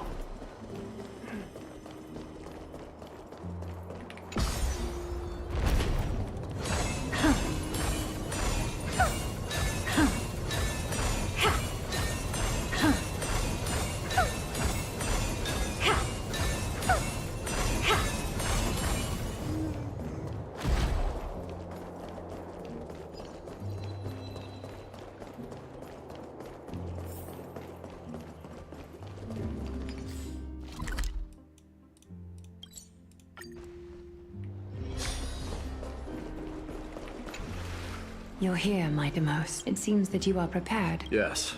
You aided Akuma through yet another trying ordeal. And my gratitude knows no bounds. Isn't that exactly what you wanted? Not everything unfolds according to my plan. In the current state of the world, I can only proceed one step at a time. Furthermore, you are ready to dedicate all that you have, regardless of the promise you made to me, aren't you? Throughout my time in the Holy City, I've gleaned valuable lessons from you. Strategy, leadership, adaptability to change. Yet, it's only recently that I've come to realize the truly remarkable quality you possess. And what is it? It's the magnetic allure in your presence. It draws people to gather around you willingly, to seek your guidance. They strive not to disappoint you, not due to fear of repercussions, but out of sincere alignment with your ideals. That is precisely what every ruler of Castrum Kremnos has been missing. I am truly honored to hear that. And now, my Deimos, you have risen as the most powerful demigod in the world. How do you intend to wield this newfound power? I shall see Nikador's aborted mission through to completion, and become the strongest bulwark for Amphorius to defend against the Black Tide. I will secure enough time for the Flame Chase journey, until you manage to lead everyone to reach the miracle of Genesis. My Deimos, a new chapter awaits Amphorius. Yet, the one who guides the people to the destination need not be you and I. Huh. What did you see after assuming Nestia's divinity? Despite the passage of 1,000 years, every word of that prophecy remains as vivid as ever. You shall have your final bath in warm and radiant gold. Just as cryptic as all the other prophecies. What's the reason for the laughter? I was just thinking, if an ordinary person encountered these words, they would probably stay away from the baths for the rest of their life. But I cannot forgo the delightful experience a bath offers. So, I assume you also glimpsed yours, my Deimos? One day, you shall die with a wound in your back. Well, that is a rather straightforward scenario. If I were to be terrified by drivel with no basis, I would not have attracted your gaze and joined the Flame Chase journey in the first place. You speak the truth. May you be destined for a powerful fate, and may we reunite in the promised new world. Farewell, mighty.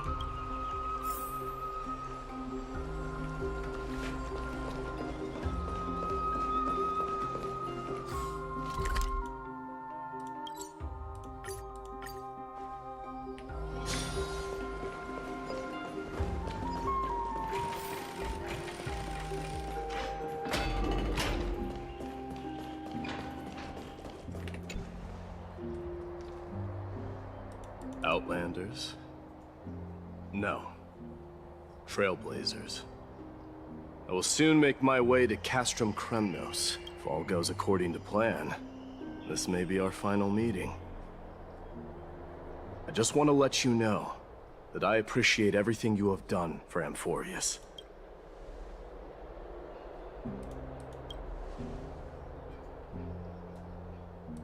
That means a lot to me. May success accompany your trailblazing wherever it leads.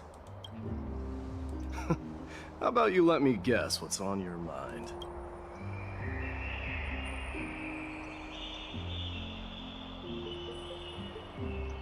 Are you thinking about saying something inspiring?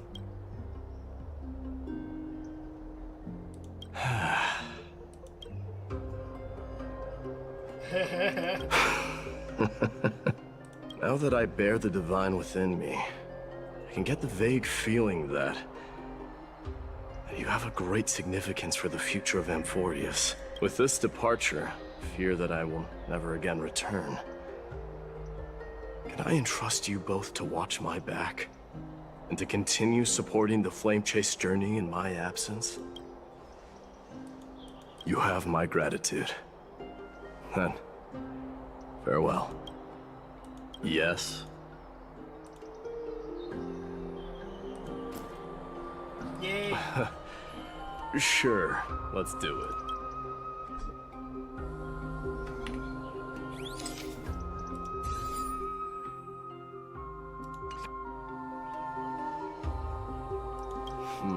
Well, feels peculiar, I suppose. I'm not talking about your photographic skills. It's just that I rarely take photos. But this one, it's pretty good. I never fail to impress. I wish the same for you during your time in Amphorius.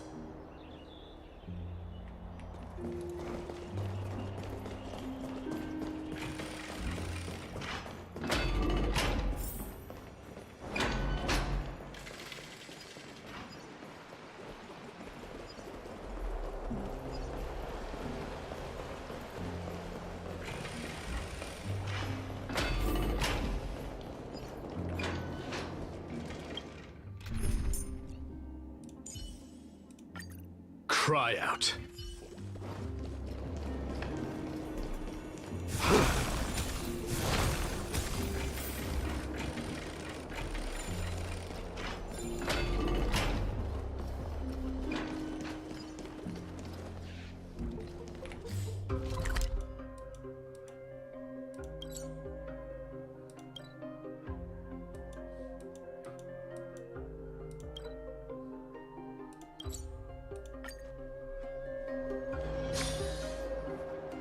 The prince is here! Run!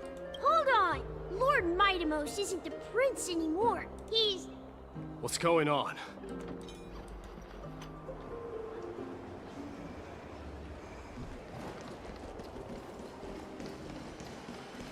We salute the Guardian of Amphorius!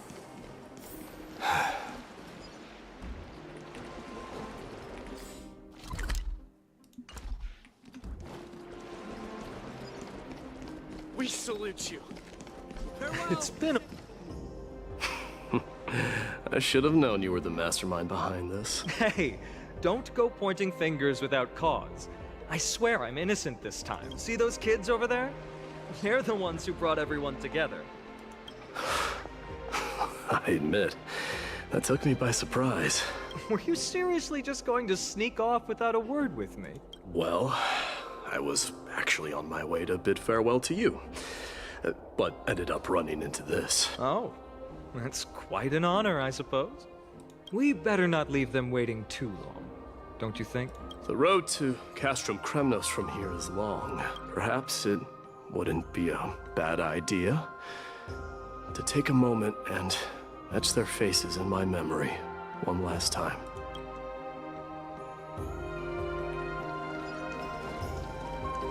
I think I see more than just the Kremnoans here. I'm thinking maybe it's about time the god of strife gets a new name. How about the god of solidarity or preservation? That's already Neon. Dong Hao. Sorry about that.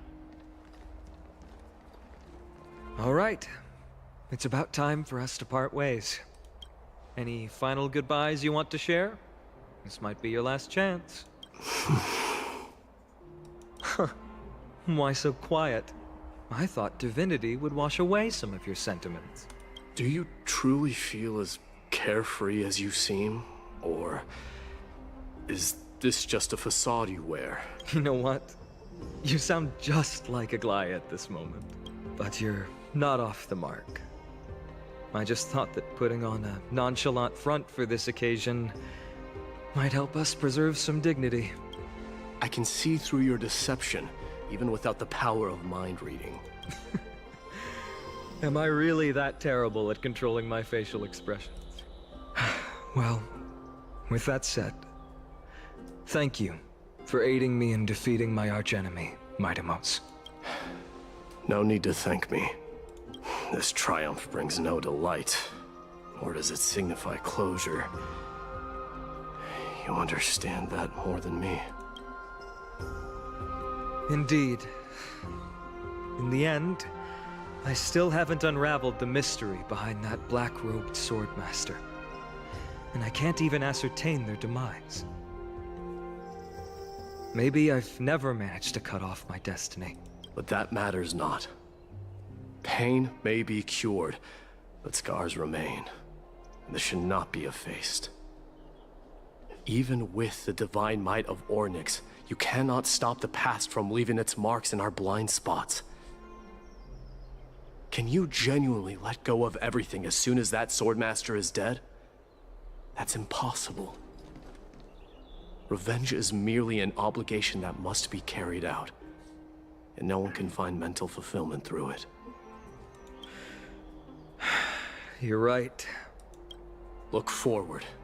Chew up and swallow your past. And make sure emptiness and bitterness are not the only flavors you know.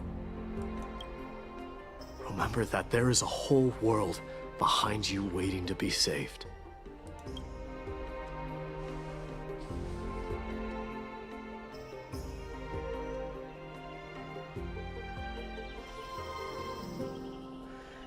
I will keep that in mind.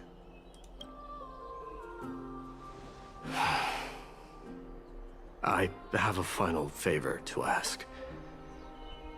Please look after the Kremnoan warriors in my absence. They will undoubtedly face challenges while assimilating into Akuma. It is my sole regret that I cannot stand by them during this time. Do not worry. Leave it to me. And, while I'm at it, I'm going to find out if the Kremnoan language is really missing that many words. The Kremnoan philosophy can never be encapsulated in a mere dictionary, but if there's a chance in the next life, you should come visit my library.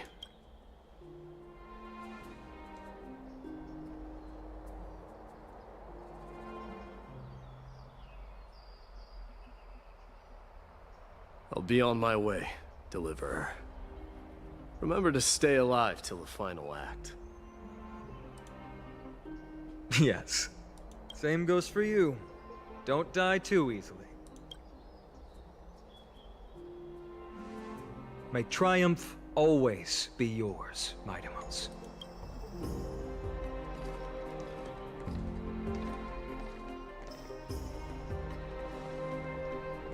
Oh, right.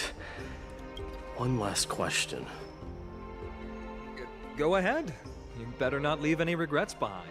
Are you the one who told Cartonis about the signet ring? Well...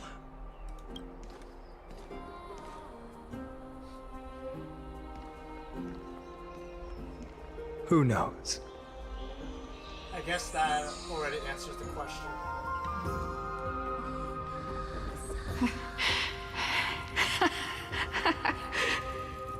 Get up, my son. You showed great courage in today's training. Let's wrap it up for now. Yes, Mother. Mother, there's something I want to ask you. What is it, Mightimos? Why must we learn to fight? It is for glory and honor, my son. For Kremnoans, mastery of swords and spears is ingrained from birth. And the battlefield is our destined end. Is that really the way it is, Mother? What makes you say so? Because you don't sound entirely sure. You're right, Mightimos. I once believed those words, without question. Until your father cast you into the Sea of Souls. It was at that moment I realized how everything I believed in was utterly hollow.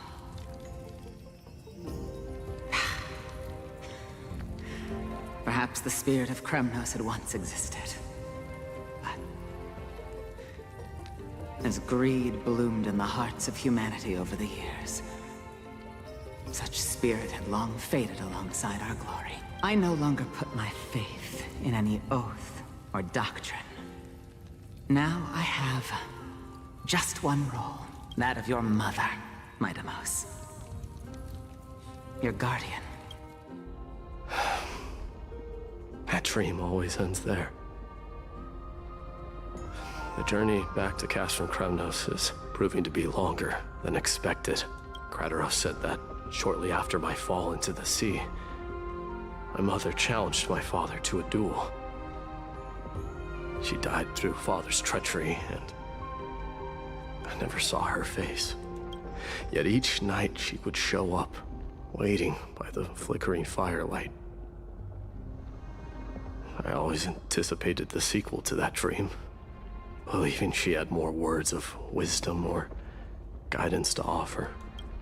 But now, I think I finally come to understand. That is all she wished to tell me. And now, I too am left with but one role.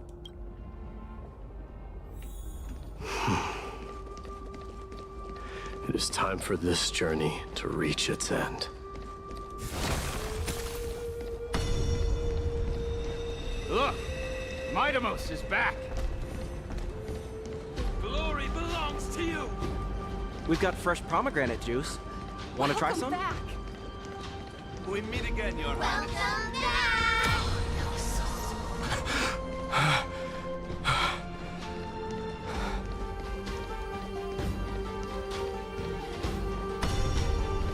how was your training? Ooh, say, come and check out what I just wrote. Mighty Mouse! Did you just come back from training? It's been a while. I'm gonna beat you at the house. Welcome home, Mighty Mouse. Have you found something?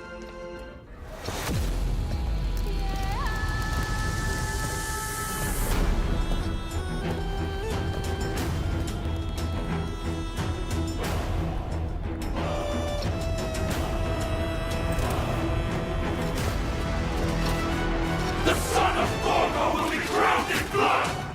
The son of Gorgo will be crowned in blood!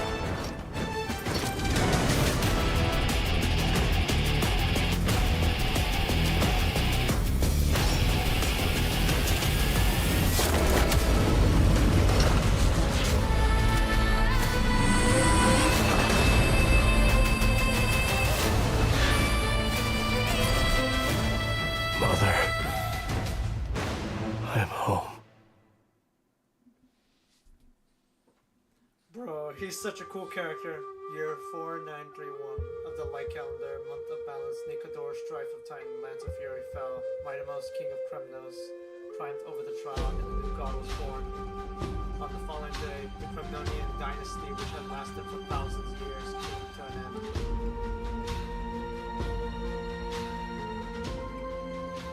And we're back! Presently in Akama.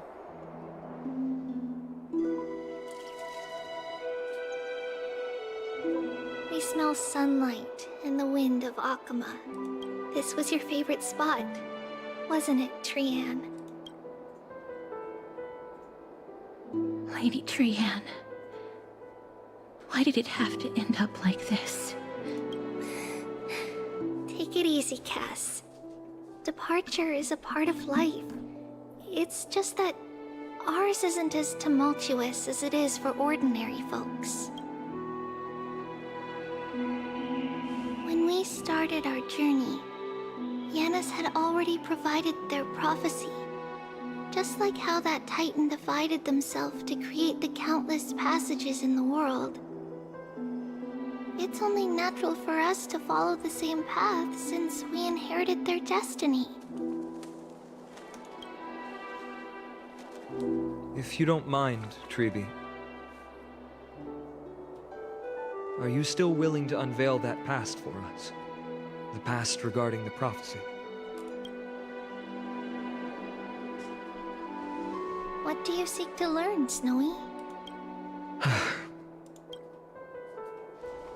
Mighty-Mos has left the city to face his own fate. That is, the fate of every demigod. We will all eventually let go of our past to follow the same path as his. So, what I want to know is, as Amphorius' first demigod, what compelled you to take the first step on this journey? And what has sustained you to make it this far without looking back? Despite the fracturing of your body and the numerous departures you have endured.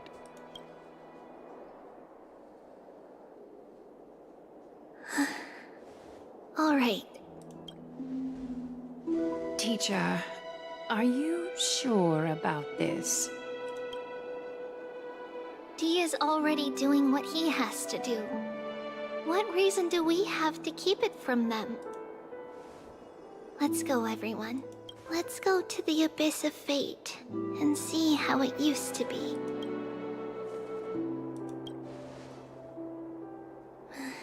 Then we will leave it to you. Trinan, would you mind? Treeby, are you not coming with us? I want to stay here with Trian for a bit longer. I see. We'll be off then. Take care. Since you have made your decision, then let's proceed as you wish. See you later, teacher. Cass, are you not going with them? No. I'd prefer to remain here to accompany Lady Trian. She hated being alone. What's this? A little gift that I had hoped to deliver to her personally. Though fate had other plans. Oh. So, you saw us arguing that day? Yes. I figured Lady Trianne would like it a lot, so I bought it. I see. Cass. You know, I recognized it immediately that day. It truly is an authentic piece from Yanisopolis. Then, why? It's just that Trianne had forgotten far more things than I. For example, she forgot that this glass object meant something unfortunate according to the traditions of our homeland. I'm sorry, Lady Treby. Should I? No need to apologize, Cass. At that time, I simply didn't want her to be trapped by our past, especially considering how much time had passed since we left home. But now... it might just be the perfect gift for Trianne. All shall bid farewell to one, and that person alone will witness the miracle. While you and I have long accepted this absurd fate, they remain fresh and inexperienced. Teacher, don't let the weight of that cruel prophecy crush their spines. But it would be even more cruel if we allow them to ignorantly fall before the gates of the new world. They will eventually need to know the truth. We just need the right opportunity. This, to me, feels like the right opportunity. So, this is how the Temple of the Three Fates looked back in the day. At this point, Yanisopolis still resides under Aquila's protection, yet it is already fated for decline, and only contains a beautiful facade. Is it because Amphorius has entered Era Bellica? Yes. Strife remains distant from this part of Amphorius right now. But in 5 years' time, at the same entry hour, this temple will become the source of another war. Then, where are you at this time? Right over there. Why does she look somewhat different? It's because we don't quite recall how we used to look. Oh, my apologies. Please don't. We should be the ones apologizing. Come, everyone. It's time to witness our last conversation with Orynyx.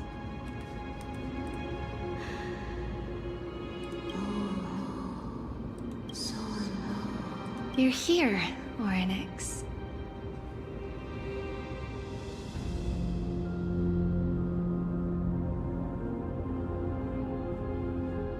This is our memory. So your senses are also aligned with the Trebios of that moment. False prophecy, huh? So you still think that way?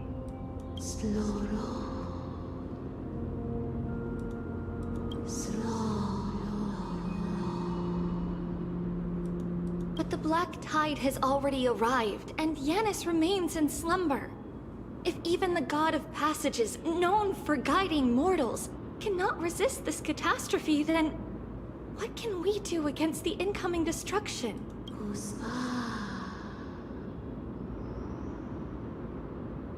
Those chosen by fate would never have their family taken from them. And how can I alone remain safe and secure while watching the entire world crumble before my eyes?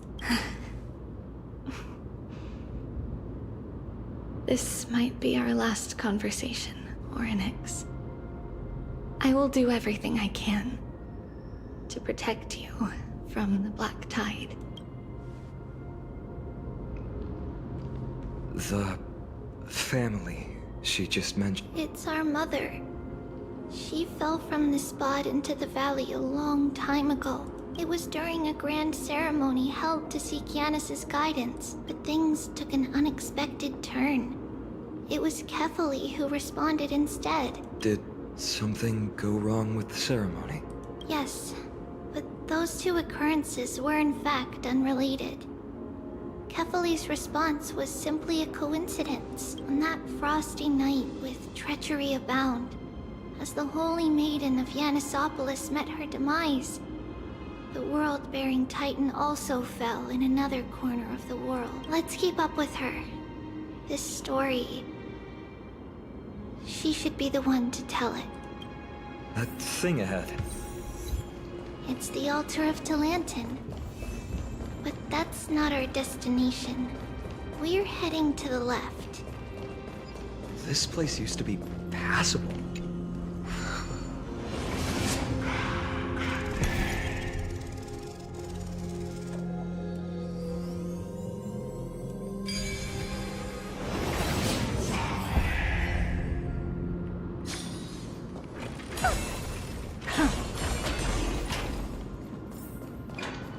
I never thought there would be such a hidden space in the Abyss. Is this Giannis's maze that Trinon used for divination? Not only that, it also serves as a lock. Our childhood abode lies sealed within. This is the largest puzzle I've ever laid eyes on. And it even acts as a door lock. Should have expected something like this in the homeland of puzzles, I suppose. So, how are we going to solve it? Just follow the designated path and let the stone ball fall into the pool. Seems pretty straightforward. Even Mighty might be able to complete it in a single try.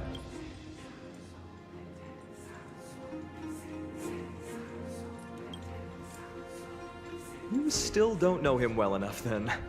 He might not even need a first try. He'd just punch the door open. Mighty.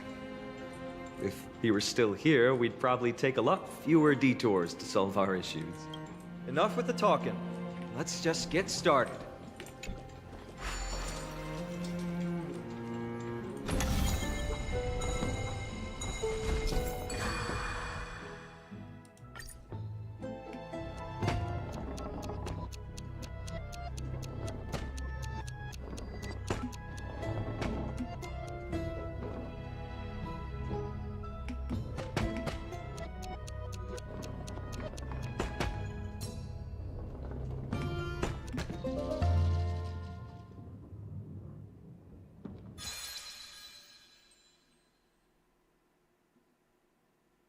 Impressive. You too have the makings of a high priest now.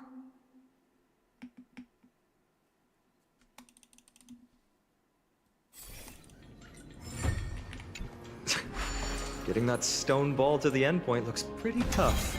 My hands are shaking just from looking at it.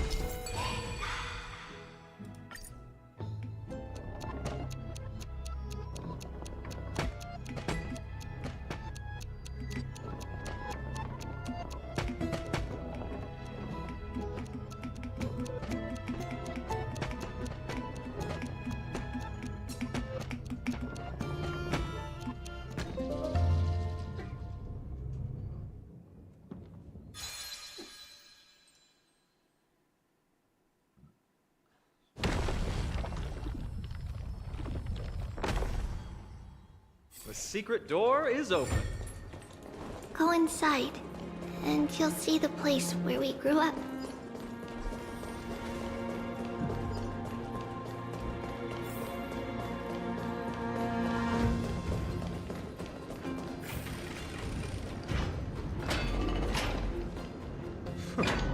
You grew up in a place like this? By the time we were born, the role of the Holy Maiden had already diminished to a mere title. Those in tune with the Titan's guidance are bound to become messengers for others. To maintain appearances, those in authority added some embellishments. And with Mother around, our childhood wasn't entirely without joy. Even so, I still find it hard to imagine. 20 years can go by in no time. Trinon, for most people, 20 years is a long period of time. Right.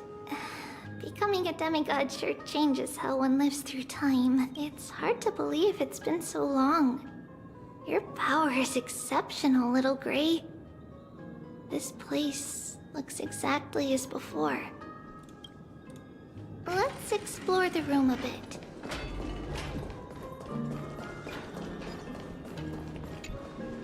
There are so many boxes here. These should be our belongings.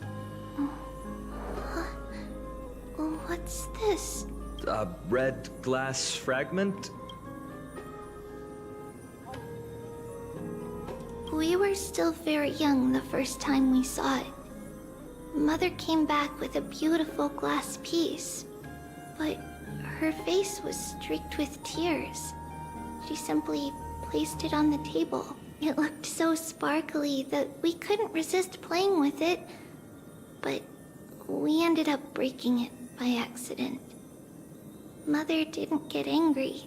She simply held us quietly for a long time. It wasn't until we were older that we learned in Yanissopolis, if someone gloriously died for destiny, the Holy Maiden must pick a piece of glass from the volcano's quarry and polish it, then give it to the deceased's family.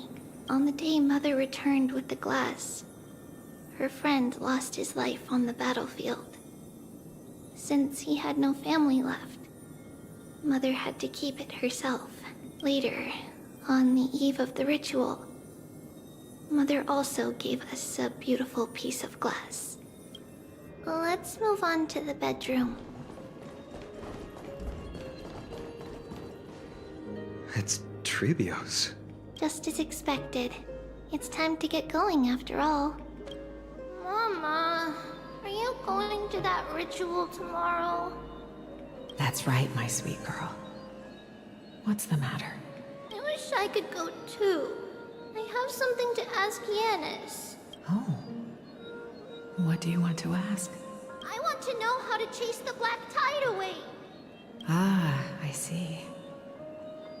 Unfortunately, it's a secret ritual, and only I can preside over it. If you want me to consult the Titan on your behalf, you'll have to promise me something. What is it? Be a good girl, and go to sleep now. And whatever you dream of, don't be afraid. Just sleep through the night, until morning comes. Until the next time Aquila opens their eyes. Can you do that for me, sweetie? That's it? Of course I can! Trebios is the most amazing Holy Maiden of Yanis! Well, little Holy Maiden. But why, Mama? Because this ritual might take a long time. How long? Tomorrow, my sweet child. I'll be back tomorrow. If not tomorrow, then the next tomorrow. If not, the tomorrow after that. But if I still haven't returned that means the ritual has succeeded.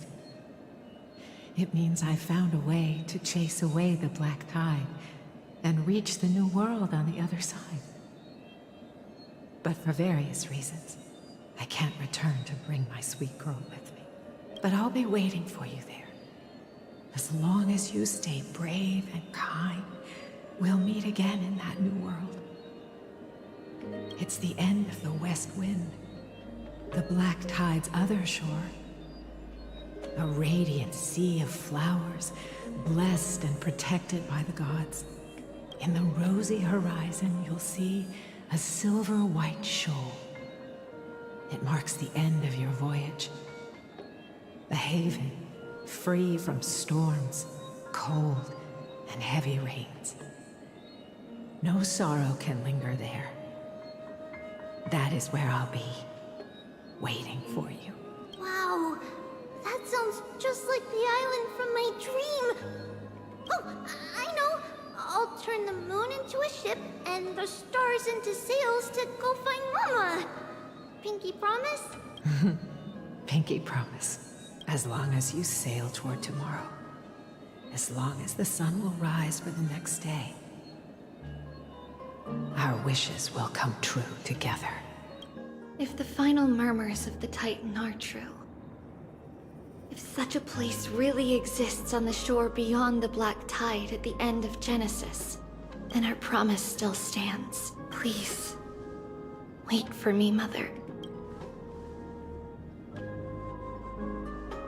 After those 10 years of darkness, when Aquila opened their eyes for the last time, we finally set off. Where did she go?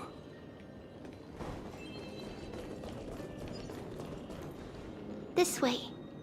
Now, we'll go through this shelf. But how? With Yanis's power?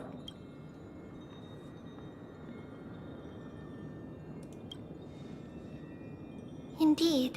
We hadn't acquired their power back then. So, this obstacle, it was simply, Yes. The answer is right on the shelf. Go ahead and give it a try.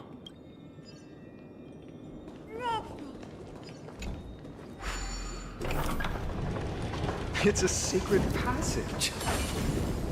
It was a secret passage prepared by the Holy Maiden's supporters for Mother and me as a precaution.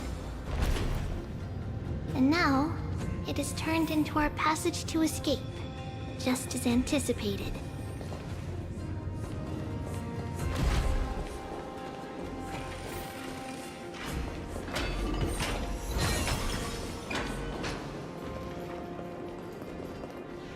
The path to the temple was in quite a state. Did someone do it on purpose? No surprise at all.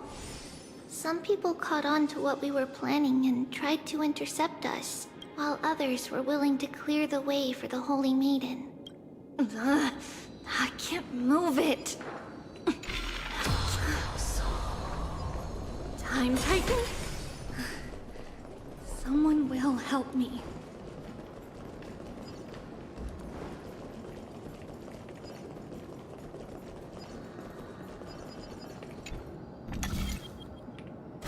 Just like this.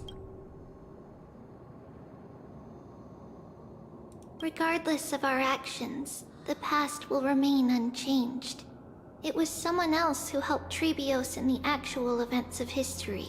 We don't remember the details. As for why memory recreated the past to be like this, it must be because it's closer to the answer within our heart. The passage is now cleared.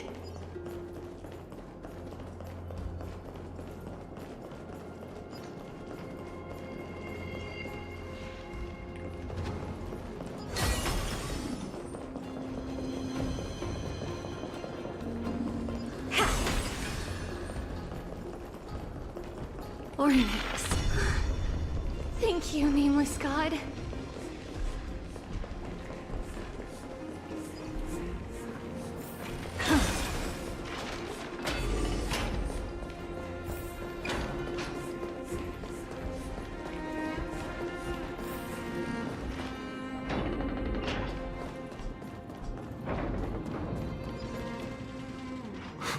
Whoa! It looked truly magnificent back then. Relax. Take it easy. All these people, they're just civilians, not enemies, correct? Mostly, but it might not be the case later on.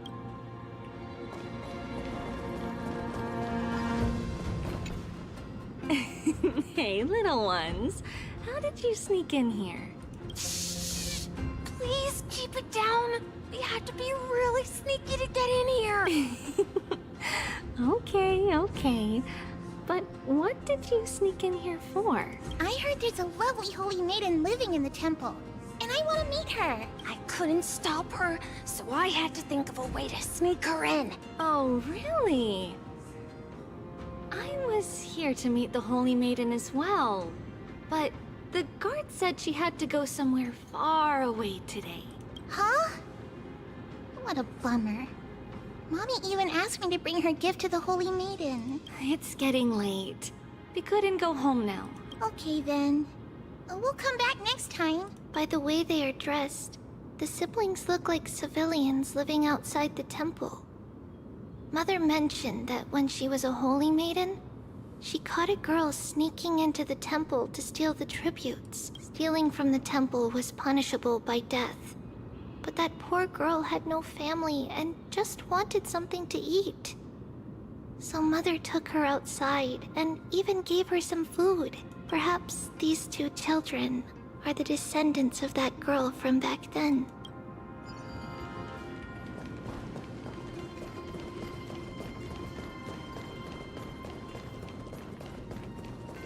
Ah, Lady Maiden.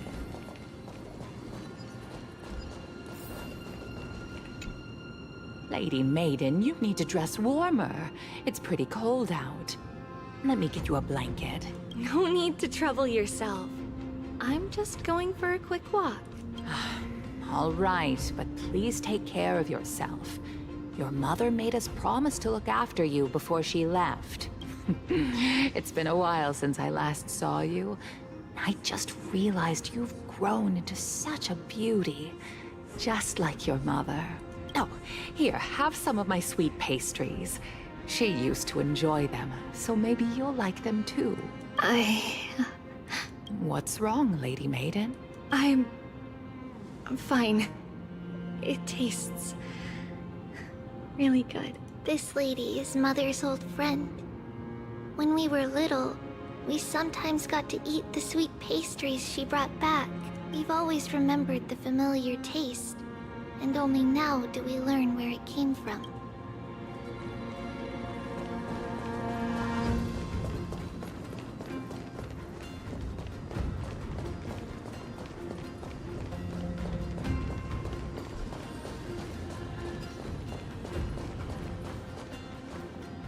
Apologies, Lady Maiden, but the Yanis vault is under maintenance today. Perfect. That way, no one will disturb me while I'm talking to Mother. All right then. May Yanis guide your path. The Yanis vault? It's where Yanis's heart lies and the core flame is kept. Just enter on the left. It's also the place where Trebios was born.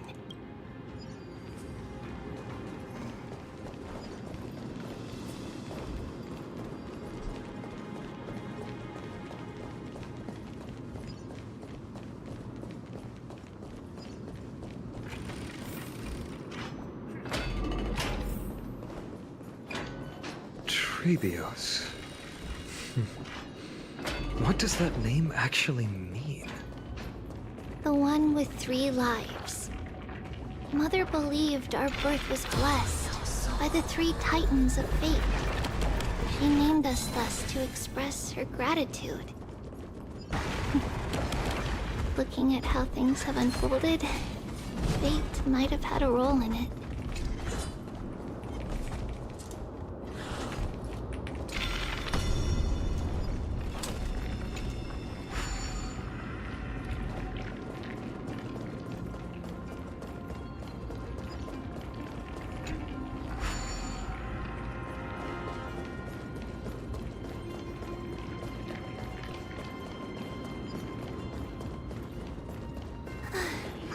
Finally, the Yanis vault is right ahead.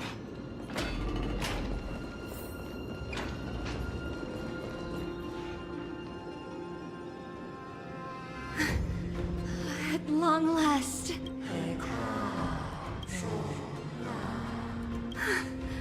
I knew there was some sanity left in you, Yanis.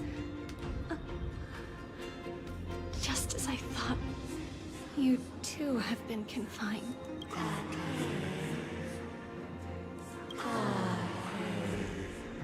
No, Yanis. I've come here to take on your fate.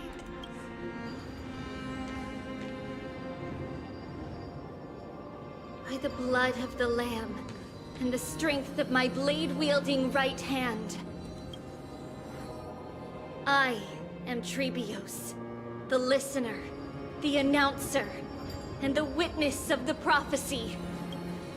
I, the Holy Maiden of Yanisopolis, the Walker of the Infinite Paths, have come forth to assume your duty.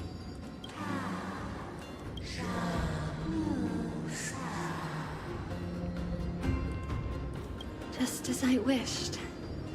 This journey promises to be a long one, with 1,000 selves to accompany me. I'll never be lonely.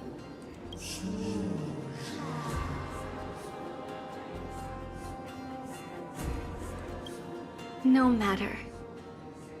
My hands are not made for bearing arms. But my feet are destined to embark on a journey for the benefit of all.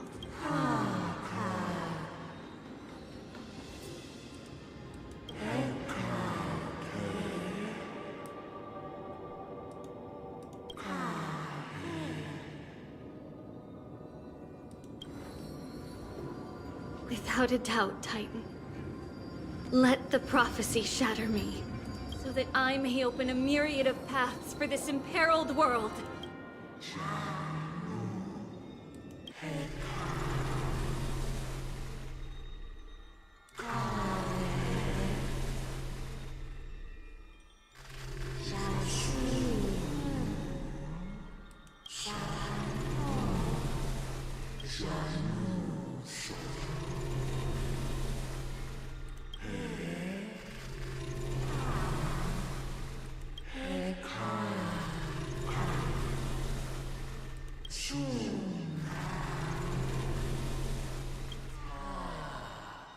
I understand, Yanis.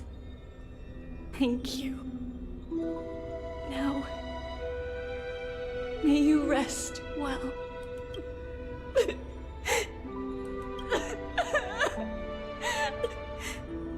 Mother, did you see that?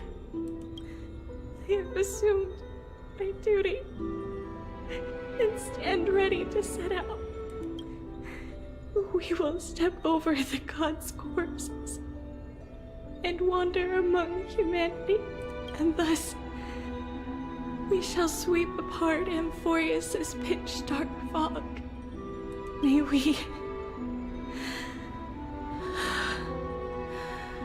May the world follow the myriad paths trodden and reunite at the end of the West Wind, where flowers bloom in spring. Mother, I shall see you tomorrow. Who dares lay hands on the core flame? Drop your weapon and surrender at once! I knew this would come. It's opening up! Move aside and get ready! The Holy Maiden?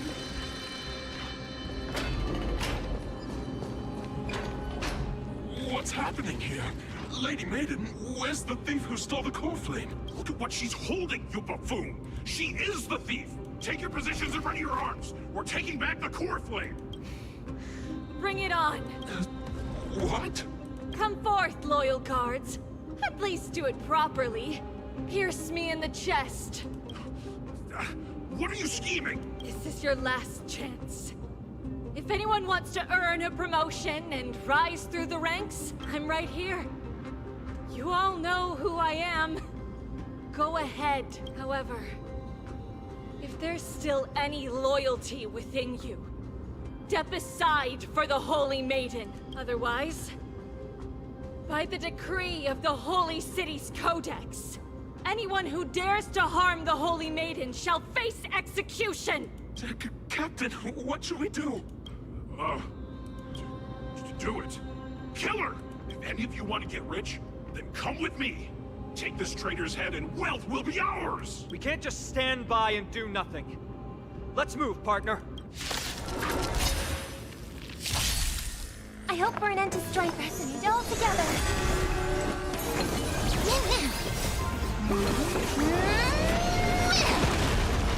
Expand your thinking. Open sesame. Curious, endless riddle. Nothing but a boy. How's that possible? Could the Titan actually be on her side? That woman is the traitor! I should go. Let's keep up.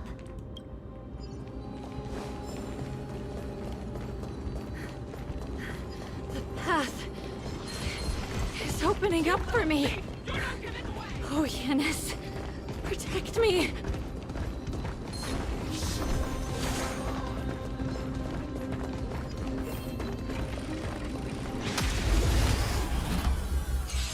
The Titan is on her side. Watch out! Impossible! The gods have long been consumed by madness! Expand your thinking.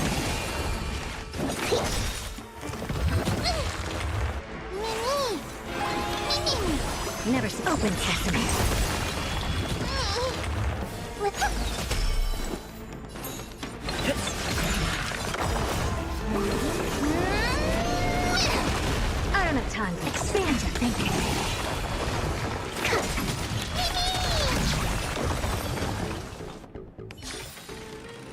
Amazing. But then again, it's me we're talking about.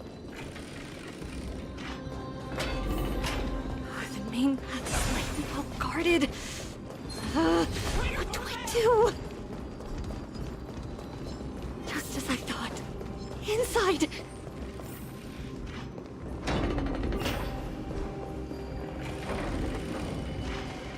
There are guards here too. Don't alert them.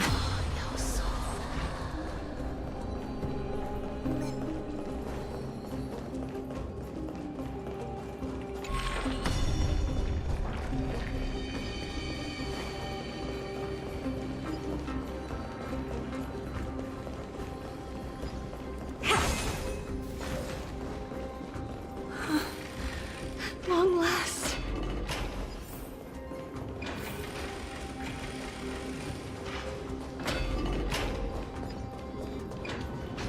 A creature of the Holy City Guards, but I'm already so close! This should be the last fight. We have to help her get through. But I don't get it. This has been puzzling me for a while. Who has been aiding Trebios in her escape? Maybe it really was us.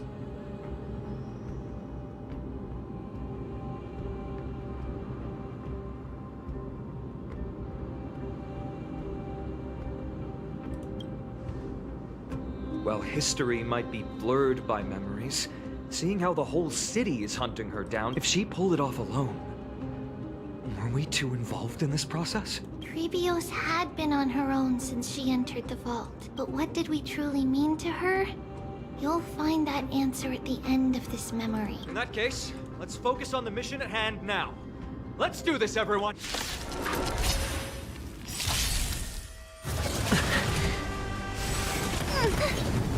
Dangerous spot. Fastened all together. Right. Stars echo. Welcome to Open sesame. Curious, endless riddle. Nothing but a boy. Expand your thinking. What a crumb.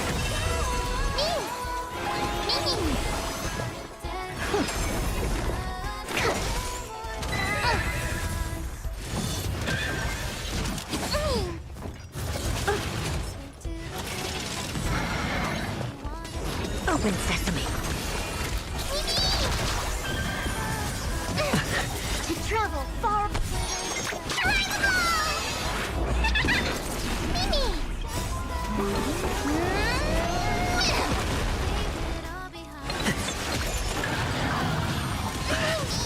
Specimen sighted.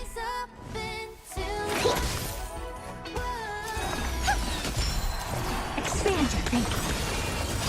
I think something curious, endless riddle. Nothing but a boy.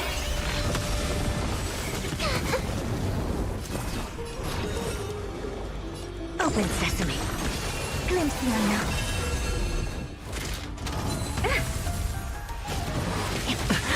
Almost.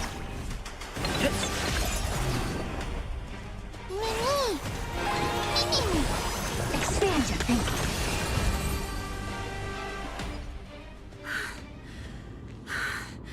Finally, beyond this gate awaits a boundless world. This is where my journey begins.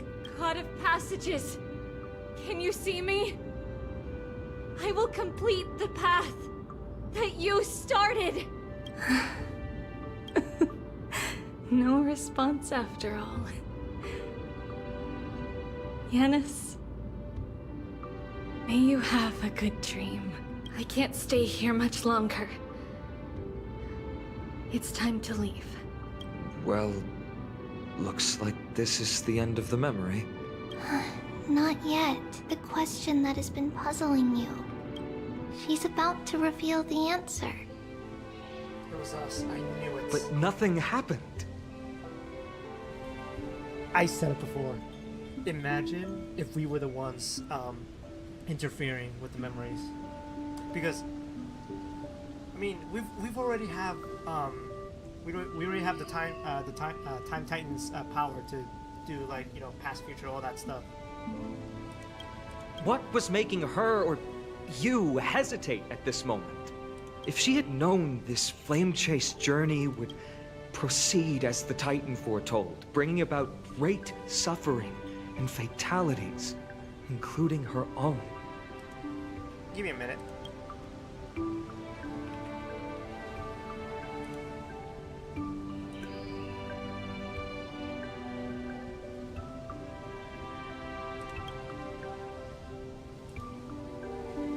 Would she still have chosen to walk through the gate and... I think the answer is already within you. And you've made your own decision. Let's freaking go. What? You can hear us?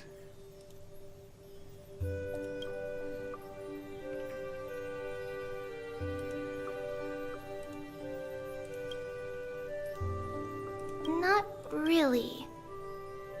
She can neither see nor hear us. Yet she knew that one day, someone would return to unveil this dust-covered memory. We can never know for sure who helped us back then. But that kindness was forever engraved in our hearts, motivating us to move forward. Time has modified this memory into a special letter, so that we do not forget our original intent. It's a letter written by Trebios of the past and sent to her future self. In this memory, it is Trebios of the future who overcomes all difficulties for her and sends her on a long journey toward the tomorrow where we are. Yes, you'll remember it all. And then find your way back to the gate where everything began. Here, I will set sail toward the distant horizon. Here, you have traveled far on your way home. Bro, I love Such is I the love this maxim artwork. that This looks unveils really cool. Trebios' fate. You shall shatter into 1,000 fragments and wither on the soil of foreign lands. So, if you ever feel lost, return to this place. I'll keep this memory here for you. Or for me, to embrace it again. Worry not. Though loss is something we've grown used to, our resolve and our pledge are what Trebios will never forget. Each one of us has never failed to remember. Losses are a constant on the flame chase journey. Among the hot blood of the sacrificial lamb will not be spilled in vain, like my mother and I. The libations poured are guaranteed to bear fruit, just as my blade-wielding right hand is not a hollow formality. Surmount the myriad passages of Yanis, and we will once again ride the west wind and let the wings carry us far away. So, this is your answer? That's right. In the name of the three fates, I stand by my answer with no regrets.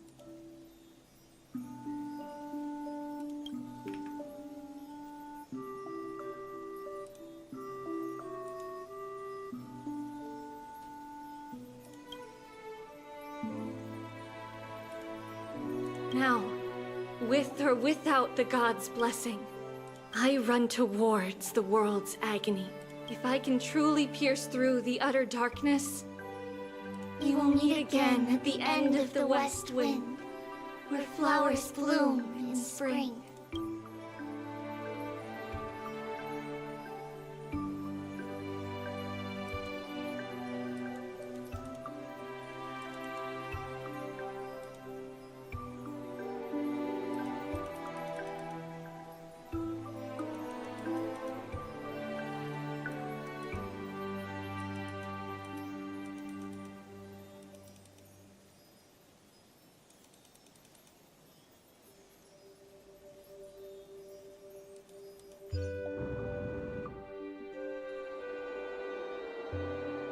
Lady Trebi, do you still think that everything will be fine tomorrow?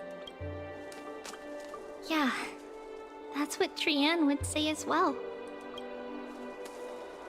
With all due respect, Lady Trebi, you know perfectly well That see you tomorrow is nothing but a white lie. I hope your toughness is not a mask hiding a lonely heart.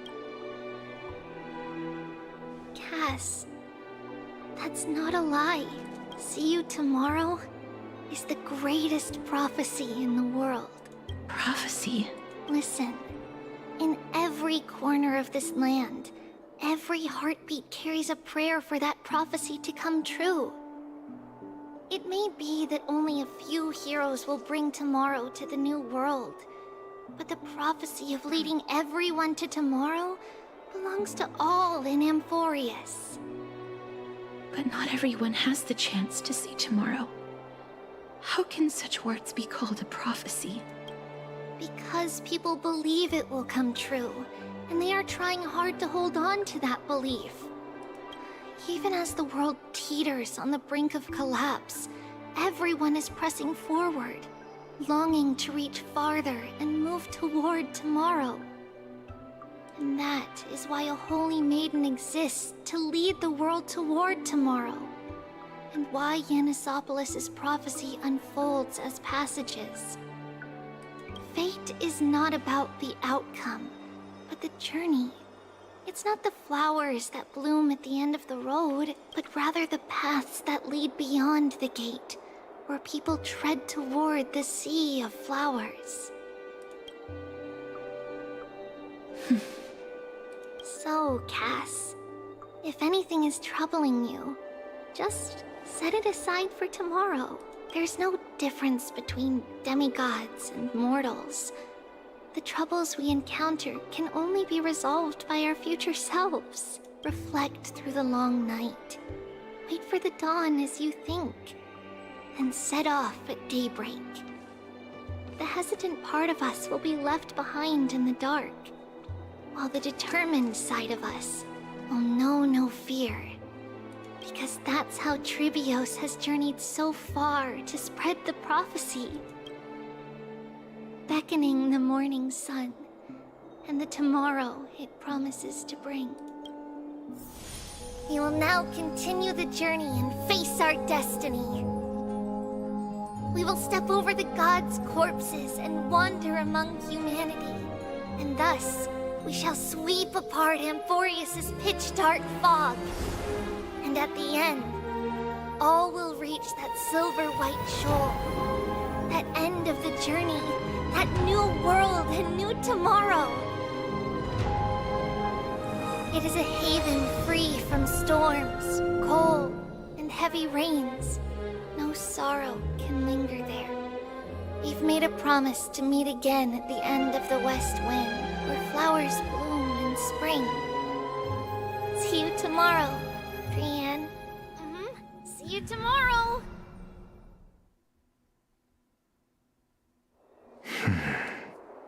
Child of humanity, surely you are not waiting for the arrival of night.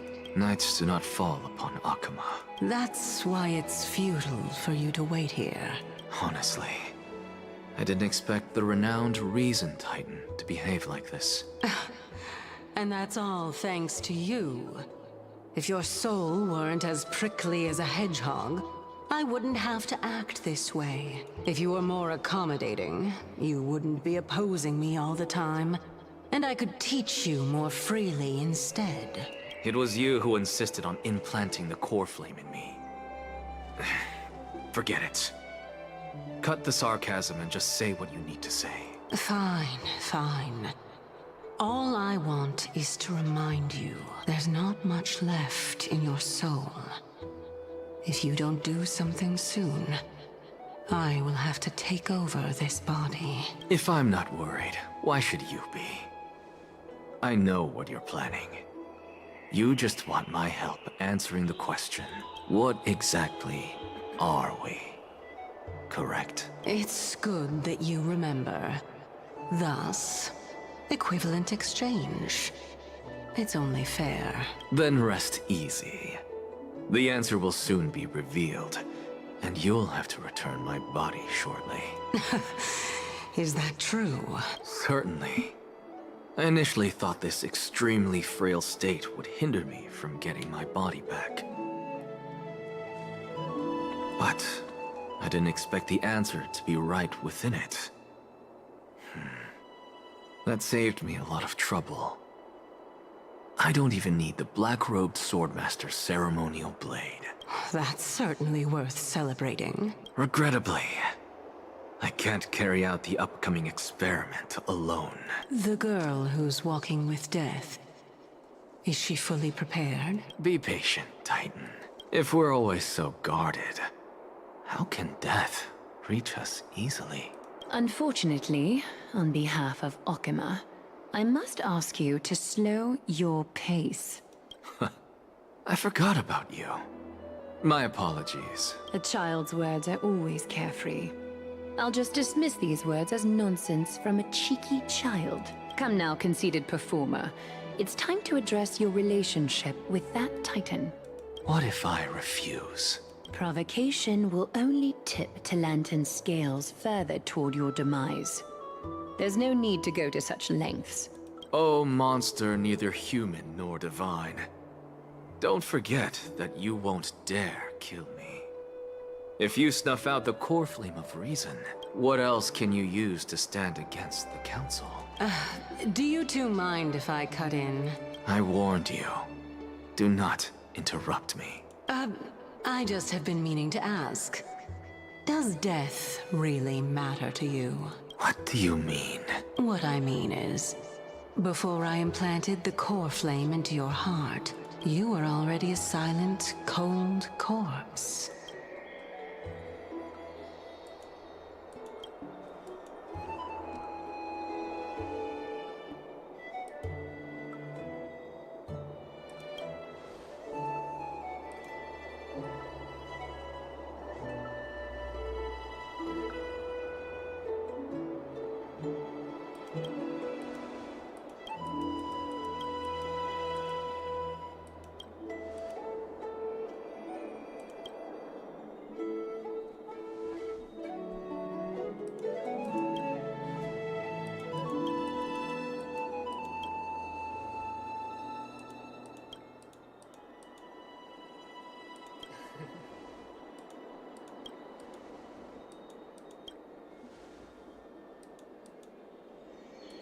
To be continued.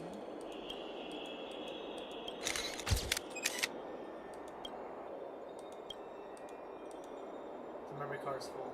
Damn, imagine. Yeah, about that.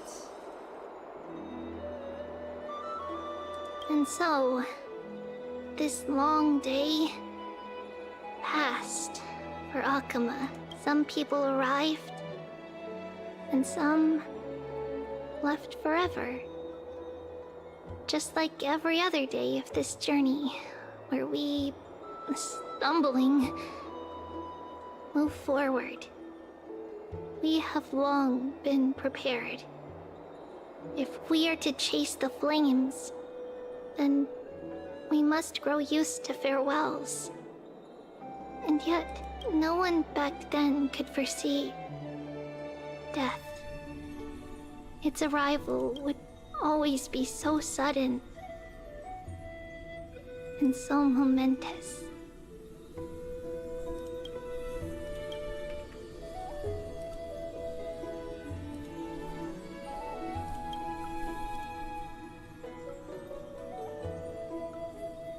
Even little Gray, coming from beyond the sky,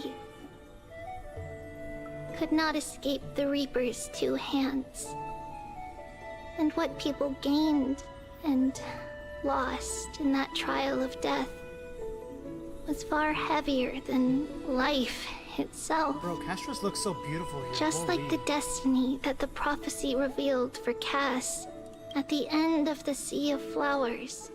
The souls of the living shall warm thy fingertips, and after an embrace, there shall be eternal separation.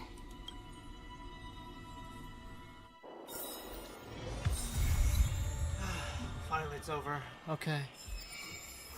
Interlude. Okay. Well, I'm gonna end it early. I'm so tired. 6 hours. Bye.